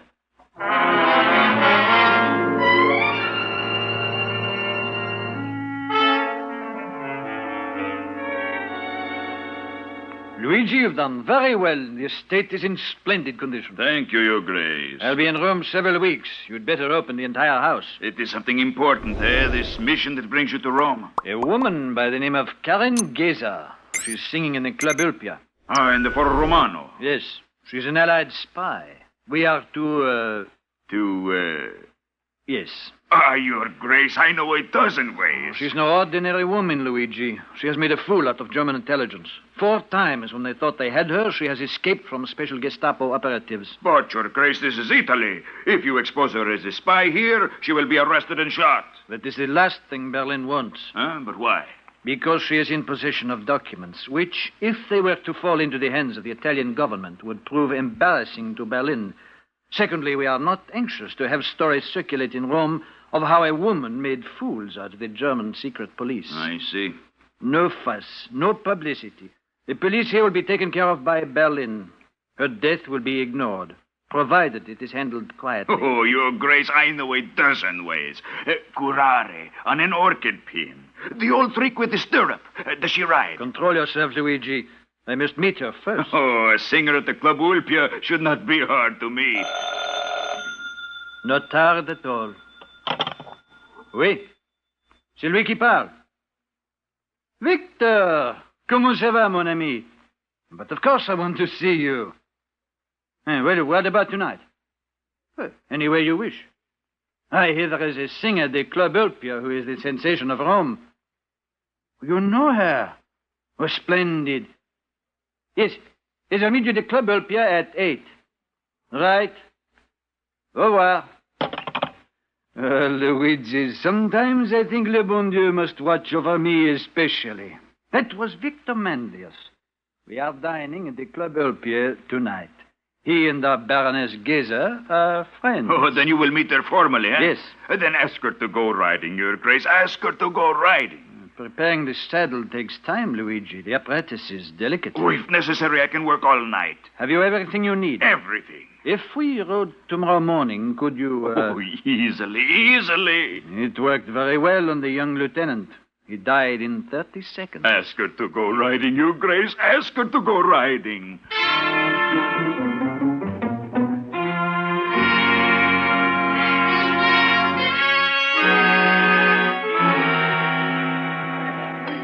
Didn't I tell you she was beautiful? Victor, she is superb. Such skin, such teeth in that dress. Tell me, Victor, is the Baroness fond of riding? Why don't you ask her? Will she come back to our table after her song? Perhaps. That depends on whether you amused her or not. Then she will be back. Oh, she's going to sing now. Thank you. Thank you. As a compliment to His Grace, the Duke de Valencoeur, here is Perhaps. Oh,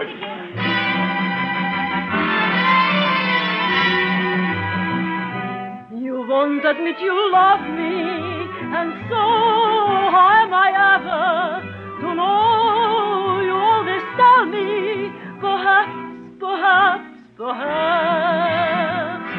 A million times I've asked you, and then I ask you over again. You only tell me, perhaps.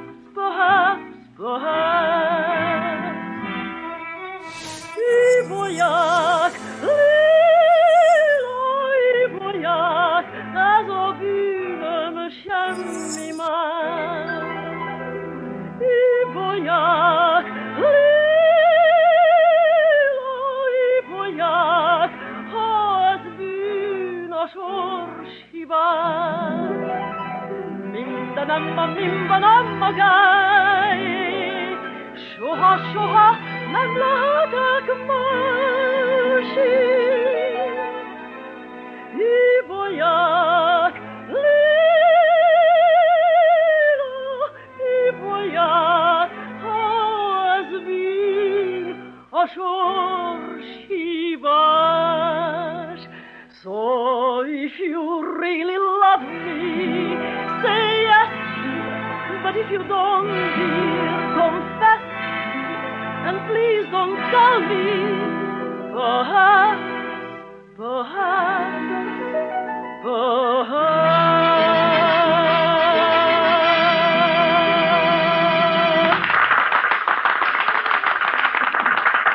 She is enchanting. Didn't I tell you? To be so beautiful and at the same time so gracious, so friendly. She's coming over. Victor, couldn't you... Oh, you want a clear field, Amy? All right, I'll leave. Baroness, I am flattered beyond belief. No flattery was intended, Your Grace. To dedicate your song to me, please sit down. Thank you. Ah, you were great, Karen. But if you'll excuse me, I think I'd better be running along now. Leaving so early, Victor? Yes, if you don't mind. I'm tired. Good night, Karen. Good night. Good night, Emile. We'll have lunch soon, huh? I'll ring in a day or two. Bonsoir, Victor. Good night. J'espère que votre âme s'épanouira comme une fleur d'amour pour moi. Your Grace, my French is somewhat rusty. In English, it is silly. French is the only language for love. Then I shall learn it. May I see you again? Whenever you wish. Tomorrow? Of course. Are you fond of riding? I adore it. I keep a modest stable in Rome. Perhaps in the morning you would like to ride. Yes, and luncheon afterwards at my apartment. I want to learn all about you, what you think, and how you feel about the war. Then I will call for you at 10. Uh-huh. What are you looking at? Your hands. They are so firm, so strong. I have the most intense desire to touch them.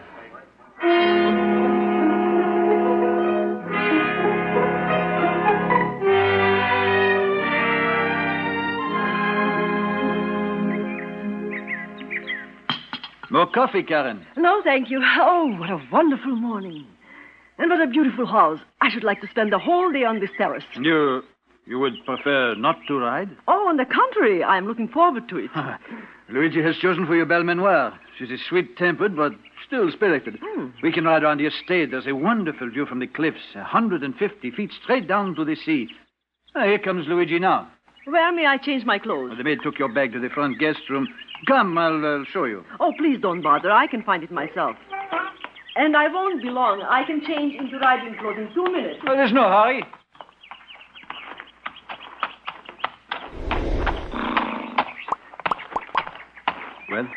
She's ready. She is to ride Belmanoir. The left stirrup? Yes. Show me. Where is she? Changing into riding clothes. She'll be a minute or two. Show me. Her weight in the stirrup pulls down on the spring. The moment she gallops, the needle is forced through the saddle leather. Here. Just above her knee on the inside. It's a very fine hypodermic. Prussic acid? Yes. It took me all night to fix the saddle. She will die in 15 seconds. And there will not be a mark on her. The needle is very fine. I wish it was over. Why? I did not expect her to be like this. Right toward the cliffs. There is a flat stretch there. The moment Belmanoir gallops, she presses her full weight on the stirrup. It will happen.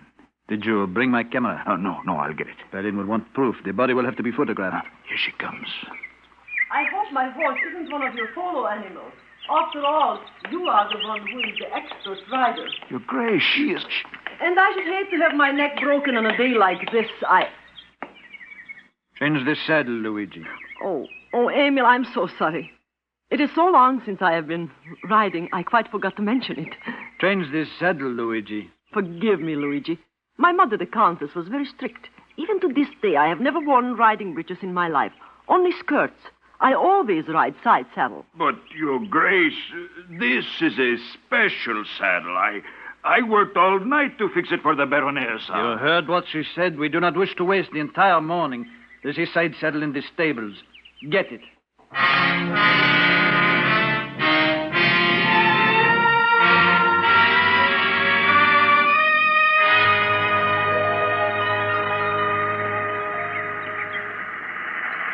Emil, the cliffs are magnificent. Oh, what a superb view. How far is it down there? Oh, about 150 feet. Come right to the edge. All right. How green is the sea. And the spray on the rocks.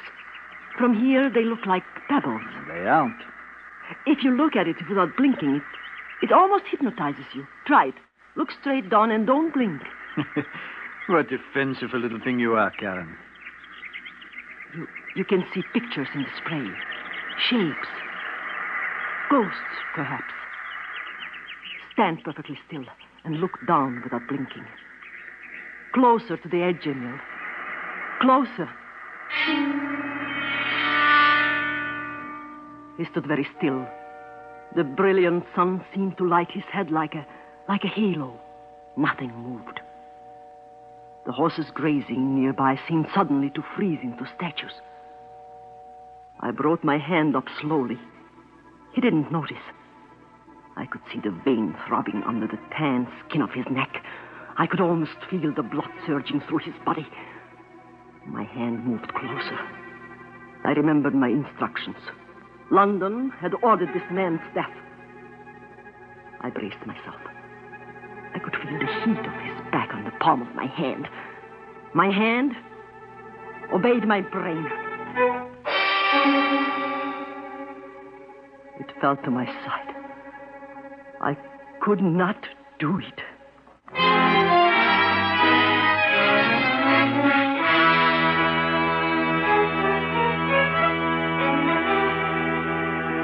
That will do, Luigi. Remember your manners. But, Your Grace, you spent an hour with her on top of the cliffs. Surely you could have, a touch and she would have fallen. She was looking at pictures in the spray. She was what? You wouldn't understand. As a matter of fact, there's something very strange in her attitude. Strange? It is too easy. I meet her casually. She immediately accepts my invitation to go riding. Side saddle. An unforeseeable mistake. She seems so friendly, so... You are good-looking, a duke, rich, attractive. She is beautiful, a baroness, and rich and attractive. I wonder if it is possible. If what is possible? That she really cares for me. You are dining with her tomorrow night? Yes. And strangely enough, I can hardly wait to see her again.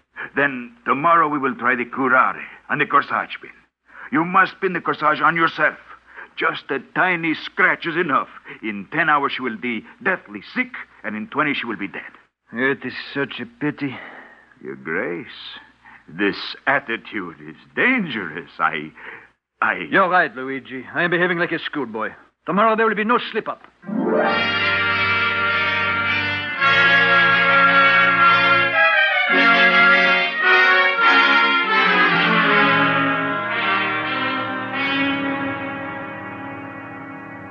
So what have you learned about him, Karen? Nothing, and I can't believe he's a Nazi. He's a French Nazi, and that's worse. I sent a message to London last night. About Emil? Yes. I asked for information, for proof. Why is he in Rome? Action 7 is serious stuff, Karen. They want results fast. They'll get them, but not fast. He's planning to stay in Rome several weeks, he told me. I shall do nothing until I hear again from headquarters. All right, you're the boss. There is something very strange in his attitude. Strange? It is almost too easy. I know him for an hour, and he asked me riding. Then dinner tonight. Does that surprise you? Yes, a little. You're a baroness. You're rich. You're attractive. He's a duke. And rich. And attractive? Very. To you, perhaps, Karen. To me, an enemy agent is an enemy agent. If you like, I'll do it. Until I get a reply from London, you'll do nothing. All right. If that's the way you want it. A few days won't matter. All right. You better go, Victor. It's 7:45. He'll be here any moment. Leave the back way. There he is. Go through the kitchen and out the back way. I'll be in all evening, Karen, if anything happens.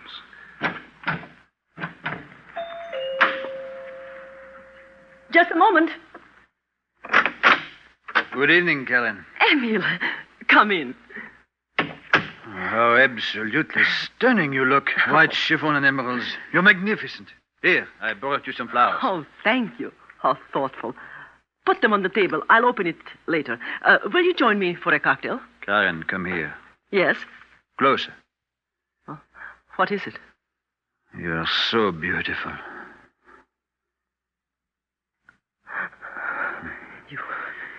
You shouldn't do that unless you mean it.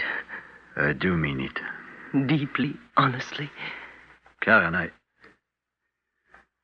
May I help myself to a drink? Yes, of course. What's the matter? Emily, is something wrong? Something disturbing you? No.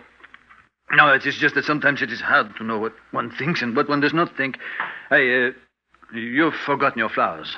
I had indeed. Well, open them. All right. I'm glad you're wearing white. Go with your gown. Oh, Emil, they are gorgeous. Now, where should I wear them? In my hair? At my waist? Or on my shoulder? On your shoulder. Here, let me pin them. All right. Pin them to the shoulder strap. Oh, yes. Oh, what's the matter, Emil? Your hands are shaking. Hey, Karen, What is it?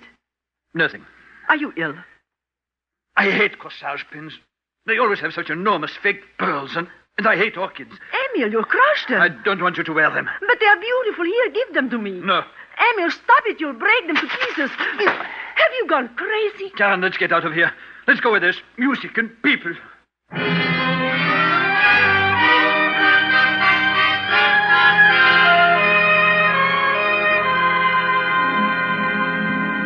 You mean you deliberately didn't let her wear them? I just couldn't do it. Not in her apartment. Not just at that moment. Corpo de Bacco. Surely it is possible to kill one frail woman without all this bungling. You'll mind your manners, Luigi. You're working for me, and I'd like you to remember that.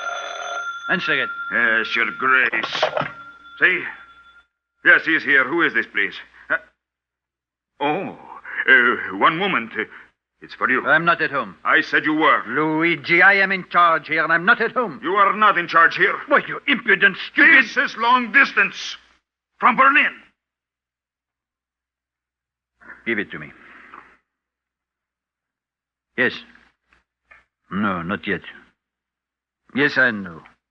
Who said she was leaving Rome? I see. Yes. Yes, I know. All right, by the end of the week at the latest. I guarantee it. Well? She must be disposed of by the end of the week. We will use the Mercati, if you do not mind sacrificing the car. No. Ask them on a picnic on Sunday. She and this Victor. At the last minute, you will be detained. You will insist they take the car and go without you. I will work out the details. All right. You'll go through with it this time. I've got to go through with it this time. Fill the Mercati with gas and have it washed. We'll do it on Sunday.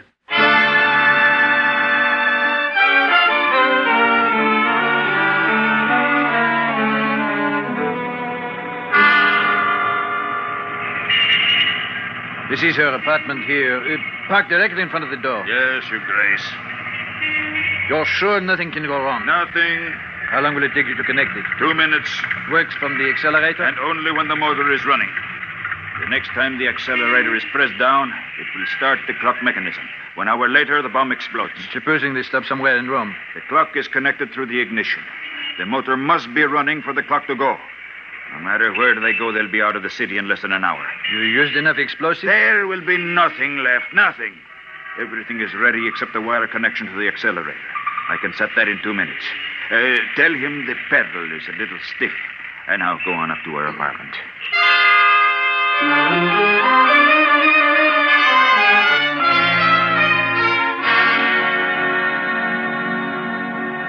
Please don't apologize, Emil. And since you are kind enough to offer us the car, of course we'll go. Here are the keys, Victor, and the lunch is packed and in the back seat. Thanks, Emil. Sorry you can't come with us. I have an urgent appointment at the German embassy. We understand. Karen, would you mind if I stayed here a moment and telephoned? Not at all. Oh, Victor, the accelerator is stuck a little. Give it a good push when you start. Now, both of you have a good time, and I will see you at the club tonight.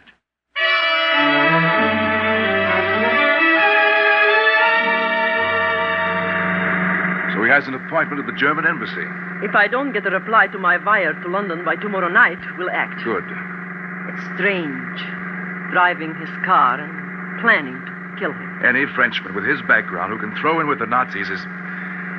well... I know. And now let's forget it. It's a beautiful day. We have a wonderful lunch. And a Mercati automobile worth at least $7,000. That's no reason to drive all day. Let's find a place quickly. I'm hungry. I know a place on the banks of the Tiber. Take us an hour, all right? Anywhere you like. But for this afternoon, let's forget about the war and just be glad we are alive.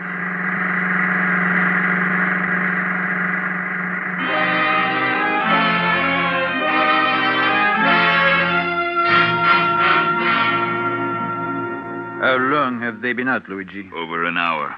And it's over? Yes. Make a reservation for me at the Club Ulpia tonight. Ask for the owner. His name is Guido. But you will not be there, Your Grace. I have been there every night for 2 weeks. It would be strange if on the day they were mysteriously killed, I stayed away.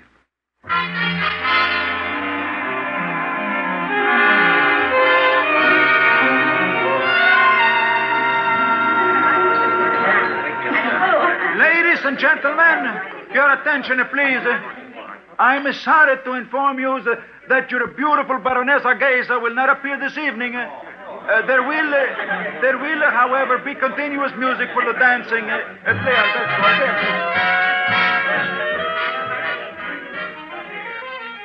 Guido! Good evening, Your Grace. I heard your announcement. Is something wrong? I do not know. Where is she?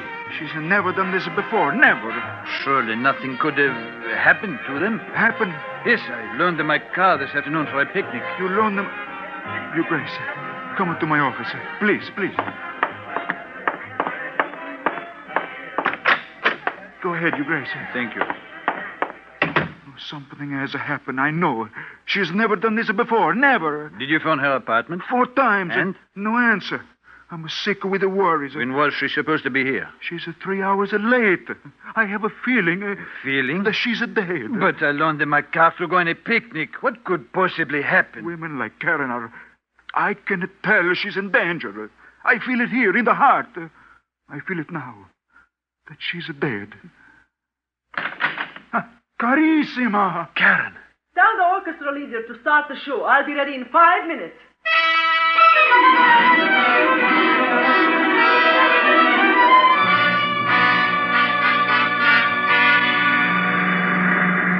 Not so fast, you idiot. But I don't understand what happened. They drove 55 minutes out of Rome and had a picnic.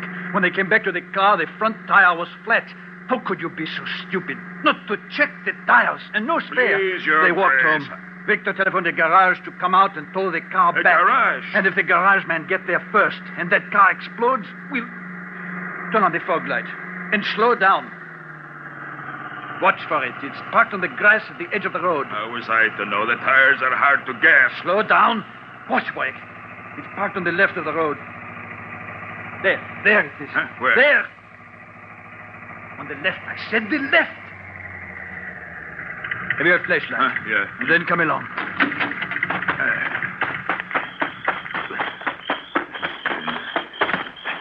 Now fix it quickly.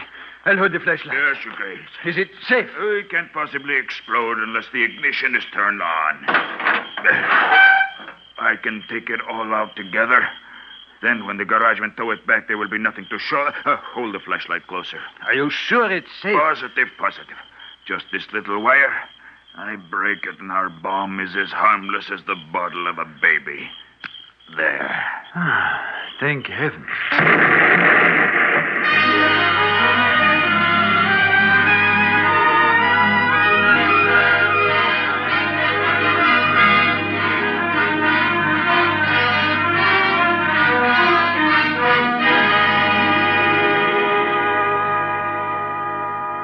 I just can't understand what happened to him. Both of them, like that. The police say the car was parked on some sort of a buried mine. There were troop exercises on the Oppian Way a couple of days ago. There wasn't enough left of the car or the bodies to tell what happened. I got my telegram from London. Oh? What did it say? Read it.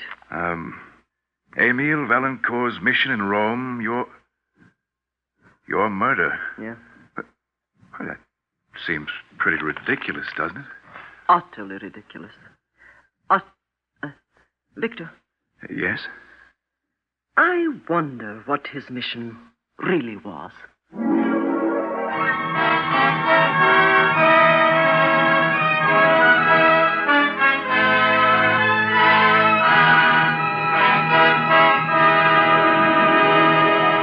You have just heard Ilona Massey starring in NBC's Top Secret, transcribed stories of intrigue and espionage brought to you each week at this time.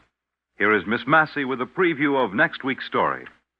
Next week, an assignment in England.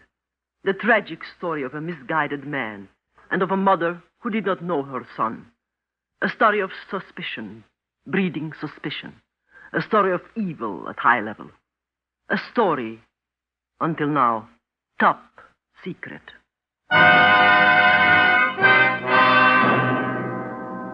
Top Secret scripts are written, directed, and produced by Harry W. Junkin.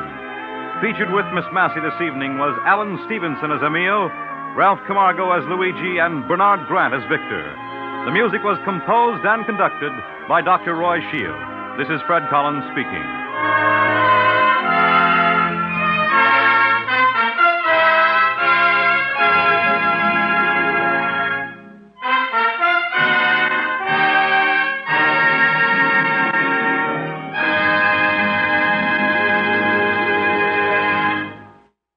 Take It or Leave It provides gay entertainment for you next on NBC.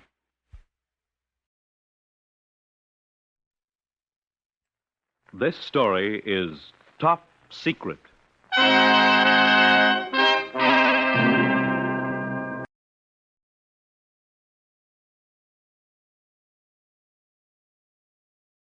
Exciting Seekers. Lost in Brazil brings you to captivating videos showcasing heart-pounding adventures, mouth-watering cuisine, and hidden gems of this incredible country. From bustling cities to tranquil beaches, our videos capture the essence of Brazil's beauty, experience the warmth of its people, the rhythm of its music, and the thrill of exploration. Click on the link in the description to find out more. I would like to extend my sincere gratitude to Old Time Radio Research Group for their remarkable efforts in preserving and archiving the captivating world of old-time radio programs. Their invaluable contribution allows us to step back in time and experience the magic of radio history firsthand. Their link is in the description below.